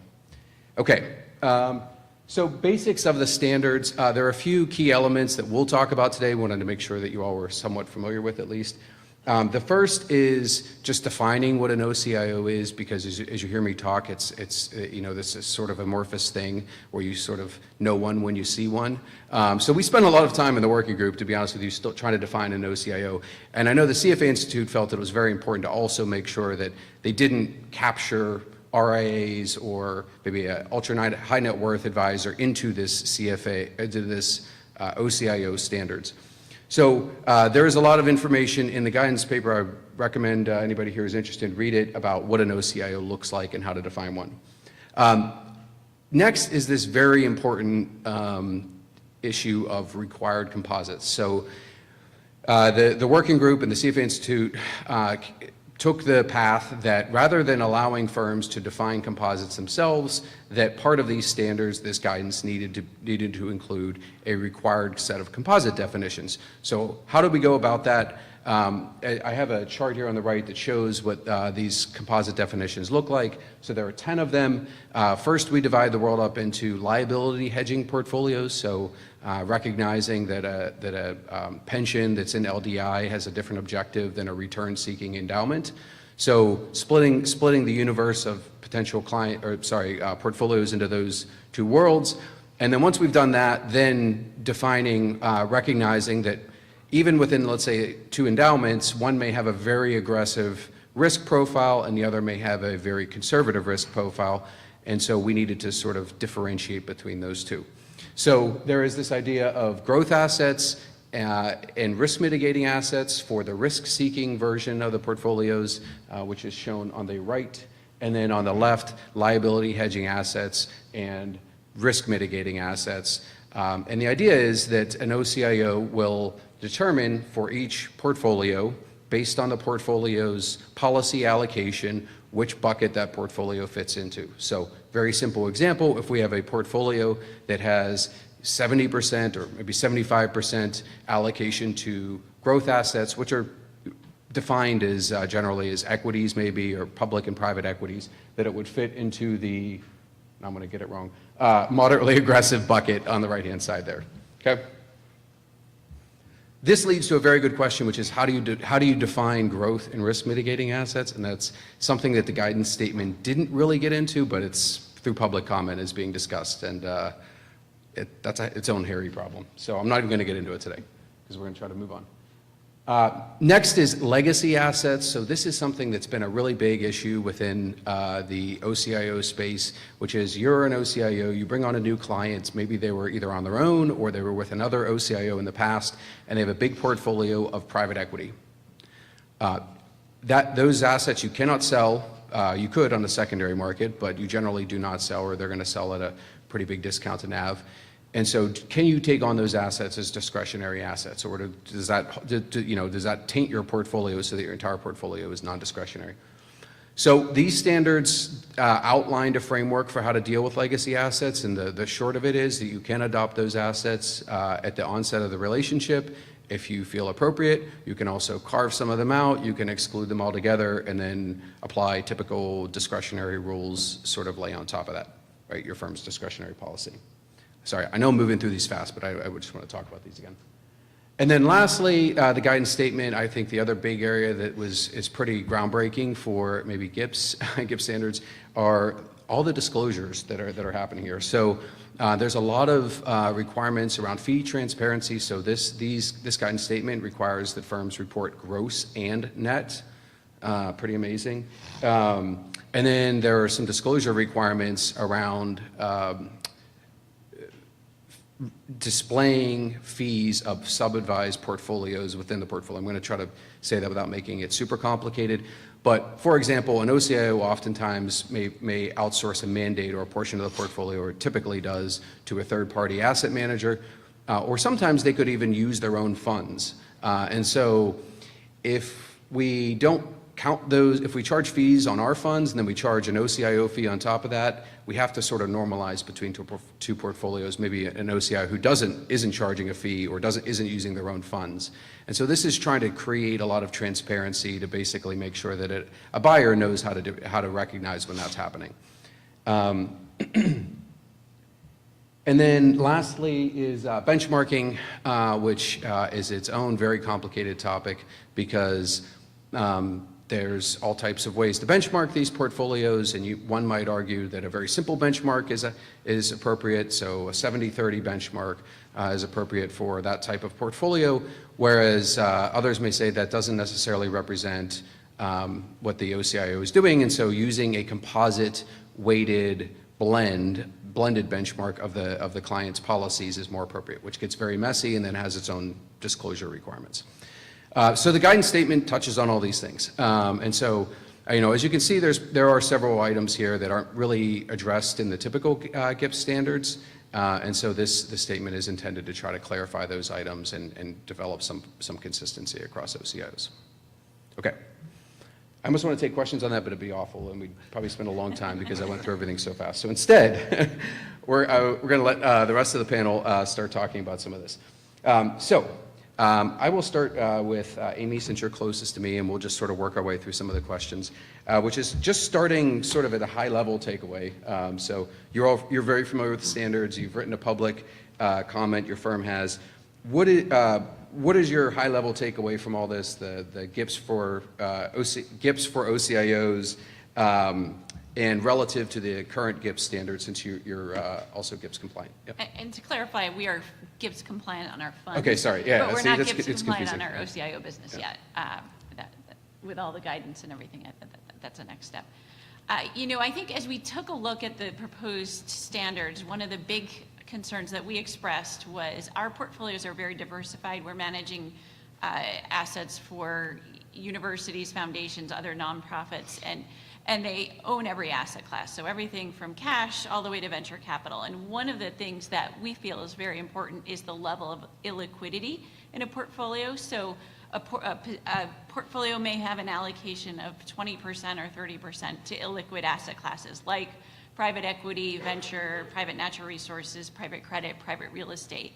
And so as we think about our portfolios and the dispersion of returns, a lot of it is driven by the illiquidity in the portfolio, right? There's an illiquidity premium that we intend or hope to get.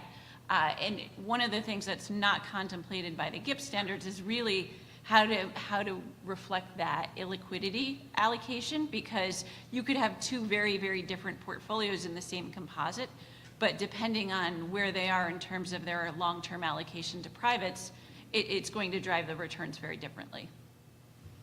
Okay, great. And we're going to come back to that topic in just a minute. But I'll next ask the same question to Todd, and we'll come back to the illiquid problem. Yeah, I think the intent of any guidance is to fill a need, real or perceived, in the marketplace and be responsive. That's always something that the CFA Institute and the GIPS committees try to do. There has been ambiguity around OCIOs for a long, long time, and how they can comply, and if they can even comply with the GIPS standards. It's always been the case that they could, and many have, but there was a perception amongst some that it didn't really fit, and thus there was the need for this, and they came out with the draft and a lot of public comment. I forget, dozens, for sure dozens of public comment letters that firms and individuals and industry organizations sent in. So it's a really interesting, because it's so customized and unique that it's a tough one to sort through. Okay, great. And GR, and do you mind mentioning also, discussing also, because I thought it was interesting in our conversations earlier, sure, the FMP standards and how you also apply to them, and just sort of the balancing act between various, even within a firm as large as State Street, you have GIPS compliance, and now you potentially have OCIO for GIPS, or GIPS for OCIO, and FMP, and et cetera. Yeah. Sure. Thank you. Yeah, and I was so excited to talk. I'm with Stacy Global Advisors. I'm an assistant vice president with the team in charge of GIPS compliance for our firm. And I think, first off, the views and comments are my own. They may or may not necessarily represent the views of SSGA or State Street in general. We get that out of the way, and then all the housekeeping is done, and we can talk about GIPS, which I love. I think, with the F&P standards, which are the fiduciary management providers to the UK pension schemes, is kind of a similar in the OCIO space, where there's a prescribed composite structure. And I think that, that draws some parallels to me, and our firm complies with both we'll say the core, the regular GIPS standards, and these F&P standards.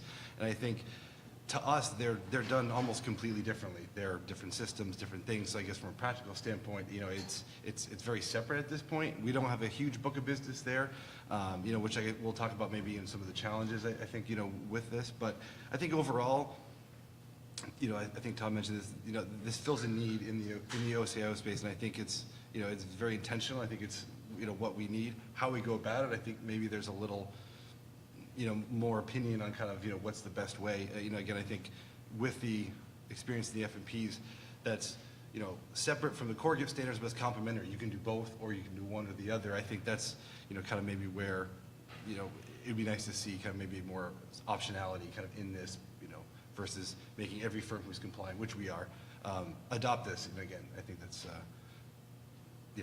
something to consider.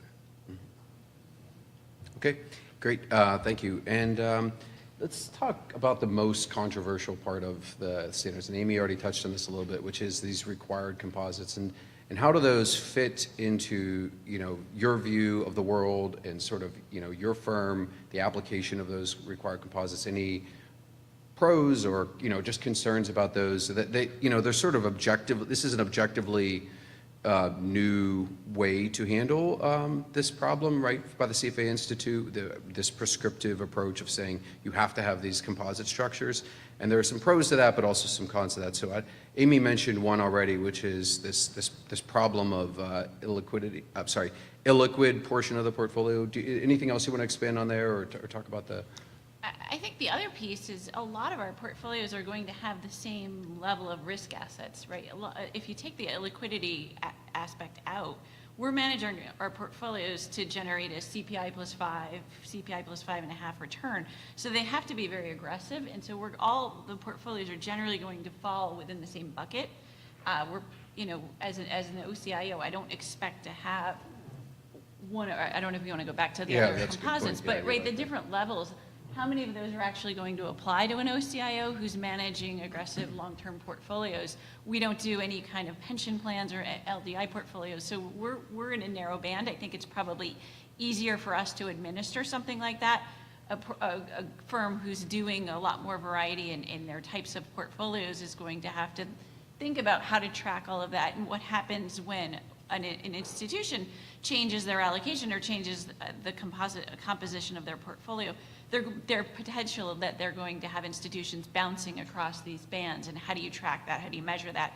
You know, I'm not aware of systems that can do that well, because these are still standards that are in contemplation. I don't know if anyone's built anything that can do that, but so we have to look at our internal performance systems and figure out, well, how do we make sure that we're getting a good historical record so that we can build the right composites with the data. George, anything you wanted to comment on? Sure, yeah, I mean, I think drawing from the F&P space, for us, I think, this is kind of a big shift from just having firms define what we think our composite strategies are. And again, I agree that it is helpful in the OCIO space, but we don't have a big F&P book of business, so we have a lot of shifting of funds between these prescribed composites. So our track records are all over the place. We might have 6 months, we might have 18 months, but there's no 1, 3, 5 kind of nice and neat, like, we'll say longer, track records for history. So I think, that's kind of one of my biggest concerns, kind of, and I think, Amy, you touched on this, is going through the different buckets when things shift. I mean, keeping track of that is challenging. Todd? One thing that I think is unique that we haven't touched upon yet is, there are these 10 required categorizations. Firms can also create additional composites however they desire in addition to these. So we could end up with a scenario whereby firms create these 10 because they have to, check the box, and then we're back to creating it according to their own discretion, their own rules, their own categorizations, which then how much have we really advanced? Right. And I'm not saying that's a bad thing, because I think firms should have and need the discretion and opportunity to define strategies, composites that fit their investment strategies, but you kind of get both ends at cross ends to some extent potentially in that scenario. And then how many portfolios are in each bucket if you're starting to do that, right? One. At what point is it meaningful, right?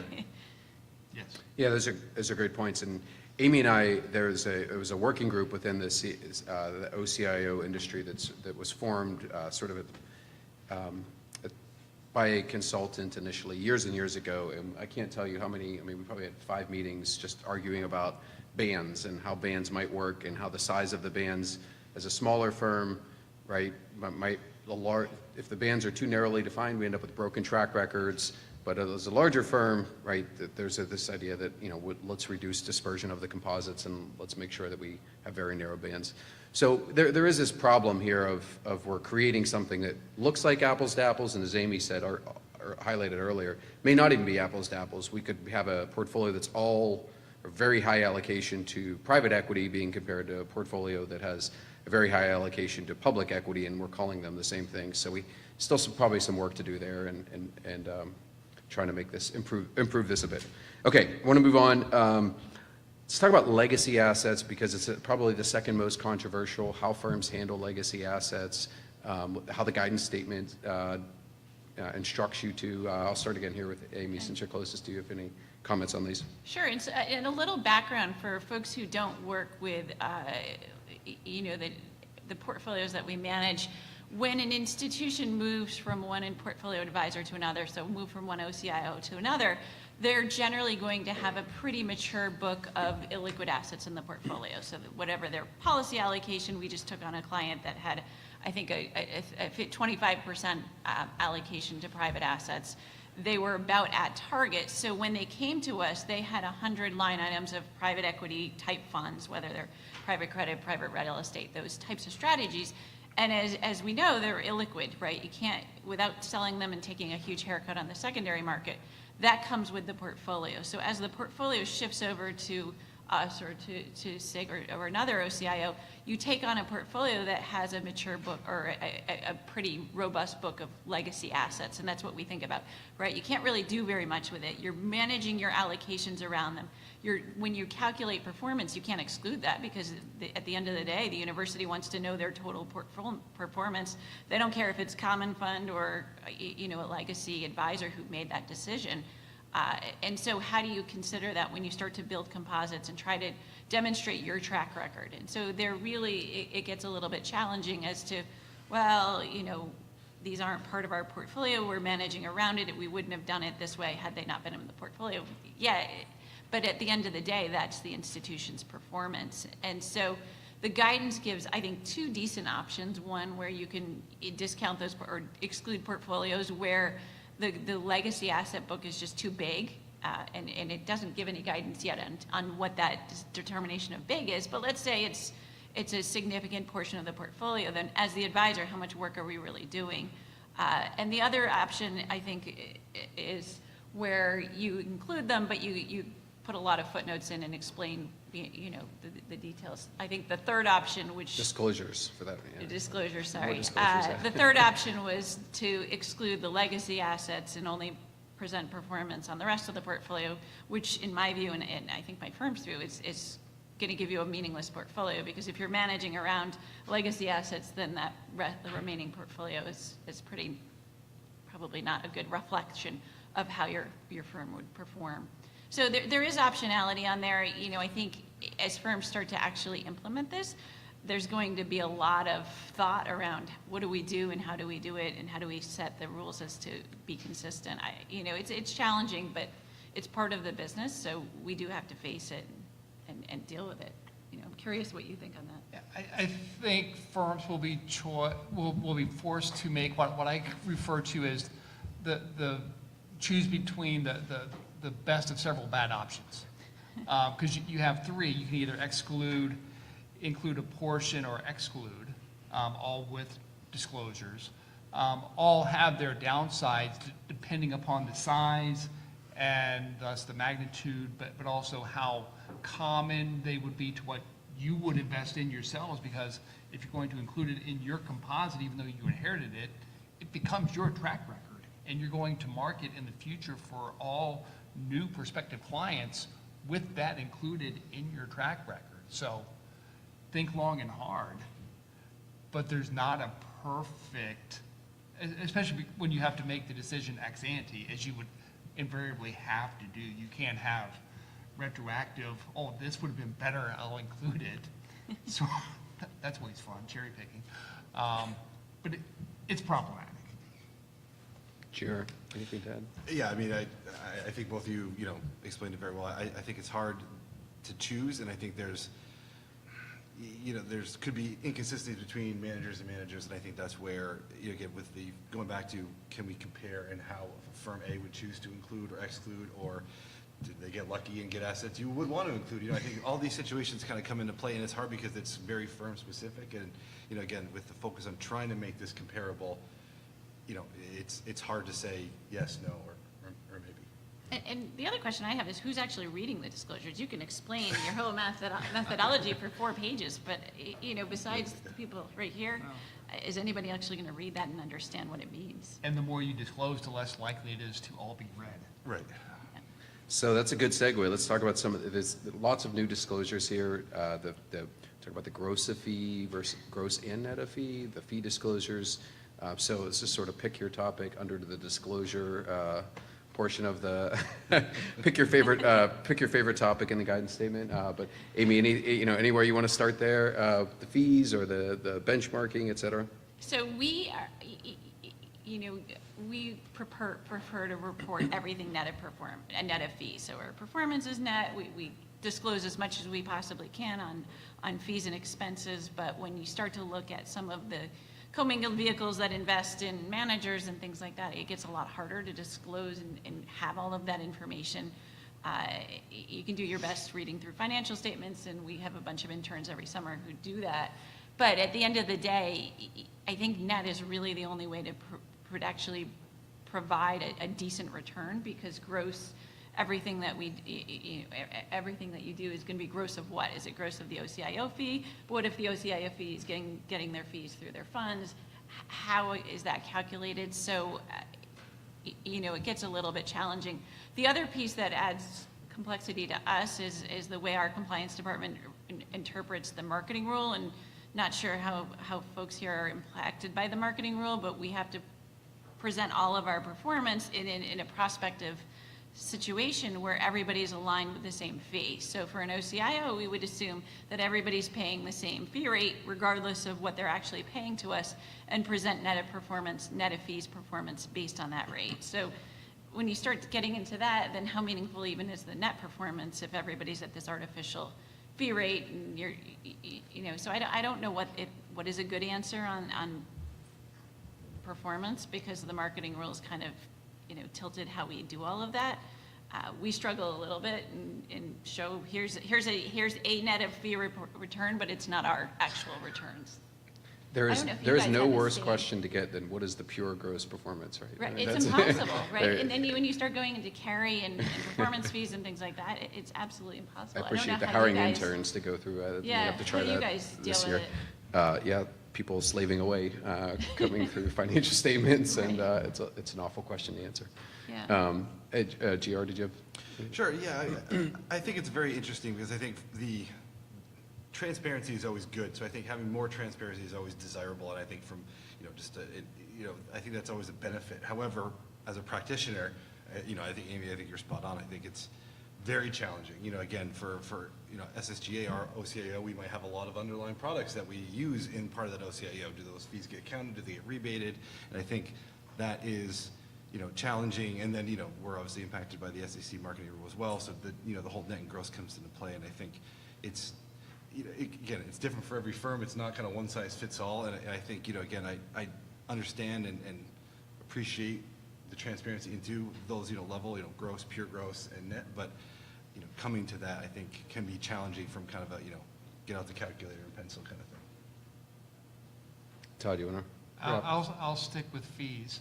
Okay. And there's a lot to talk about there.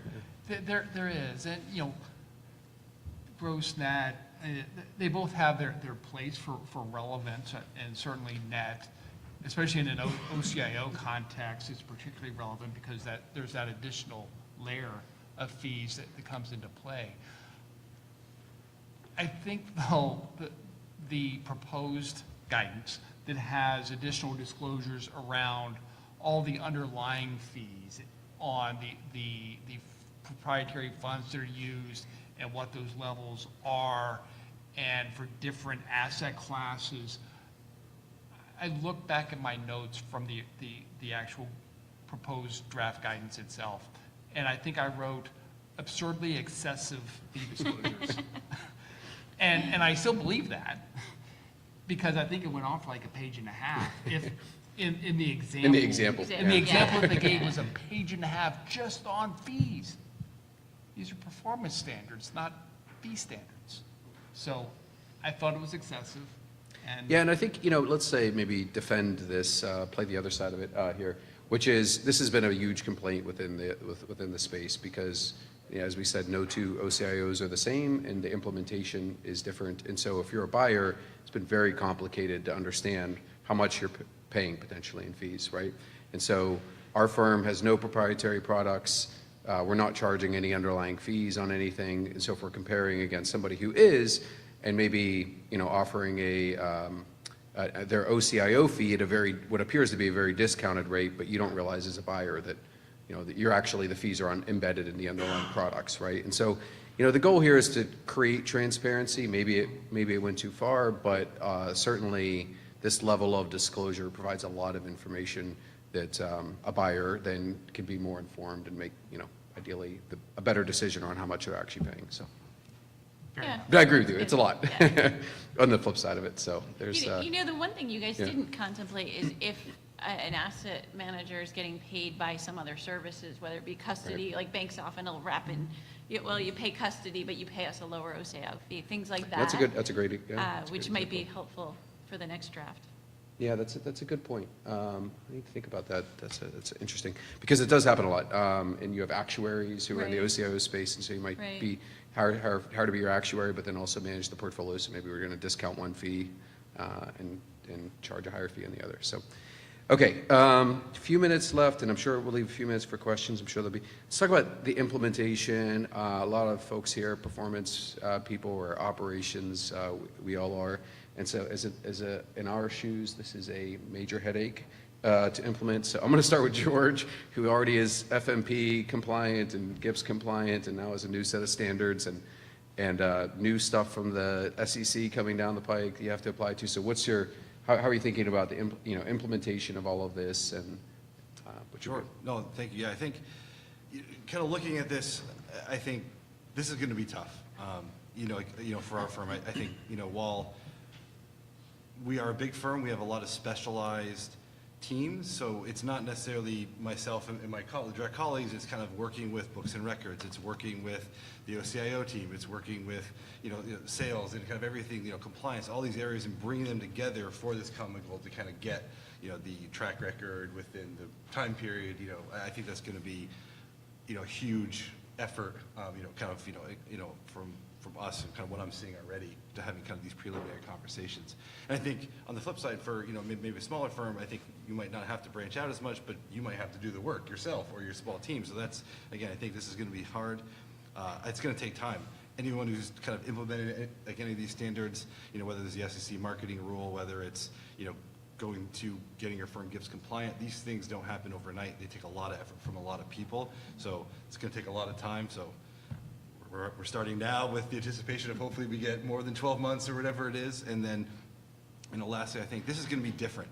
Again, SSGA, we're in the index space. That's kind of primarily fixed income and equities.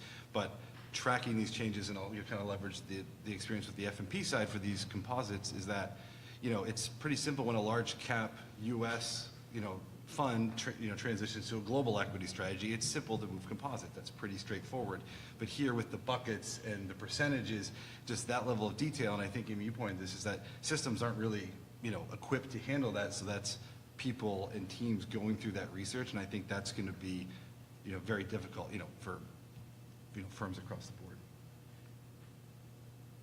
I'll work my way back. Todd, anything you want to add to that?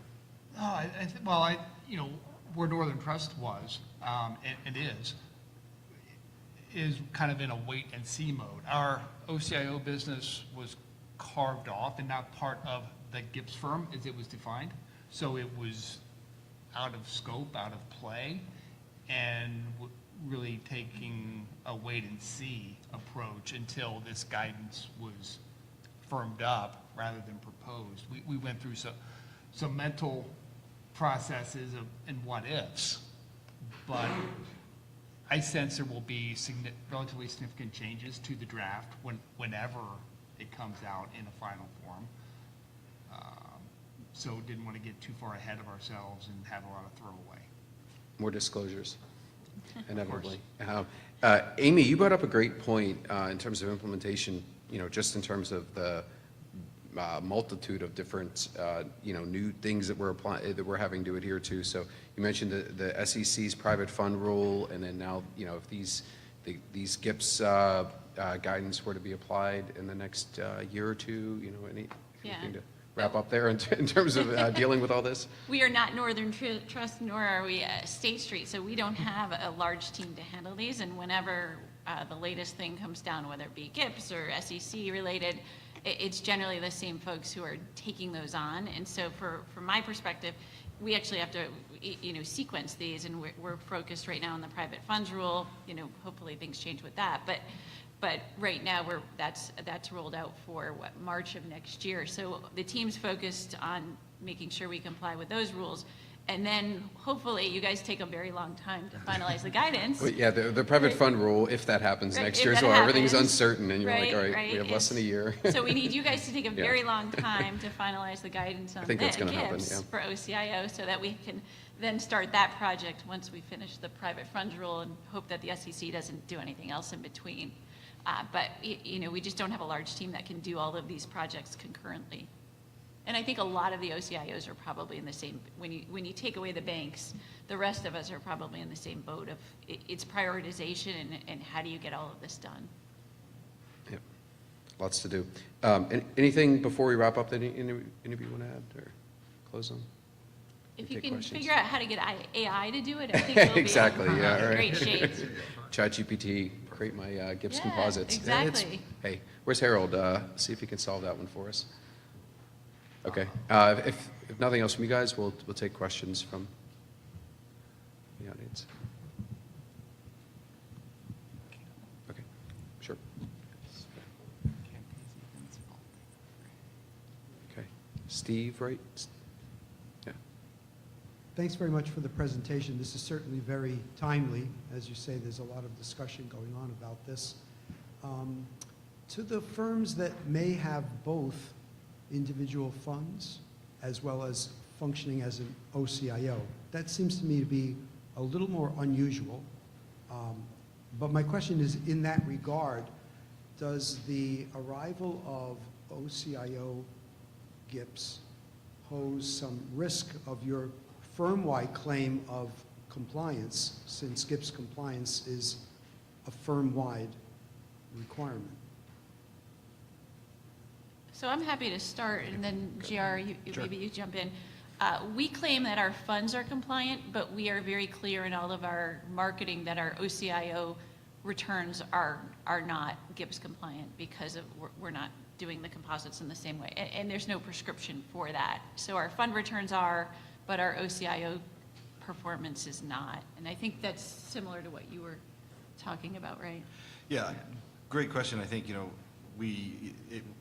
whenever these get finally released, they will need to be adopted. Mhm. And that's, again, Exactly. and firms that claim GIPS compliance, SSGA, we're not choosing not to be compliant with the GIPS standards, right? That's not a choice. So then it goes into, how do you do this? Do you follow this? Prior to, there was a point in time in our firm definition that OCIO was excluded. So I think while it's in the firm definition now, I think there may be an option to kind of move that out, if that's not necessarily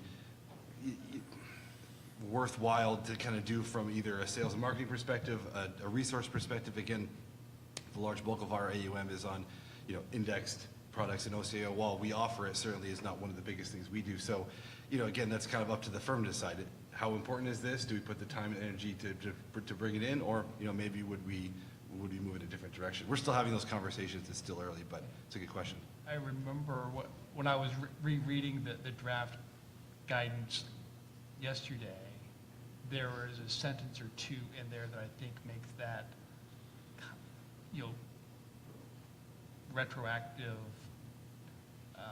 carve-out of part of the firm that currently is in, to take it out would make that difficult to justify and retain your compliance. So, again, it's all draft.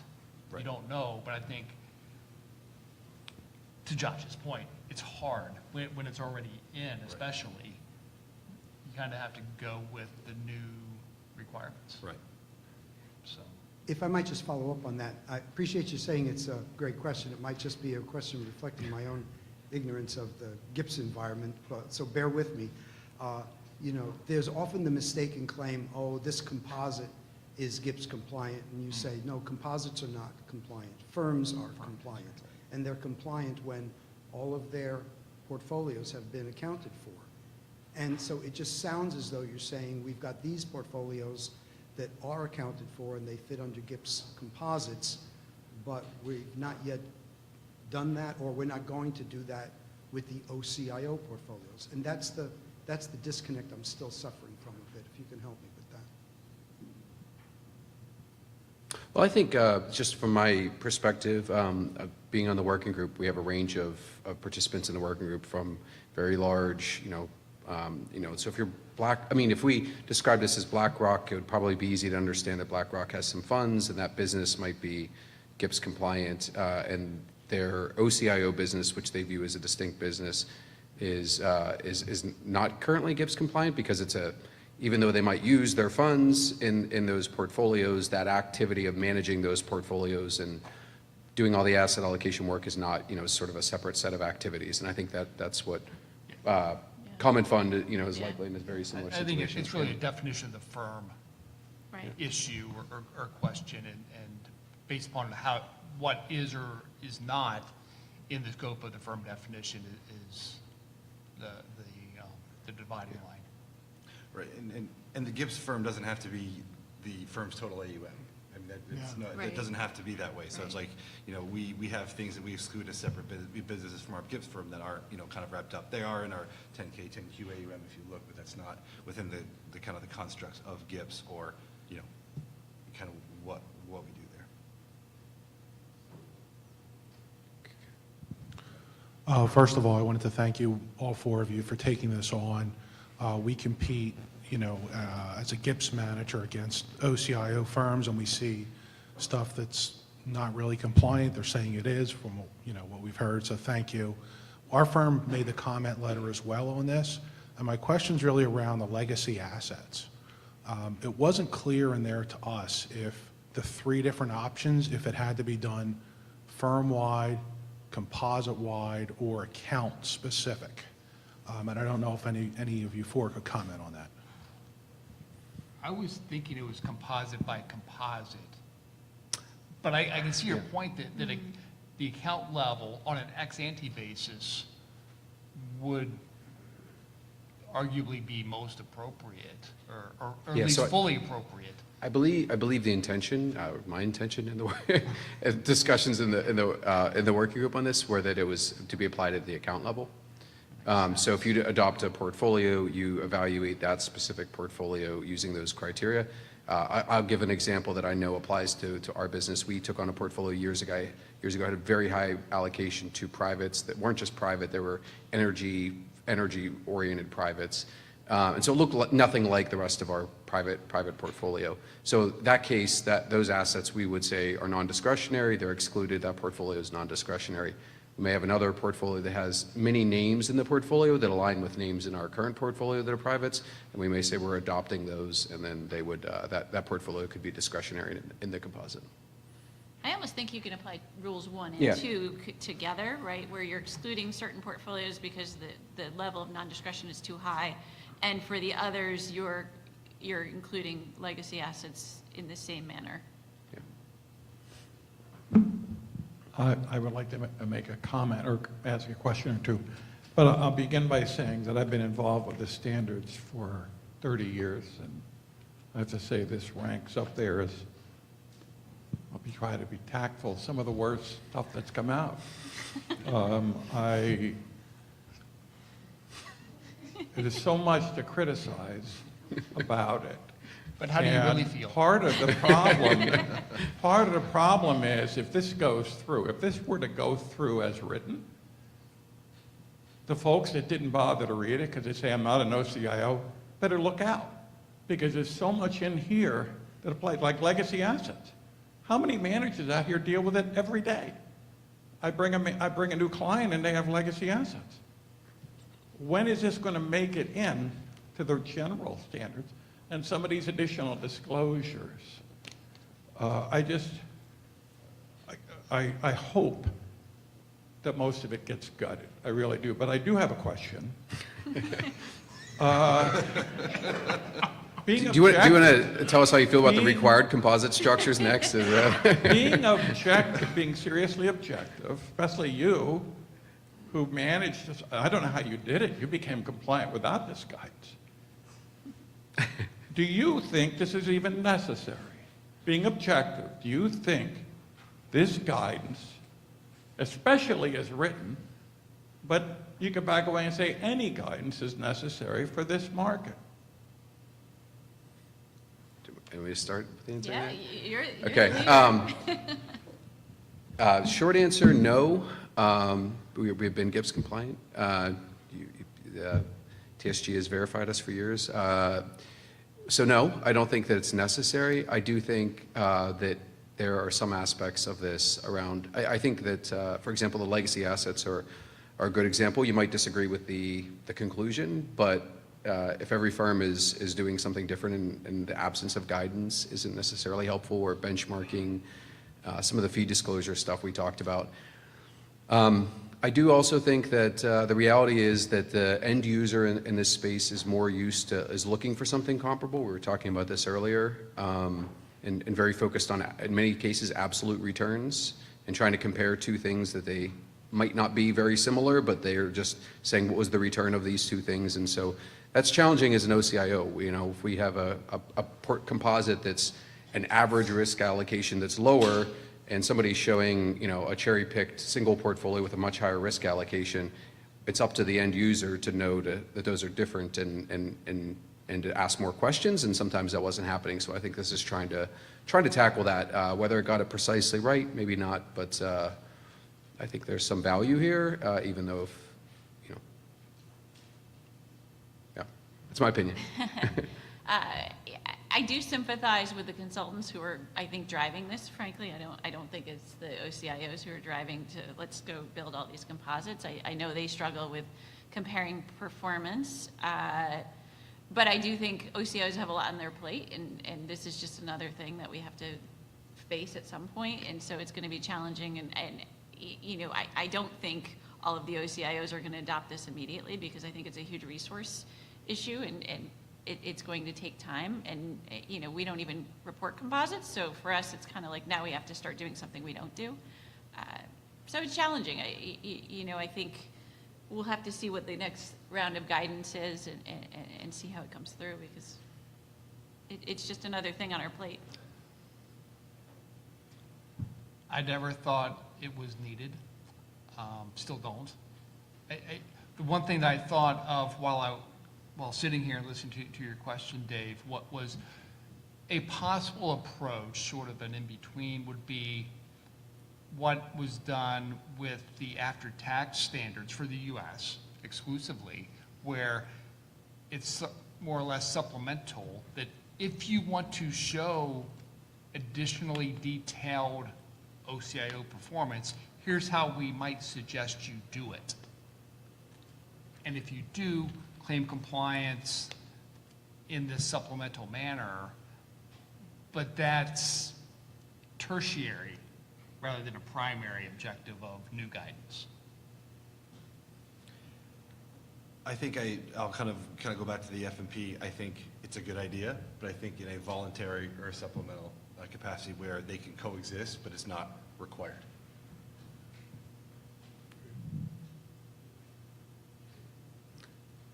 We're out of time, but if We're out of time. Yeah. So let's thank our You're panel. cutting everybody. into break, so. Just,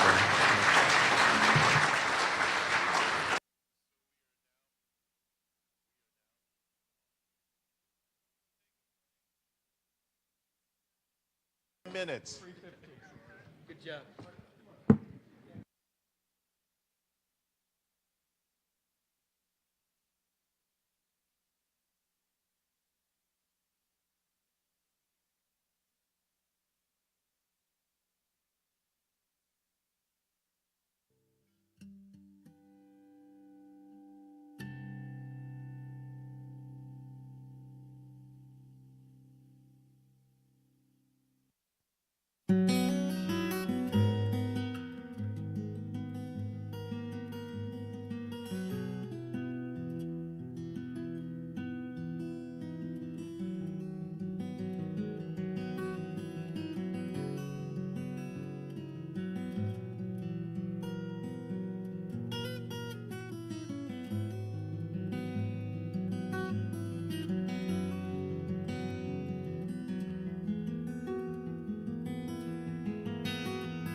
girlfriend Joe got something to eat at the Chinese corner store, and when God turns on the heat, you know we just wanna scream in his face. I'm sick of all this jive talking, 'cause we don't do a thing. Sweat and watch TV and we dream some nice dreams, and if Gucci's into driving, we'll head down to the beach and escape these long summer days.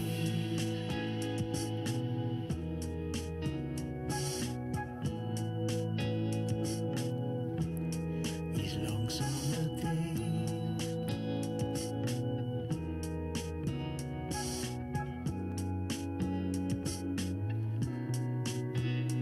Got a call from little brother who wants a holiday. Said it's been a few years since he's been out of LA, and if we're into flying, he'll take us on a trip and he'll pay.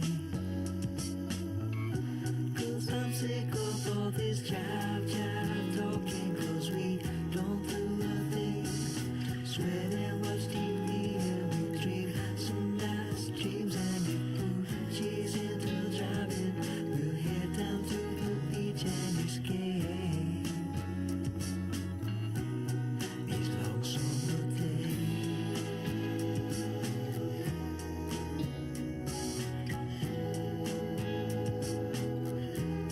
These long summer days.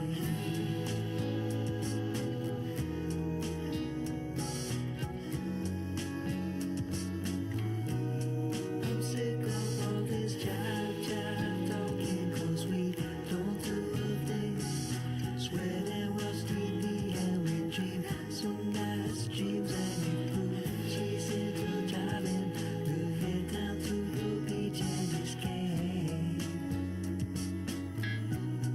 I'm sick of all this jive talking, 'cause we don't do a thing. Sweat and watch TV and we eat some ice cream, and if Gucci's into driving, we'll head down to the beach and escape. I'm sick of all this jive talking, 'cause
we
Okay, welcome back.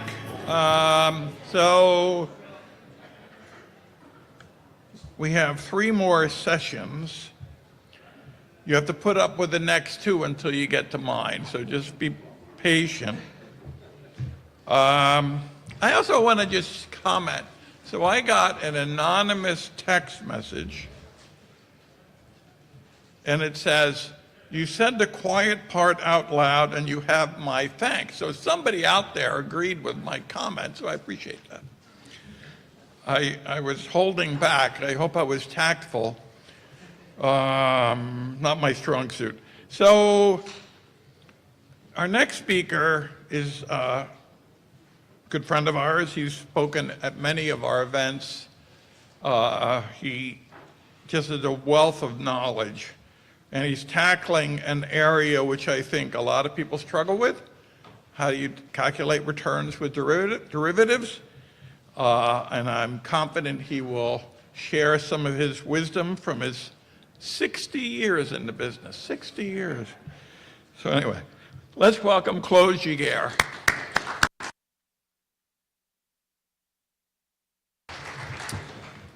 Thank you very much. I'm glad to be here.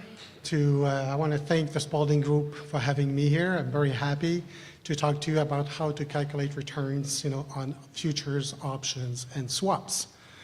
You'll notice I've added an attribution. You'll see later in the presentation on how it kind of slips, how it flows through nicely into the attributions. Okay. Just to give you a bit of context, okay, so I co-founded Robust Technologies, and we do software specialized in investment performance.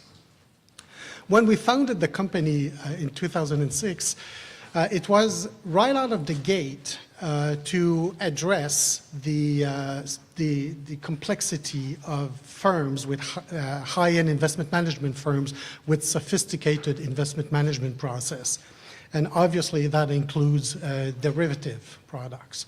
like the typical investment management process are asset allocation, country allocations, sector allocations. Those often may involve derivative instruments, And then there's currency management and overlay strategies, which are most likely going to include a whole bunch of derivative products. So what I'd like to do with you today is share with you some of the best practices that you can implement, okay, in order to address the challenges of derivatives. Now, what are the challenges? First of all, is to produce a meaningful return that makes sense economically, okay?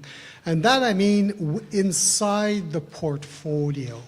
So if you include derivative in your portfolios, most likely your total portfolio return is already correct, is already meaningful, unless it's a highly leveraged portfolio, okay? But if you look inside the portfolio, you might see some return or exposures, that are a little bit off. So also it's to reflect the exposures offered by the derivative instruments. Some of them offers market exposures only, and others, like currency forwards, would offer currency exposures. So we're going to be addressing that.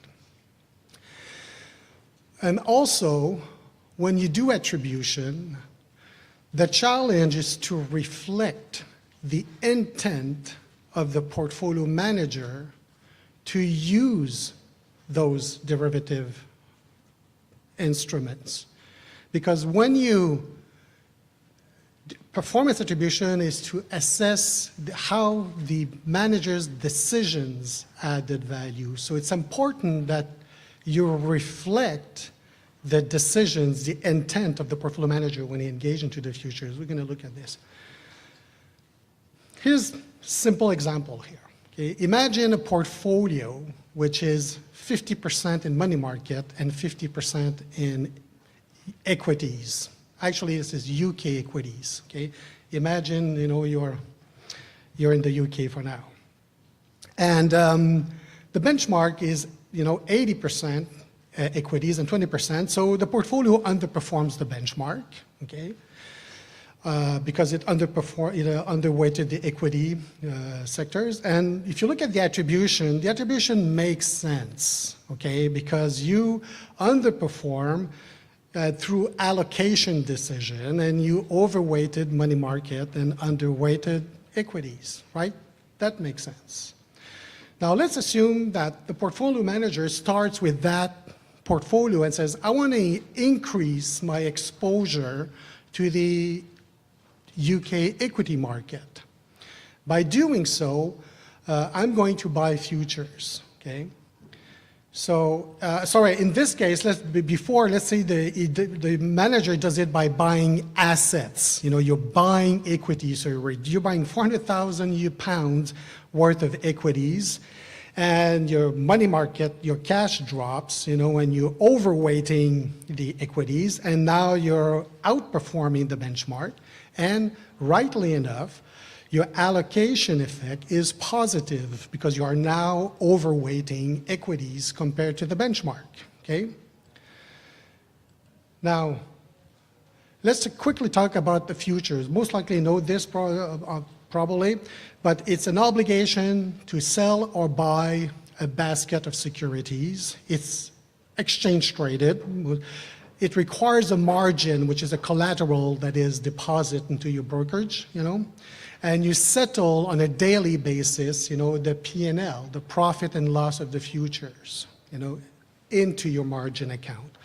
A long position is synthetically equivalent to borrowing cash and to buy the asset. In other words, shorting cash to buy the asset.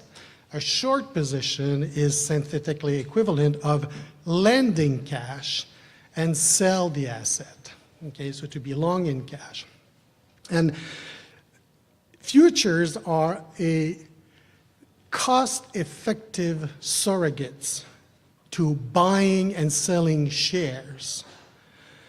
because they offer great liquidity and very minimal transaction fees. So if you want to increase, the exposures, into an asset, into UK equities, you don't have to buy all the stocks. You just do one transaction. We're going to look at an example here, okay? We're going to be buying FTSE 100 index futures. So the contract size of the futures is £10 per contract. So what that means is if the price of the of the index, is 8,000, each contract would provide you with a 80,000 pounds notional exposure, okay, the notional exposure. And multiplying by 5 contracts, if one increased by 400,000, we're going to get 5 contracts, right?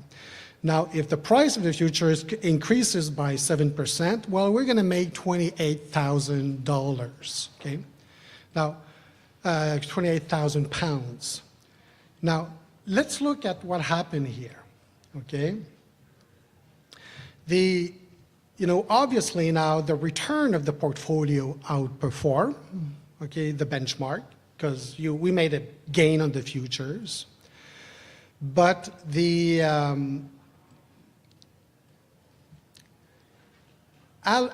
attribution looks really off, okay? Here, the only thing we've done is we collected the gain of the futures and we made no adjustment whatsoever, right? Futures started at 0, we made a $28,000 profit. We recognize it, in here in the equity asset class. Here's what happened here. We haven't adjusted for the exposures, okay? And here's what happened is that the return of my equity is increased a lot because we have a lot more money, but we didn't adjust the exposure, okay? So I have a much higher return.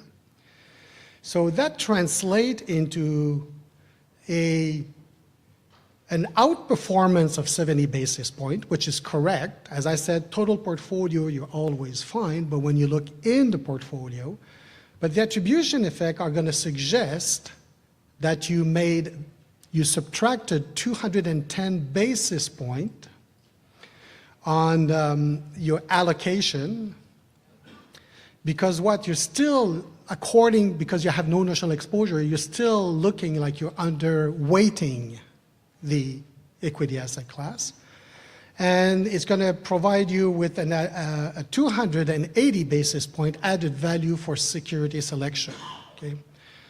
So if the intent of the portfolio manager was to use futures to increase the exposures, I mean, how many people think that those attribution, would make sense?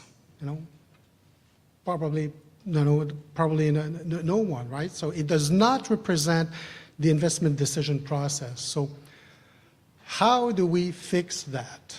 Okay. Well, first of all, I've introduced the margin, in here. Normally, when you have that should have been in the other slide as well. Normally, if you go into the futures, introduce the margin. So I took 100,000 out of the 500,000 money market as a collateral to the broker. Okay, and I'm making the margin to pay interest at 3%. The same as the money market, just to keep things simple.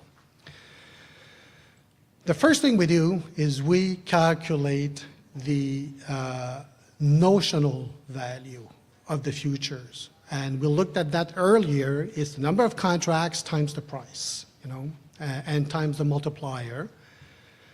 And once we increase, when we put the notional, you have to take it off somewhere. So you take it off your cash and equivalents.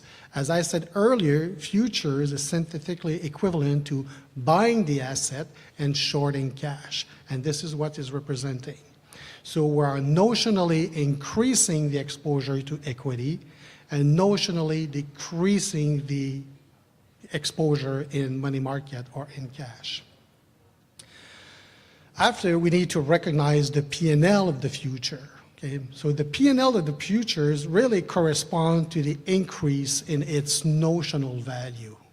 Okay, so the money that the broker receive, will go into the margin. Like the margin will increase by 28,000 pounds, but that cash flow also needs to be offset by the same amount. So in other words, we put the profit of the futures in the margin and the negative profit into the future offset. And that translates to an equity exposures that now reflects the intent of the portfolio manager. It assumes like now you're 90% invested in equities and in cash. So far, so good. But now there's still a couple of anomalies here, right? The cash here had a 3% return on $500,000, okay? And because we're reducing notionally the cash by $400,000, we still made $15,000 interest in cash, but on a notional basis of only $100,000. So this is why it gives like a pretty weird return, weird looking return. And your futures here, it's 7%. It's way below, what the market, what the market is, what the stock market did. Now, this is due to one principle that is important, that is inherent to futures pricing, which is the cost of carry.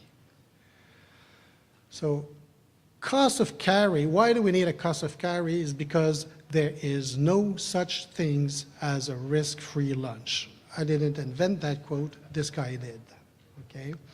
And what that means is that otherwise there would be arbitrage opportunity. Okay, so if you want to benefit from the price appreciation of some assets without buying the asset and keeping the cash and investing the cash, there's got to be a cost, there's going to be, it has to balance out. And if you want to read more about this, I'm not a specialist about futures pricing, but it's literally, the best known model for pricing stock index futures is the cost of carry model.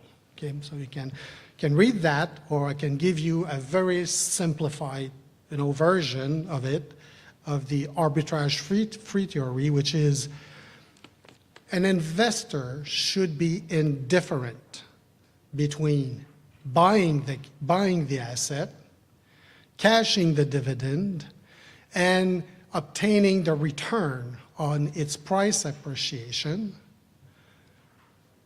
versus keeping the cash, investing it at the risk-free rate, and benefiting from a return on the futures market. So that's what the arbitrage-free theory is saying. So this is a simplified version here, okay? But that conveys really the concept. So how do we address for the cost of carry? That is pretty simple. Again, for your measurement period, you apply the cost of carry rate or the risk-free rate on the futures notional market value, okay? And you transfer this kind of notional interest to your futures offset position. And again, this is consistent with the concept that futures is borrowing cash, to shorting cash to buy the asset.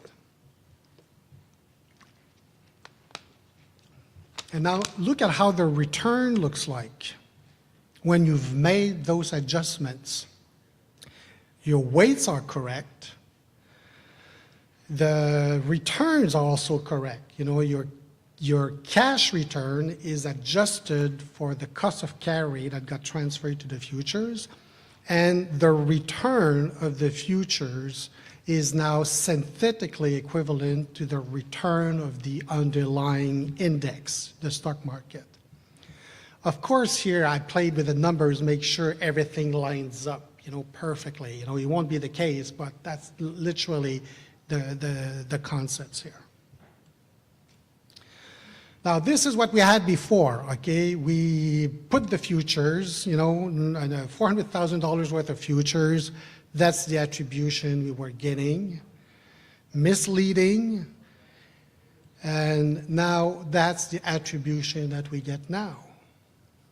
Where, if we look at this, we add value through allocation decision, because this was the intent of the portfolio manager to increase UK equity exposures with 5 futures contracts. So now, that was a UK equity portfolio from a UK perspective with no currency impact. But let's take that UK equity portfolio from a US investors. Okay? So let's look at the currency exposures now that those offer. Let's say if you buy the assets, you're buying the stock, okay, and you have 400,000 pounds worth of equities, the exchange rate is 125, it's worth $500,000 US. If only the price of the stock increase, but not the exchange rate, you're making just a return which is due to price appreciation, okay? So you'd be making, a profit of 40,000, converted at 125. Now, if the price does not increase, but only the currency, the exchange rate increase, you will earn a gain on the currency, because your 400,000 pound, which didn't change value, is now converted at a higher exchange rate. So you have a gain.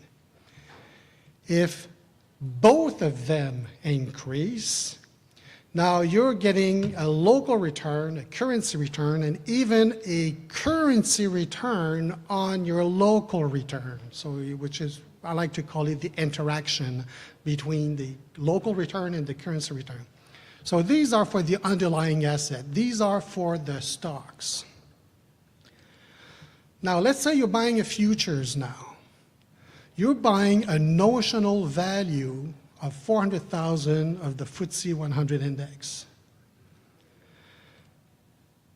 The futures go up by 10%. And the exchange rate doesn't change. You're making profit. And you can convert that profit at 125, for $50,000 because, the spot rate didn't change again. But let's say the future does not change. You made zero gain because the price of the futures did not go up and the exchange rate went up. What do you think is going to happen? What do you think the broker is going to say? Say, hey, did you make a lot of money? I'm going to, you can withdraw from your margin account? No, you make absolutely no gain, okay? Because the futures position does not offer you a currency exposure. Okay? Now, if both of them, if your price of your future increase and the exchange rate increase, you actually make a currency gain just on the local gain of your futures. So, now, when we measure the return of your futures, okay, for performance measurement purposes, should we remove or not the currency impact? Because if you were to convert your notional value at the beginning and at the end of the period, using the spot rate at the beginning and the end of the period, you would introduce a currency gain on your futures notional value. Or, there's some technique, to remove the currency gain for your futures position. And now the question is, should we remove it or not? Well, there's two schools of thoughts, but here's a hybrid school of thought. This is one school of thought, okay? If in your portfolio you have the cash or the money market instrument to back up the notional value of your futures, in other words, you are not notionally leveraged in the currency, some people would argue that you should transfer, you can keep the currency exposure with your futures position. And this will make your futures return closer to the index return in US dollars, to the FTSE index return in the base currency of your portfolio. Okay? But if you are leveraged in the currency, in other words, you're taking a futures position, but you don't have the British pound to support the notional value, in money market to support the notional value of the futures, you're leveraging the currency here, So in this case, some would argue that you should not transfer the currency exposure on the notional. So I wish I would give you a yes or no answer, but those are things that you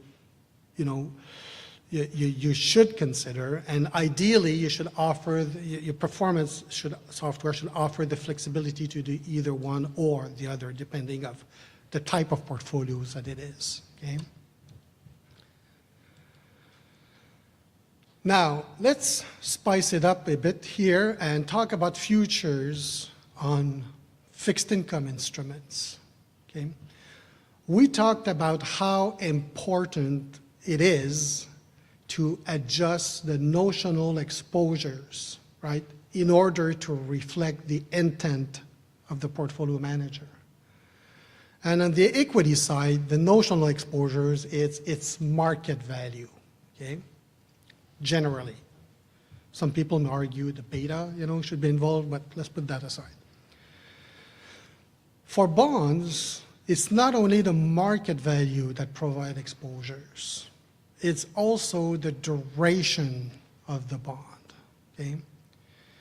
So if you have a fixed income, so because longer duration are a lot more sensitive to exchange rate movement, so we need to find a way of calculating a duration exposure for your futures on bonds. And this can be done, okay, so we've already seen how to calculate the notional exposure of the futures position, which is price multiplied by the number of contract and the multiplier. Now, in order to calculate duration, you use something called the futures equivalent risk. It's kind of a measure, that allows you to factor what relative to the underlying bonds, what's the duration of the futures. And these values, you can pull it out, from Bloomberg's, or other source. And so you take the future, the duration of the bond, or the duration of the future is the future equivalent risk divided by its price multiplied by 100. So that gives you the duration. And the notional exposure, okay, now in bond, if you do fixed income attribution, let's say on an exposure decomposition approach, you want to know what's your exposure. What is it? It's duration of the bond time its weight. That gives the contribution of the bond to the total duration of your portfolio.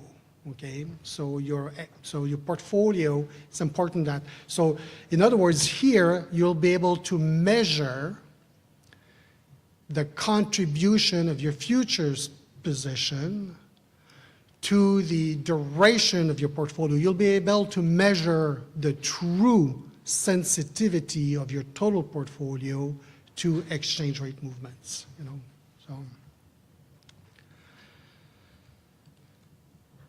Now let's even spice it up even further. Options on futures.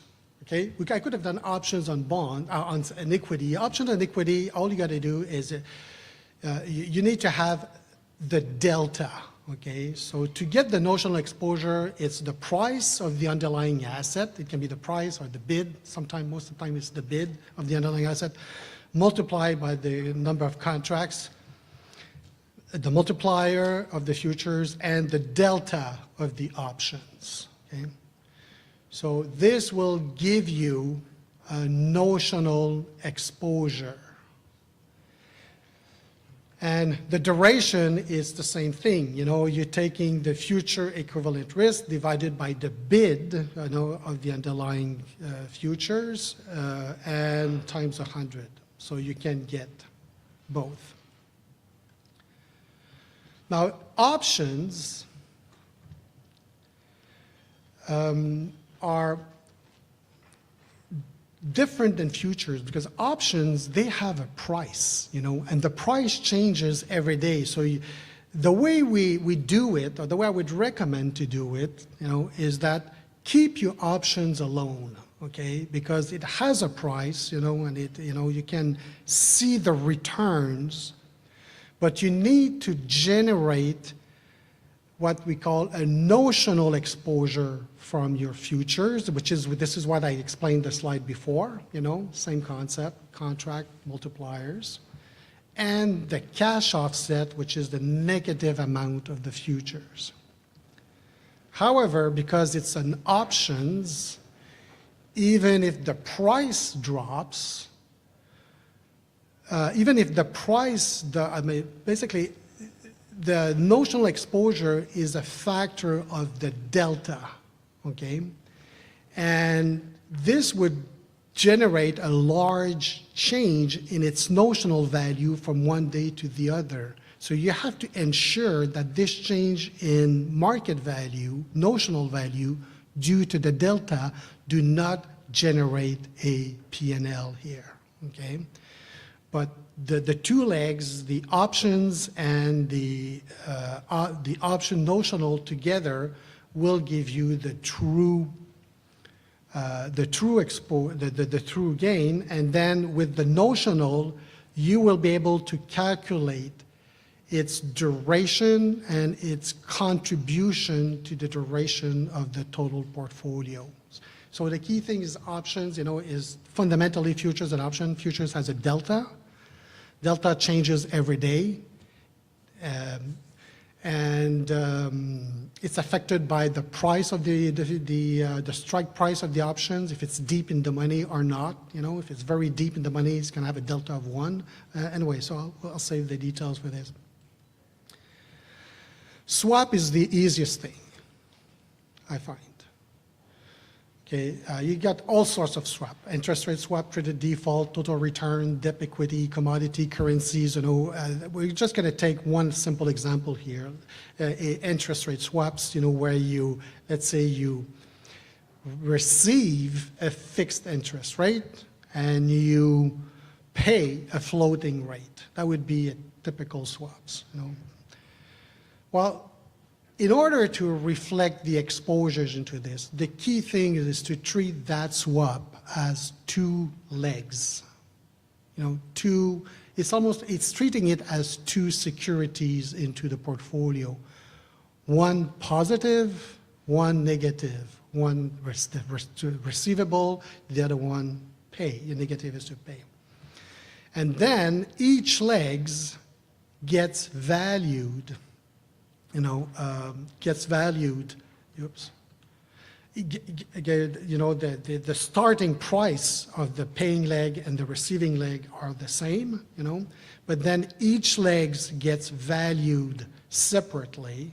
And I forgot to put the duration here, but basically each leg has its own duration, you know, and so you treat that as two individual bonds, like one bond and one floating rate notes, you know. So, and if you do fixed income attribution, you can classify those into different, you know, they're treated as two different securities and classify them into different maturity buckets, you know, and treat them with their own exposures. So I wanted to leave some times, okay, for questions. I'm going to stop now. I'm not going to do the full recap. You have them in the slide, okay? I'm just going to be repeating what I said, but those are the recap. If you want to have some readings on it, these are very old readings, but they're still very relevant to you. And it happens, two of the readings happens to be in the volume 1, number 1 of the Spalding, of the Journal of Performance Measurement, you know, so this is by John Stannard. Questions, we have 7 minutes. I wanted to save 10, but if you don't have any question, I'm going to do my recap. So you better have some questions, you know.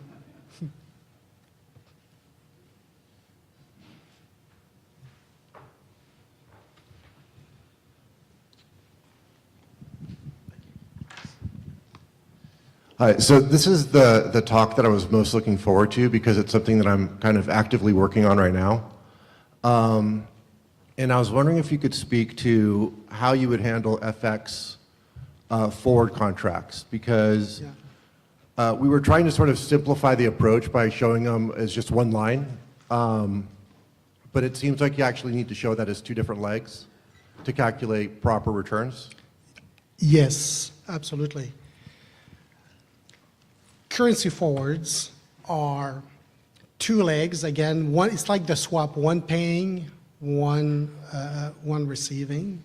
If you separate them, they have their own currencies, and by separating them, you get proper exposures to the currencies.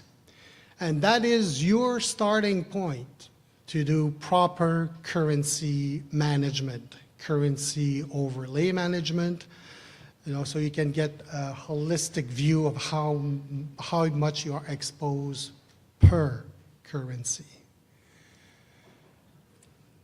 Little things might be, it's not applicable to most US investors because every currency is quoted or is traded against the US.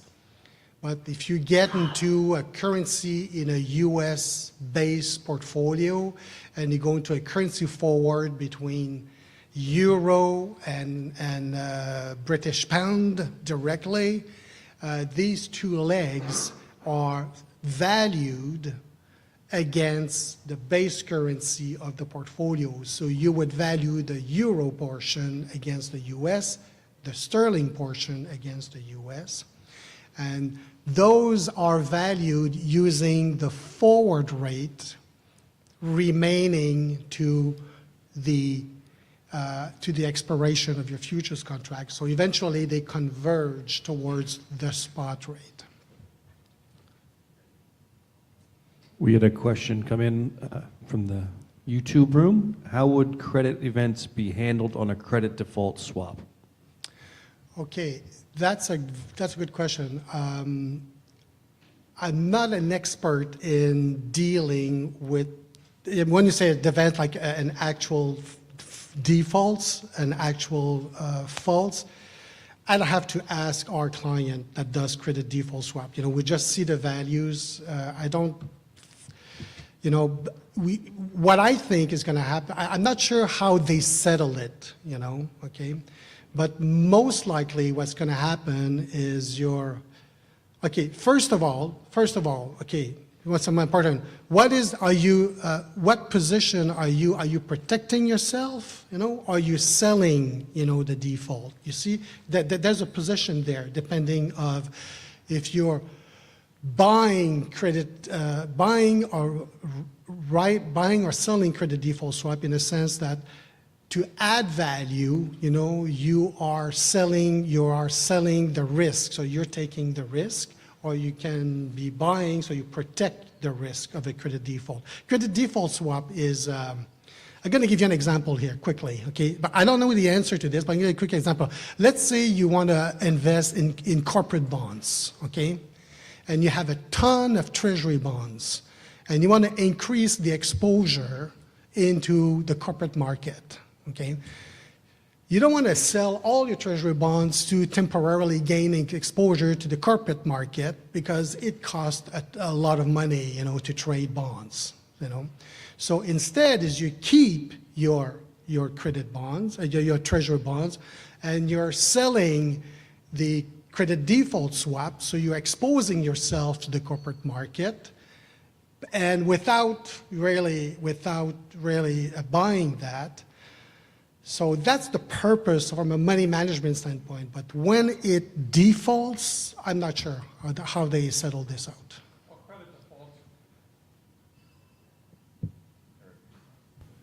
There we go. Credit default swap's really insurance, right? Yeah. And we saw this a lot with the 08-09 crisis where people had credit default swaps on their mortgage-backed securities, right? And so the buyer is taking out an insurance policy. That's really what it is, right? I guess there is a market for me to turn around and sell that, but it's really insurance. It's an expense. Yeah, but you can sell the insurance to gain revenue. Yeah, if you're AIG and you're selling it, that's different, right? So where AIG is an insurance company, I'm selling an insurance policy, just like any insurance policy, right? And in the case if I'm selling a life insurance, you die, I have to pay. It's like you mentioned, a corporate bond, they default, I have to pay. But I think it would be treated very differently. I agree. It's probably worth thinking about how you would do that. I'm curious. We still have a few minutes, right? Actually, we have 1 minute. So be pithy. If you're talking stock options and you're either the buyer or the seller, right? Because there's a strategy, right? I'm long a stock and I decide to sell call options. And if the stock ever hits a certain price and you execute, whatever, I make some money. I'm the writer of the option. I imagine you would treat the writer of the option very differently than the buyer. Is that right? Yes, and again, you have a position on the options. Either your option expires worthless, or either you exercise the options and you can profit, or depending on which side you are in, you're going to have to pay out, for the difference in price between the strike price. But yeah, you can see that as almost like something that you're selling at zero cost, or you're selling, at a profit, or a loss. I suspect if you're like me, you need to think about what he just shared very quickly, but clearly a lot of great thoughts with his example. So thank you very much. Thank you.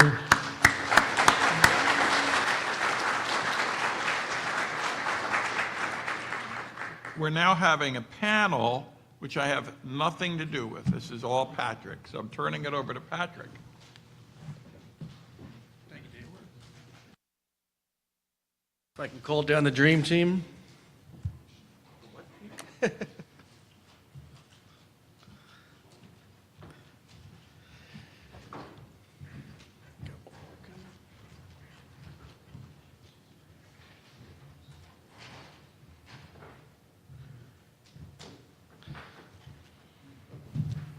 All right, so about 40 minutes before Jeopardy. A very important part of performance measurement is reporting.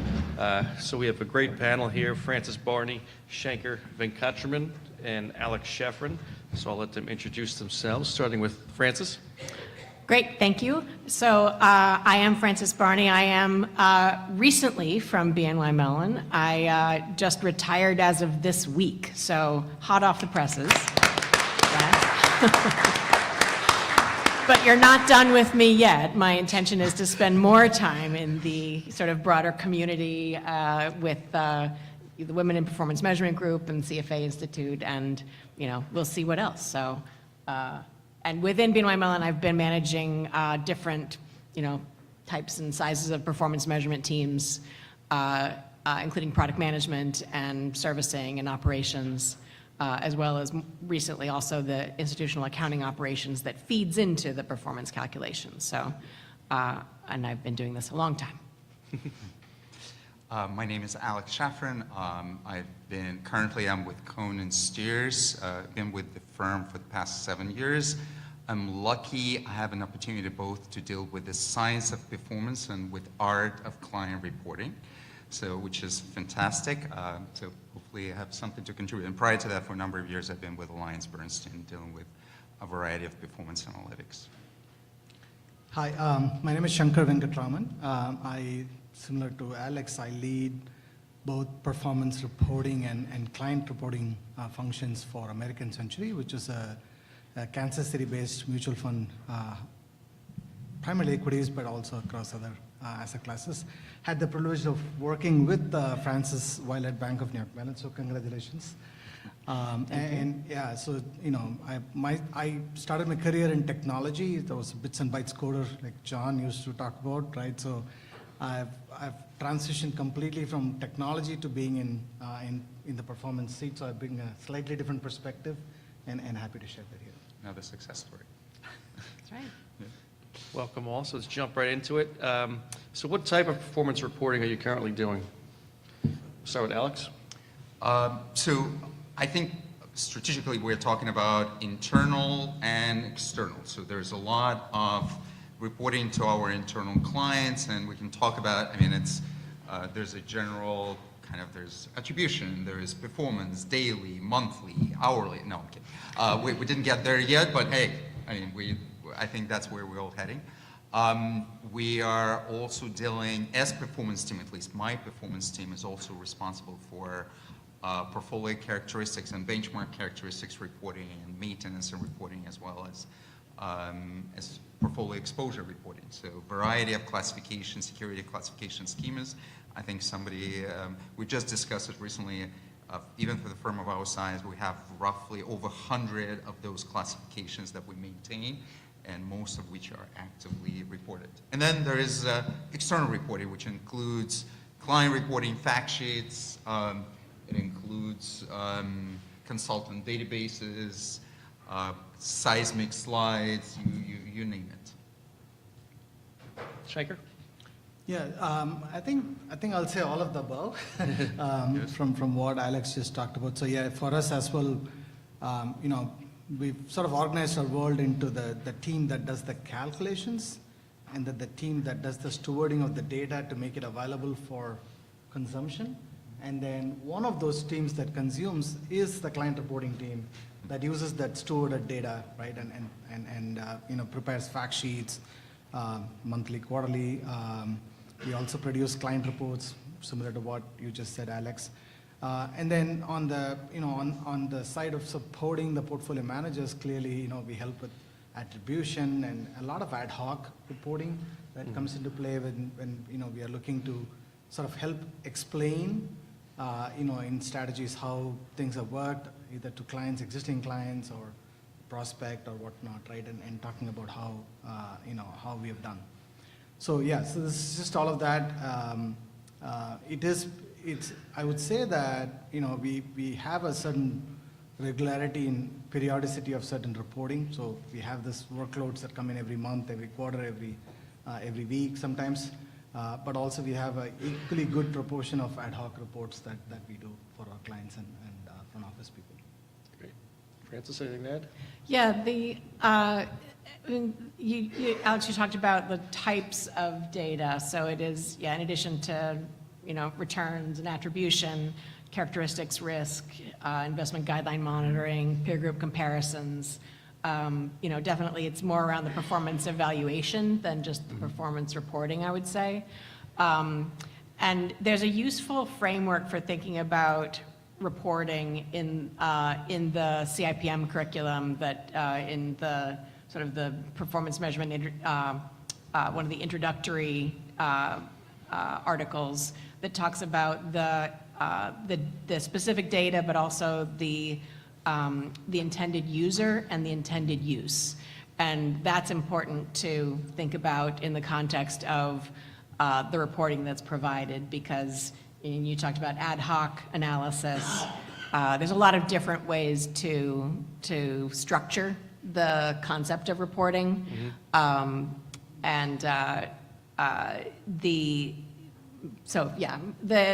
lots of different types and for BNY Mellon provides this type of analysis for largely BNY Mellon's custody clients and for investment managers that have outsourced their middle office to BNY Mellon, so providing reporting for their end user clients. So it tends to be on the side of, so client reporting tends to be for the institutional investors. The data that is provided to the middle office investment managers that have outsourced performance calculations to BNY Mellon, that they tend to be interested more in the raw data, and then they're taking the data in for their own client reporting purposes. So again, it means very different things to different segments. I would just add one more thing to to what Alex and Francis said. We also support a little bit more of competitive reporting, like just peer reporting and how we're doing versus our respective peer groups in say Morningstar category or whatnot, right? So that's the one thing that I would have added. How are you getting that information out there? How are you? What tools are you using? Start with Francis, maybe. Sure. The tools have evolved a lot over the years. So I was thinking about some of the sort of the evolution of what does reporting mean in the context of performance. I remember the days when performance reporting meant a quarterly board book of 50 pages that you send 20 copies to the investment committee. Ian, you're smiling. You were there. But that there is still some of that is what performance reporting is in some cases, much less of it than there used to be. And then, that morphed into online, more frequent reporting. And then that has continued to morph into, APIs or dynamic data that you can pull and interact with. And then the tools really are continually evolving. It'll be interesting to talk about AI in the context of reporting, but the reporting used in the context of exploration or analysis is also very different than reporting that's used for the purpose of explanation. And so you can think of reporting almost as information delivery more broadly rather than a physical report. So you can think of reporting as sort of a set of structured data that begins to make some of the connections between the potential data elements. But it's really an evolving question of what do you mean by reporting? Yeah. It's a conversation really more than a thing. Okay. Alex? So this is, I think evolution is just the right word, right? Because I agree, if I look at the scope of what we do, I think the biggest change, so what are the tools? Yes, we still have some of those reports that were coded and developed by our IT team and they're going out on the daily basis. But I think the biggest change over the last several years was instead of working more with IT on having them develop reports for us or for our clients or for our internal users, it's more giving performance or client reporting team tools to develop or configure those reports. Yeah. This is the biggest change that we've observed. The kind of another handshake to that, so it's not only now we have tools and if somebody comes and we see, oh, there's definitely demand for this type of report and we're doing quite a bit of that manually, but I can actually have some tool, whether it's Power BI, Tableau, or internal, whatever data builder, you have an ability of configure this report, and without involvement of IT, to have that published to users with where they can, through the internal portal, get this data or have this go into client reports.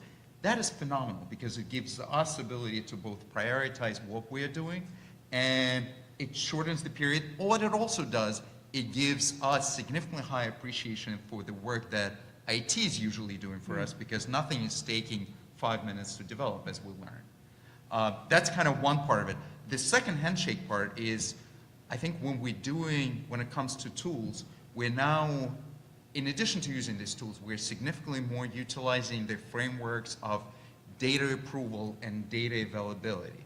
Because more and more, at the moment our users have those self-serve reports, or we have systems where client reports, we want client reports to go out and we want this to be more scalable, we need to have more systematic ways in the database identifying what's ready to go out, what's not. And this is where you all of a sudden learn that, oh, it's not a kind of black and white, the data is good or the data is bad. Sometimes the data just needs to be flagged for, yes, this portion of it is good, but it still needs further review, or maybe it's preliminary. And let's say PMs may be totally okay using some of this reporting, or internal folks may be totally fine. Give me the data, give me that report, but tell me that you're both aware and what is potential problem that you're looking at. Well, then you want the data lineage also, or the workflow around like who approved it and when did it change. Exactly, and having that level of transparency. So, for example, the moment we've introduced a lot of our internal reporting, the idea was, yes, on a daily basis, we'll give you our attribution, but attribution will have a flag, and when the report is pulled, it also pulls and said, oh, this data is good. Or, no, this data failed benchmark check, or this data checked the integrity, failed some other check. And people can see it on the screen, but they can use it, kind of use it at your own risk for what you need to do. So, I mean, when it comes to tools, I think there is a really interesting evolution, and I'm curious, I mean, I'm excited where we're going with that. Sure. Yeah, and just one thing to add to that is, I like what you said, Alex, that in our journey also, we've been trying to push towards more self-service. Can I help our consumers of data be able to get to the reports in a governed way, so that they can get it on time without having to put in a request to my team? But it's also the self-service for my team to be able to publish those reports. So it's self-service from both aspects of that, right? 100%. And this was challenging some time back. Like if you had to do a Tableau, you have to pull the data out from, unless you can connect your Tableau to your database and all that. It gets messy with entitlements, which we will talk about in a bit, in a couple more minutes. But it becomes challenging. Who can see what data, and how do we manage that, and how do we control that? It gets all sort of, it becomes a very confusing picture there, right? So it's been a challenge. But I think that has all evolved a lot. Now you are able to put visualization capabilities, API capabilities, querying capabilities, all of that on top of data that's what you would like to call gold, or as good as gold. And we have even evolved some concepts. I was reminded, as we were talking, I was reminded of some dashboards we have developed called DAD, Data Availability Dashboards. This actually tells you, is it available, right? Is it ready, right? Is it complete? And all those sort of basic checks of completeness of data and quality of data, but making it visible to end users so that when they're coming to run it, they know what the status of this is. We used to have these flags called preliminary and final, and those exist, but it's just evolved beyond that in terms of how much more we are able to share. It's more than binary. It's more than binary. But the point about making the self-service capabilities can be a touchy point, because, and this is really more by the personality, I think, of the people involved than the size of the institution. There are some people that are really happy being a power user, and they really want to get into the guts of it, and they want to do it themselves. And there are some people that are like horrified by the thought and like don't have time for this, and that's why I have you doing this for me. Don't talk to me about it, just give it to me. And you almost have to anticipate what they actually want. But that is so true, because when you're designing, so just back on this concept of reporting and power users. They say, give me all the index data that's available. I know which is the right index for this. I know what's the primary, secondary, tertiary, broad basement. I know all that stuff, so I can figure out. But if you roll the same thing to just people who don't have time, who are on the road, who are meeting clients, they may be picking the wrong thing. overwhelming, They may not know. Yeah, they may not. So is it safe for, that's what we call the safe self-service rather than just a general self-service. That is the challenge. I think It's we're a trying kind to of figure out. guided, right? It Yeah. needs to be guided enough. Guide some, and it but also- not guide everybody. Right, it needs to be guided, but I think it also, this is a whole thing, oh, we're moving things to self-service, and we've had this discussion before. Okay, when we're doing self-service, are we just shifting the work that we don't no longer want to do ourselves to our users? Is that really a fair self-service? Some people like and some people don't. Yeah. Or are we actually bringing it to the point where not only it's faster for our users, but it also has the right control? And so with that, we have identified that in some cases, yes, it actually giving people, our users, ability to run what they want, but in others, it actually learning from them. Would you like certain things to be scheduled with certain parameters, with certain frequency? Yeah. So you don't run it, but you know exactly where you need to pick it up. So you touched on self-service and control, which kind of goes to our next question. What are compliance and data licensing considerations in performance reporting? So I think we'll start with Shankar. Sure. I touched upon it a little bit earlier, right? And so, we, in an asset management shop, like where we are, there are a couple of considerations from a license and who can see what data, right? So it's depending on what kind of role they are playing. So you could be an access person being able to see the data versus you cannot see data at all. So you're in a, you're providing a different type of service not related to the investment function at all. You cannot see investment data. So that's one. The second thing is, depending on location where you are, you may or may not be able to see certain index data, right? Yeah. Depending on what are the provisions of the contract with the index data, market data, license data, you may have some of those controls. And the third aspect of it is, you may be in the investment side, you can see data, but you have to see it with a certain time lag. Meaning, if it is an active, investment strategy, you may not be able to see it right after month end. You may be able to see it a little bit later. So we have this concept of lagged access as well. So there are many aspects to this, and one of the things that I think we were talking earlier with someone, the technology that's available to implement some of these access controls has evolved significantly, especially more on the cloud side of the world, right? So where you have more capabilities available. But if you're still in the legacy land of, your databases and all that in on-prem and all that, it's very challenging to implement and fine-grain that access control to what you cannot see depending on your role, your location, and your time lag nature of that.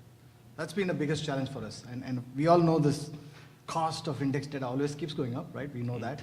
Yeah. And that's a reality we live with. And that's why we have to figure out how do we make sure that we solve this problem with more technology than we Yeah. had in the past. One of the challenges to the objective of having the technology support the licensing requirements is each data vendor has their own definitions of what does a location mean, what does a product mean, what's an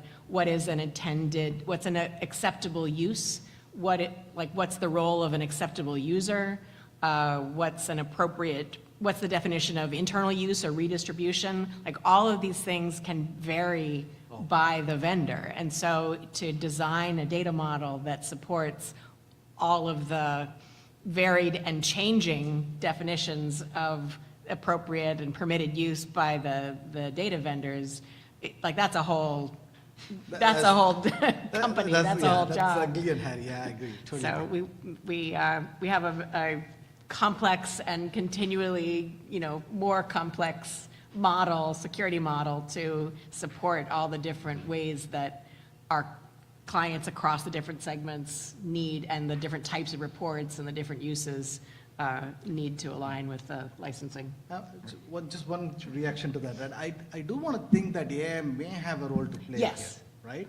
Because it's interpretation of contracts, it's interpretation of language, it's trying to come up with metadata that's sort of sitting in all these documents to extract and say, look, here are the levers that are different across these different contacts. Yeah, the contracts don't change that often, though. It's more. It doesn't, yeah. Like, every month, one of the contracts is changing, because there's so many, and so you have to, do we have a model for that already, or is that a new thing that has to be designed, And I would argue that in some cases it requires the whole army of non-AI folks to interpret yes. what that really means. So I think maybe just to comment on it, those who are still not able to kind of invest sufficient amount of time in those controls on redesigning your database and et cetera, at least education. Internal education, what can be used, what cannot be used, and having those conversations. And to be fair, I think a lot of vendors understand and appreciative of the fact that we are not all living in the world of strict permission in the database. So if there's no need and there's sufficient proof of education, that has been accepted so far.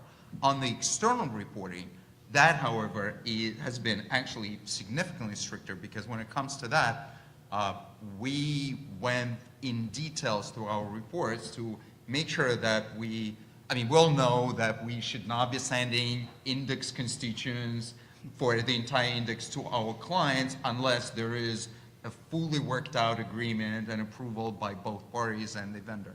But even the total level index, that's an area that I've found really surprising in some cases, is like for a conference like this, even where it's a group of professionals, I have heard the question of, well, it's available on the internet, therefore I can 100%. redistribute it. Like, That's no. No. It doesn't mean that you can put it out and forget put it in the database. So that certainly is the case. But I think even if we're talking about benchmark constituents and data and what you can and cannot do. We talked about ESG.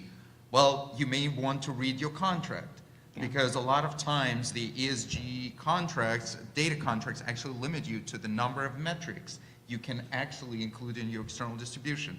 Or if you look at your rating data or identify CEDAL data or QSIP data, you may learn that you may be able to include it in a PDF format of the report, but definitely not in Excel. So if there's one thing you take away from this meeting, it may be worth going back and check out what you are doing and see if you may need to actually have another look or have, look into possibility of changing, kind of reviewing your current contract. And I'll tell you honestly, in the spirit of full transparency, we had to do that. We realized that we had to do it, and we had a whole initiative looking at the data, identifying, do we need to deliver data in Excel? And when we realized that we had to, we literally had to go or review every single data element that we've gone and going back to some of our contracts and actually renegotiating that.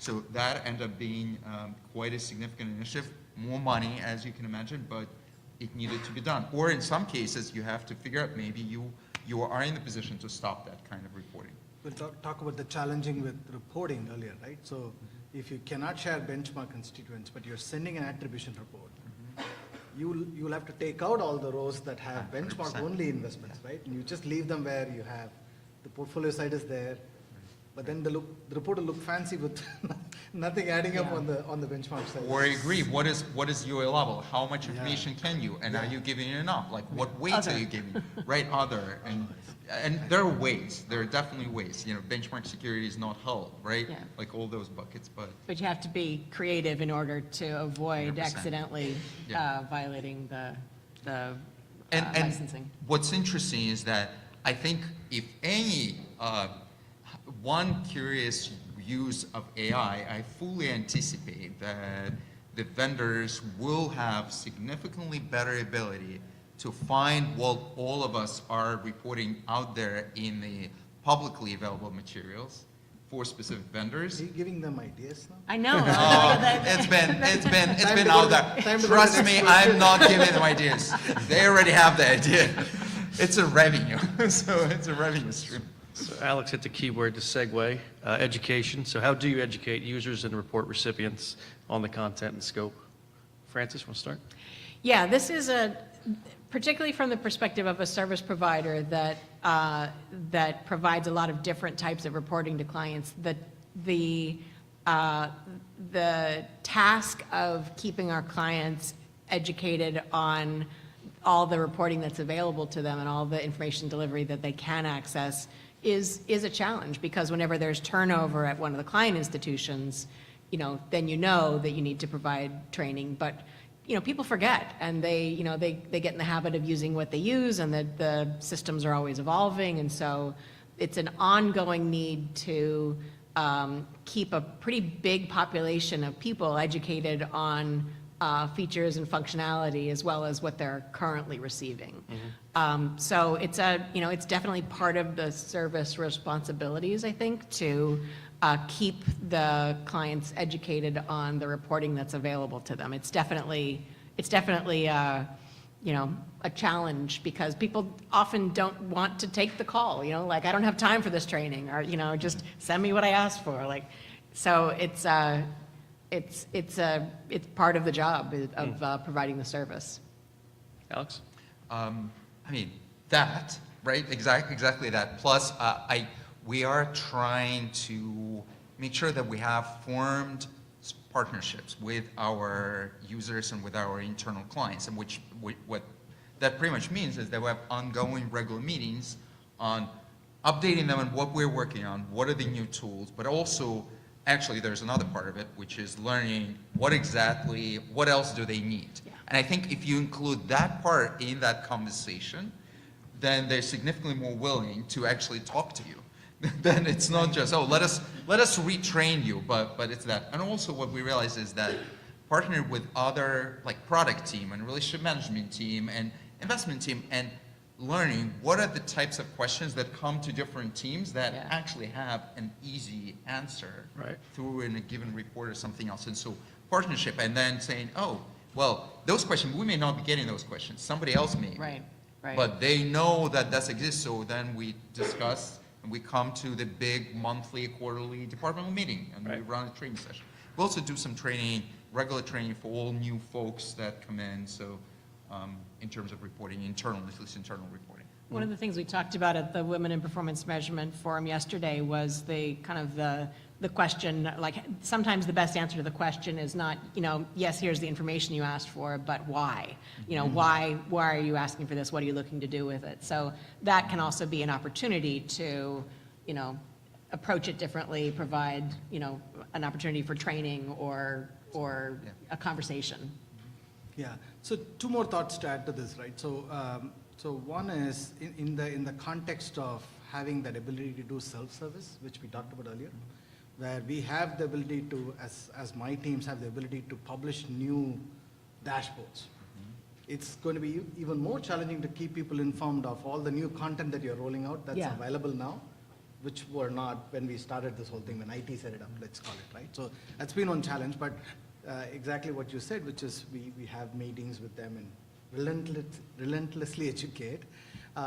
We also did something which is, we have a sort of a requesting system for reports. So we have a way to funnel all the requests. We count, I know we're going to talk about metrics later, but, we count and we see what's the most often asked, request, and can we standardize that? Can we make that available as a standard report? And inform through those quarterly meetings. And the last thing I'll add and pause there is that as people put in requests still not knowing that there is a report, do not hesitate to say, hey, it's already available as a standard Tableau dashboard. Try this. See if that works for you. Some will, but Francis, you're spot on, some will not. And that's okay, right? And to the extent that you can encourage some of them to self-service their needs, you have actually made them more efficient. See, AI is all about making that, on the edge, people more efficient. Right. We can help there, right? With human intelligence, we can help there, say, please use this if you can, right? And if that still doesn't work, happy to. Right, if the client doesn't want to be the power user themselves, then we can be the power user, we can have a power user group for the clients, or maybe at some point, Copilot can be that kind of a suggested power user that can help. Excited. Co-performance pilot. Co-performance pilot. We've just named something. Yes. So we've got about 10 minutes left, so I want to leave at least 5 for Q&A, so I'm going to combo the next one. So do you track and produce any process or uses metrics for reporting, and what are the new types of performance reporting requests that you've observed recently? So let's go with Alex. So we definitely, I mean, obviously we track our own volumes, but we also track the number of requests and the types of requests we receive. We also track, for example, within performance team, we track specifically the amount of time we spend on different types of tasks. So we know how much and it's kind of tracked on what team this is for and what are the types of activities. Having this information is fantastic because it allows us to know what is our next priority when it comes to efficiency. Or, for example, if we see that from one month to another, we spend significantly more time on addressing data issues, and we realize, oh, those data issues coming from classification, security level classification, we know where to look next if we need to build that. Right. And we also track for internal reports, how many times certain reports were run, what's the level of interest. So that gives us also additional really, really good information. Okay, Shankar? Just one piece to add to this is, from a performance team standpoint, we look at metrics from the perspective of where are we spending time, right? Is it BAU? Or because we are all in a perpetual change environment, something is changing around us all the time. And that means it's a project work. It's a new product launch. It's a new strategy. It's a new platform change. Do the same thing. Yep, right? yep, exactly. So we want to make sure that we understand how much time are we spending for running the business versus changing the business. Yep. And that helps us kind of see, what do we need and how do we balance the load of, work and all that. So, Yeah. So in addition to the kind of metrics that you were talking about, or one of the ways that we use those kinds of metrics is if you see that there's a particular client that's running a report, every day that's a ton of data, it might be that a report is not the best mechanism for that, and maybe an API that feeds into some downstream system might be the better interaction for them, because they're probably nobody's reading, every day something that's got, tons of detail. So either they're not, the person that set it up is no longer there and nobody's reading it, which is a possibility, or they're integrating it into some other system, and there's probably a better way to do that. And these are kind of the easier, this is a fantastic point, but these are the easier things that we have a little bit more control. And then there is some reports, let's say fact sheets that we're producing for the use externally, and then there's a question. We may be producing a fact sheet and there's literally only 1 or 2 clicks per month at most, and that gets you can see that there's really not that much sales activity. So there are questions, what is the right question? And then it's starting those conversations with our business partners internally. Is this needed? Is this time?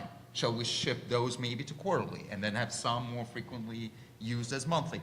Again, initiate it. It doesn't mean that the answer is going to be yes, please do less. But I think this is at least the environment. Sometimes though. Sometimes though, yeah, sometimes, if we're not going to ask, there won't be that, we're never going to hear that yet. So before we dig into this, I just want to pause and see if anyone has any questions. We've got a great panel here and they got a lot of experience. What's it? I know. I have the timer right in front of me.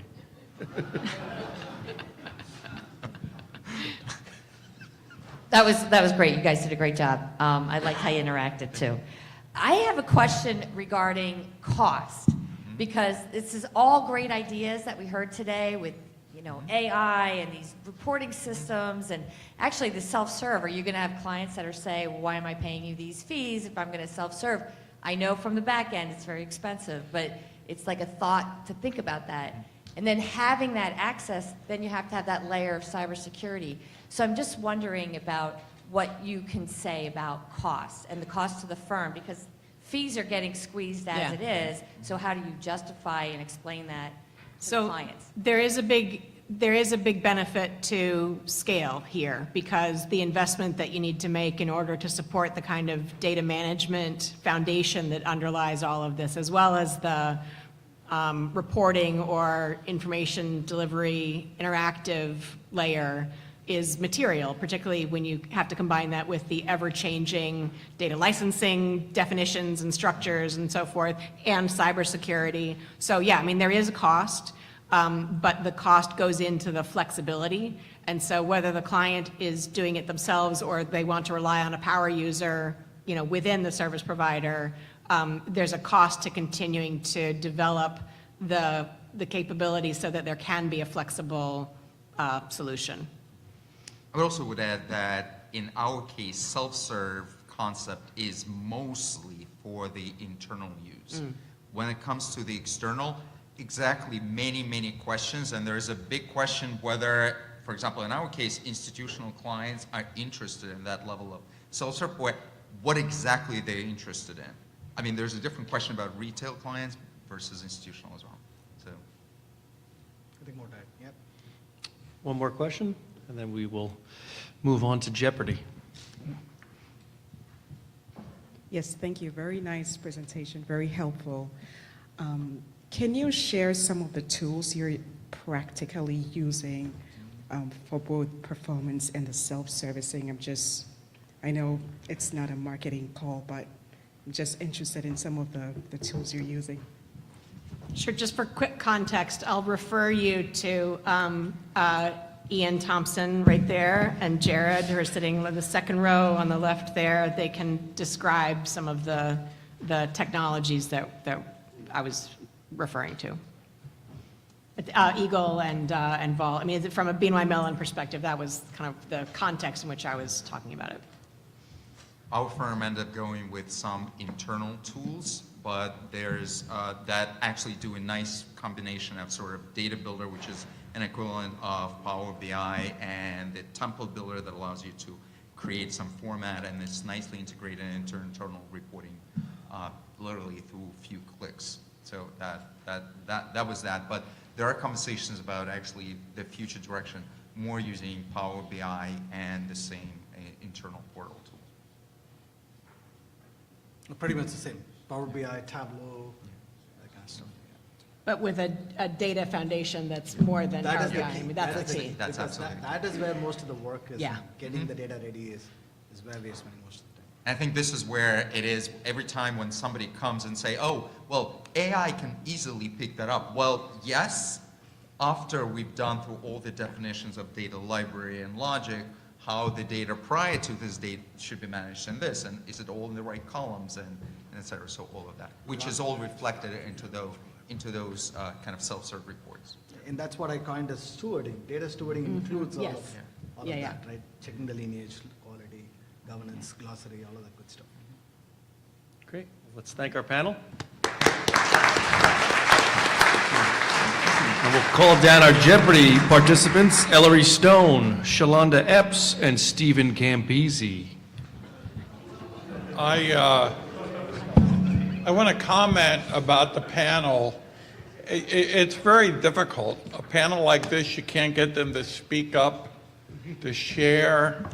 Very difficult. Anyway, they were great. I hope you agree with that. You have a theme going here? He's just a closing question.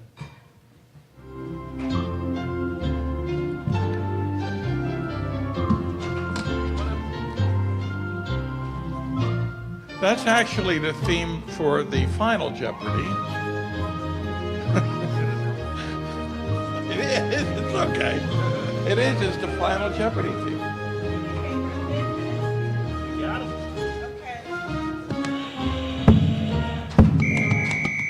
Okay, so How are you? I didn't see the show of hands to the question, how many, is this your first time at PMAR? How many? First time? Okay, this is truly the highlight of PMAR. Where's the belt? Can you bring the belt up? It's here. Oh, you got it, okay. Did people see the belt? Yeah. So, yeah, I mean, but it's more than that. I mean, You're not doing it right. All right. Now, Michael Beck had it, right, for a year. And I know that he was caught a few times walking around the city of Philadelphia wearing the belt. So, anyway. Okay. So, I guess that's it. I want to thank the volunteers. One or two needed their arms twisted to be here. But we have Stephen Campisi, Shalonda Epps, and Ellery Stone. And so this will be fun. It's their first each, right? You've never been on this before. Okay. So it's What's going to happen? just like normal Jeopardy, kind of, in that this is an Excel spreadsheet. So they cannot say, I want this category for 200. Can't do that. We're going to go from left to right, top to bottom. So they each have a buzzer. Can you each hit your buzzer? So we.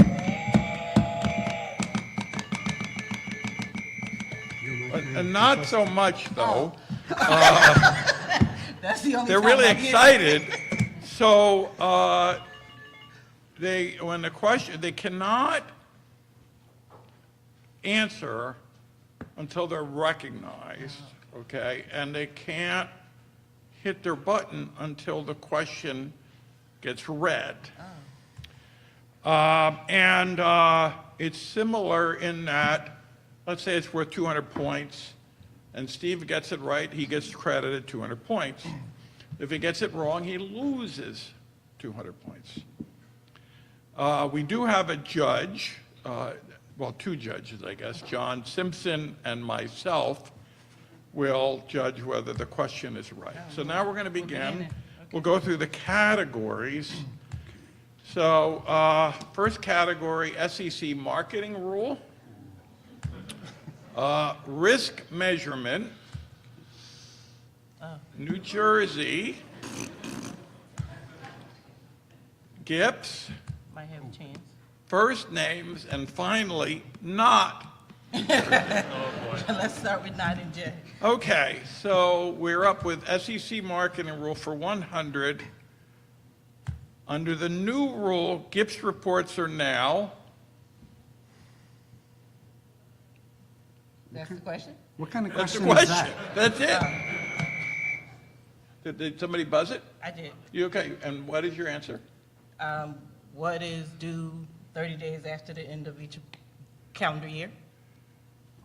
I have no idea where you were going with that question. That was very creative, but it's wrong. You only get one time. Go again? Unless, you want to dig the hole more, but it's okay. No, you get one You're shot. playing with prison rules. What are you doing? They're now advertisements. I thought they So always they're were. GIPS. See, that's the real challenge, right? If you're a GIPS compliant firm, prior to the marketing rule, your GIPS reports weren't advertisements. So you could, you get away with certain things you can't anymore. Okay. So her answer was correct. Thank you. I'm not saying she should get points for that. Oh, okay. I was 50? Okay, so we won't take the points away. All right, boy, John, you're an easy Thank guy. you, John. Okay, give one example of hypothetical performance. Yolanda? Carve-outs. Pardon? Carve-outs. Carve out. I don't think that's considered hypothetical. She cannot. Hypothetically speaking. Hypothetically speaking. Pardon? Hypothetically speaking. A portfolio carved out of a total? No, it's not. It's not it? Okay. It's going to be a tough one today, I'll tell you. Anybody else? Well, you wanna wanted try? me on a panel. Okay, model, back tested, and extracted. Good point. Are you going to say she doesn't lose points again? Carve-outs are not classified. Well, okay, it's extracted. Okay, then I will. Thank you. Okay, so you get 200, okay. Thank you. Okay. This is a tough crowd. If you show gross returns, you must also show blank. Oh, wait, what part of? Oh! You wait until I finish. Take 200 points away from him. Everybody? Until I finish reading the question. Must show something with equal prominence. Okay, Shalonda. Net performance. Net performance, another 300 points. Woo-hoo! Okay. That's it. I'm almost done. This is it. Give up now, okay. Okay, you must show net and benchmark returns for what time periods? 1, 3, 5, and since inception, 10 and since inception? Part of it was wrong, but okay. It's 1, 5, and 10. So the Okay. 3, no, but we'll let you have the Extra points. credit? Okay. Now, this is where I should mention to the gentleman that you're allowed to play too. Get to a manly topic, that's what I'm saying. We'll work on it. If composite has non-fee pay accounts, you must Excluded from the firm? no. You must disclose which composites have non-fee paying accounts as well as the percent of the composite that has non-fee paying accounts. You're getting confused with GIPS and the marketing rules. Oh, That crap. is wrong. Aren't they all the same? This is still the SEC marketing rule. Oh, crap. Okay. Steve, you want to give it a shot? I can't match that style, you know? I can't. Oh, no, this is what it is. You must calculate their Oh. returns using model fees, Really? right? So that's the big I change. hate this category. Under the GIPS standards, you would show that there's 10% are non-fee paying. But now the SEC says you have to calculate using model fees. Let's hope that the next category is Okay. better for the men. Okay, I'm gonna let them have it. Okay, This is a risk- manly topic. We got in the game that time, Steve. Risk measurement, okay, for 100, GIPS risk prox, Okay,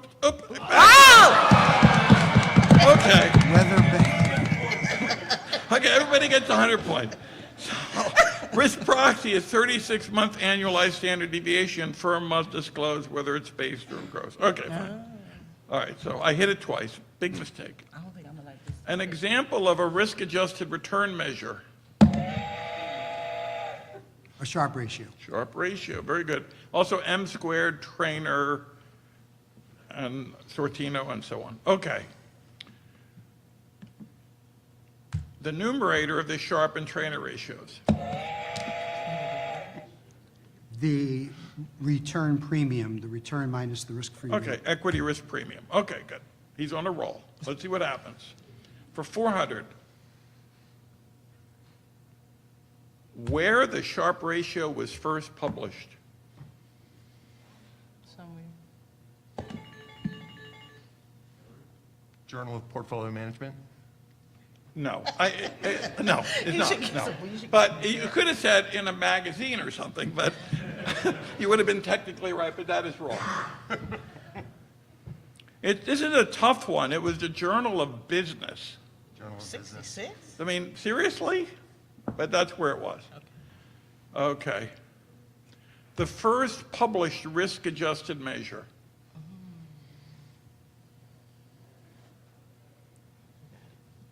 The Trainer measure, which was published in Harvard Business Review, which is also an odd place. Today, you would never publish it in a Harvard Business Review.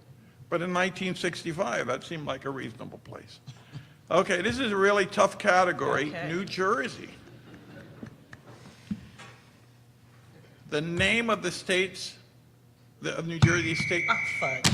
Sorry. The name of the New Jersey State University. Rutgers? Rutgers is right. Okay. Good job. What type of restaurant does New Jersey have the most of in the whole world? Diners. Diners. Very good. You know everything. The first organized baseball game was played in what city? This is you guys. Trenton. Wrong. I'm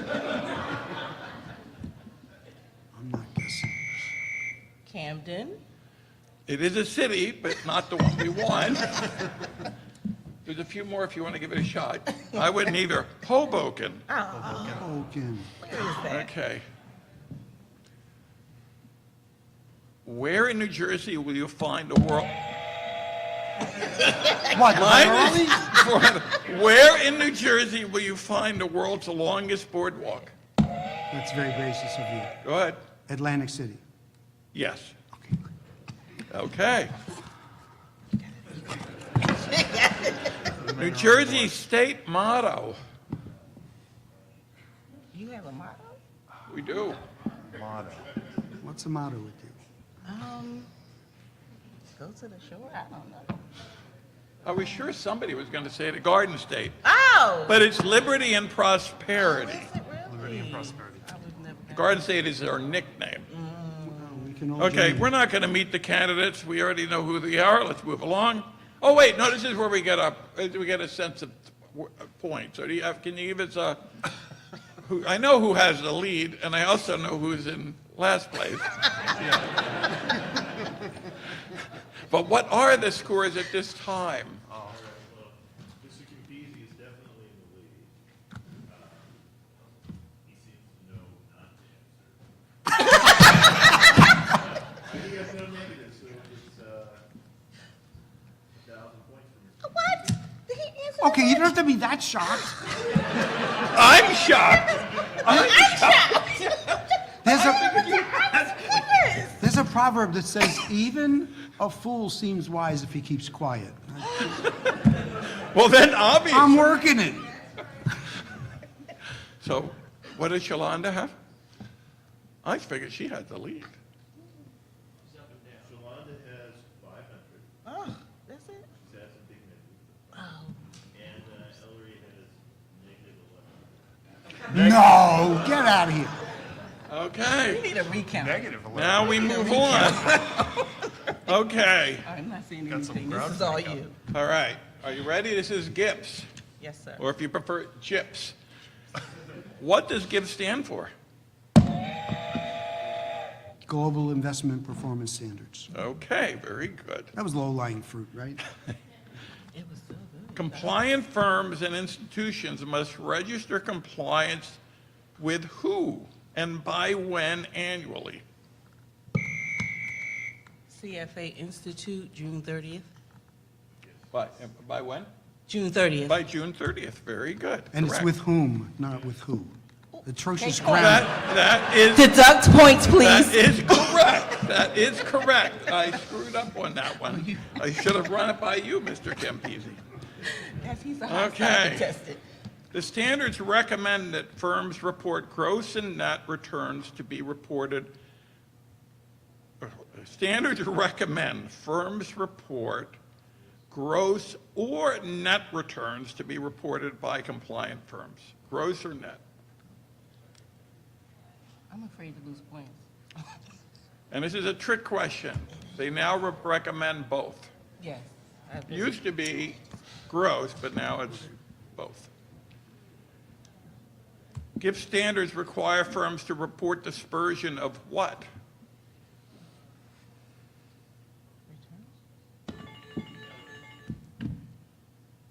Equal weight composites? I'm sorry. I'm That's really another wrong sorry. one. No, sorry. That's 400. You going for it? Annual returns of accounts included in a composite for the full year. So if I would have just said returns, you'd have said no, right? What was that? Never mind. We can ask later. He'd say no, but then Okay. John would say, oh, it's fine. Give her points. Yeah, you know what's going on here. Name two differences, but I'm sorry, that's a typo too. I apologize. Name two differences between the rules for firms and asset owners. He wants two. That's not enough money for me to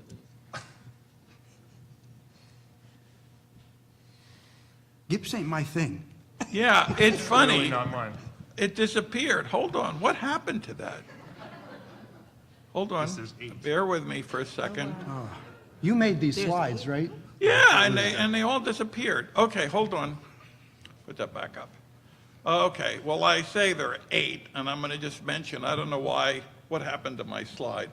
Okay, so some of the differences, GIPS can show gross or net. Firms asset owners must report net of fees and expenses. GIPS firms must report dispersion, asset owners do not. Firms may use significant cash flows, asset owners don't have that option. I forget some of the others. Oh, firms, you must comply 5 years, if you're first becoming compliant, going back 5 years since inception, asset owners, just 1 year. But there are others, and I apologize that, you want to throw another one or two out?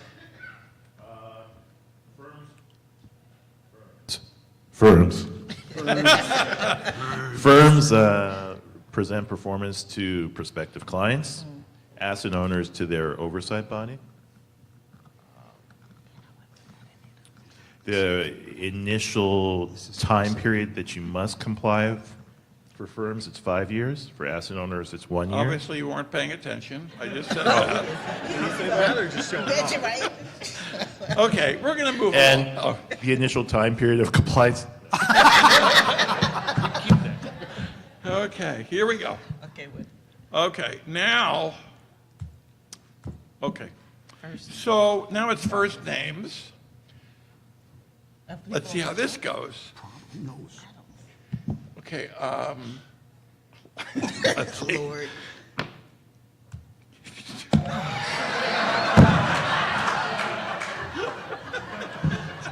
It's Stephen with a PH. No, it's So that was, you got that wrong? Got it?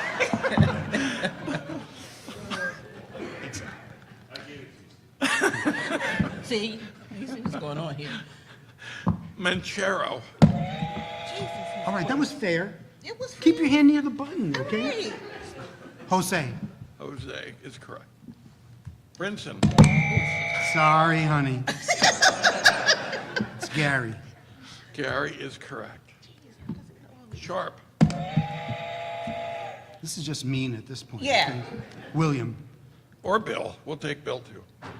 And You're one not more. doing me a favor. His name is William, okay? Bill is like a nickname, okay? Shit, this hostility be deducted? No, really. I call him Bill. You call him William. I call him Bill because I met him once. Okay, we all know you met Bill Sharp, okay? Come on, get the last one, get the last one. Bill, my boy. Let's go, let's go. Sortino. Shucks, I don't- Wait, you gotta pay attention. Frank. Frank is correct. San Francisco Okay. State. Now, this is the most fun category. I think. Gosh, that was a Oh, no, sweet- these have been really fun. How could this be more fun? Not possible. Oh, sorry. I didn't mean to do that. Okay. He's really beating us now. Name the 49th state. Oh, wait a minute. I should know this. Hawaii? That's number 50. Just don't mind me, okay? I'm going over here where it's safe. Alaska. Alaska is Right, correct. my boy. Alaska is correct. Okay, the state with the smallest population. Vermont. No. I was going to be so impressed. This is a tough one. Wyoming. Why? Okay, the state President Biden was born in. Delaware. No. No! Which state was it?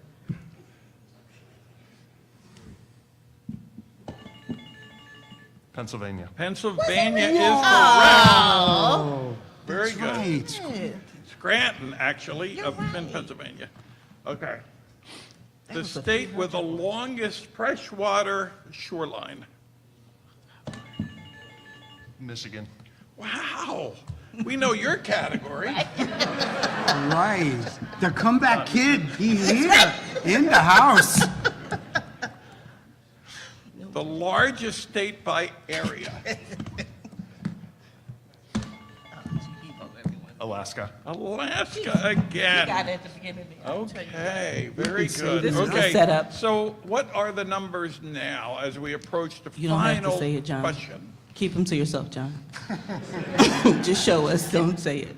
Take your time. Oh, great, we got Final Jeopardy too. So, Ellery made a big comeback. Yay, Ellery. And he's at negative 400. Yolanda is at 400. Okay. Oh, come on, Steve. Off the stage. That seems actually unfair. So to make it a little fairer, we're going to double Yolanda's to 800. Thank you. And we're going to give the absolute value Absolute value of to Ellery's. Multiply it by -1. So I can only bet 800, huh? Okay, so the category is rate of return, actually rates of return, I correct that. Okay. You are first to write down how much you want to wager. So you can wager from 0 up to whatever you have. I mean, I would like to see Steve risk Lose. it all, Please, Steve, could you but do that? chances are he won't. But you have to write down. So you have a pen, write down how much you're wagering. Could And this be? I will put up the question, and then you will write your answer down. And then, and we're going to play the theme song again, but write your number down.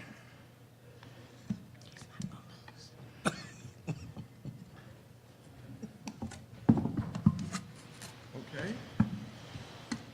Okay. Wow, look at you. Okay. We're all ready, and the subject is rate of return, and here is the question. There's some facts as well as the question. So here's the facts. The portfolio has no cash flows for 2023. And here are the quarterly results. It starts the year with 100,000, goes to 110. Then the second quarter from 110 to 150. Third quarter 150 and ends with 90. And then it starts the fourth quarter with 90 and ends with 105. What is the return for the year? And the song is playing. And we write it down. Yeah, we write it down. Do, do, do, do, do, do, do.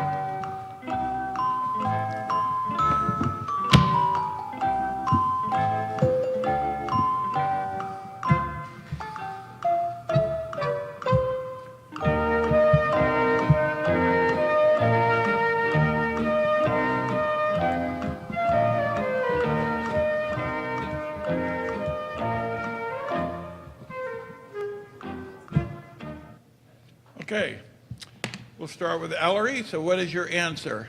5%. 5%. That is correct, because there are no flows. So it's the end of year divided by the beginning minus 1. And how much did you wager?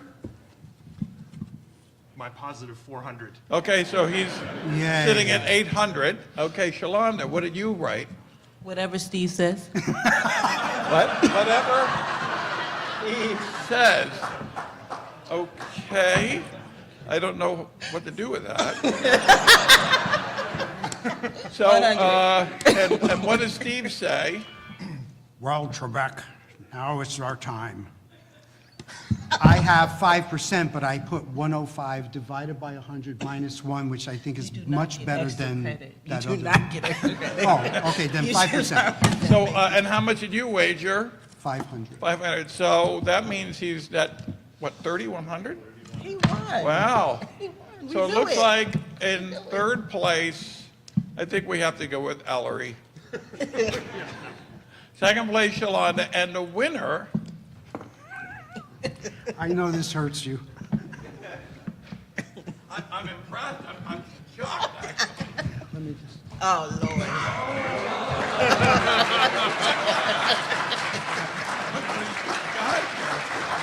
Thank you, sir. Thank you, fellow contestants. So we thank our, it's a little scary to come up here, but they all did. Oh, And it we was worth it. congratulate them. And now, Thank just you. in time for some liquid refreshment. Thank you. Hey, I would have been And we'll be back tomorrow. Oh, wow.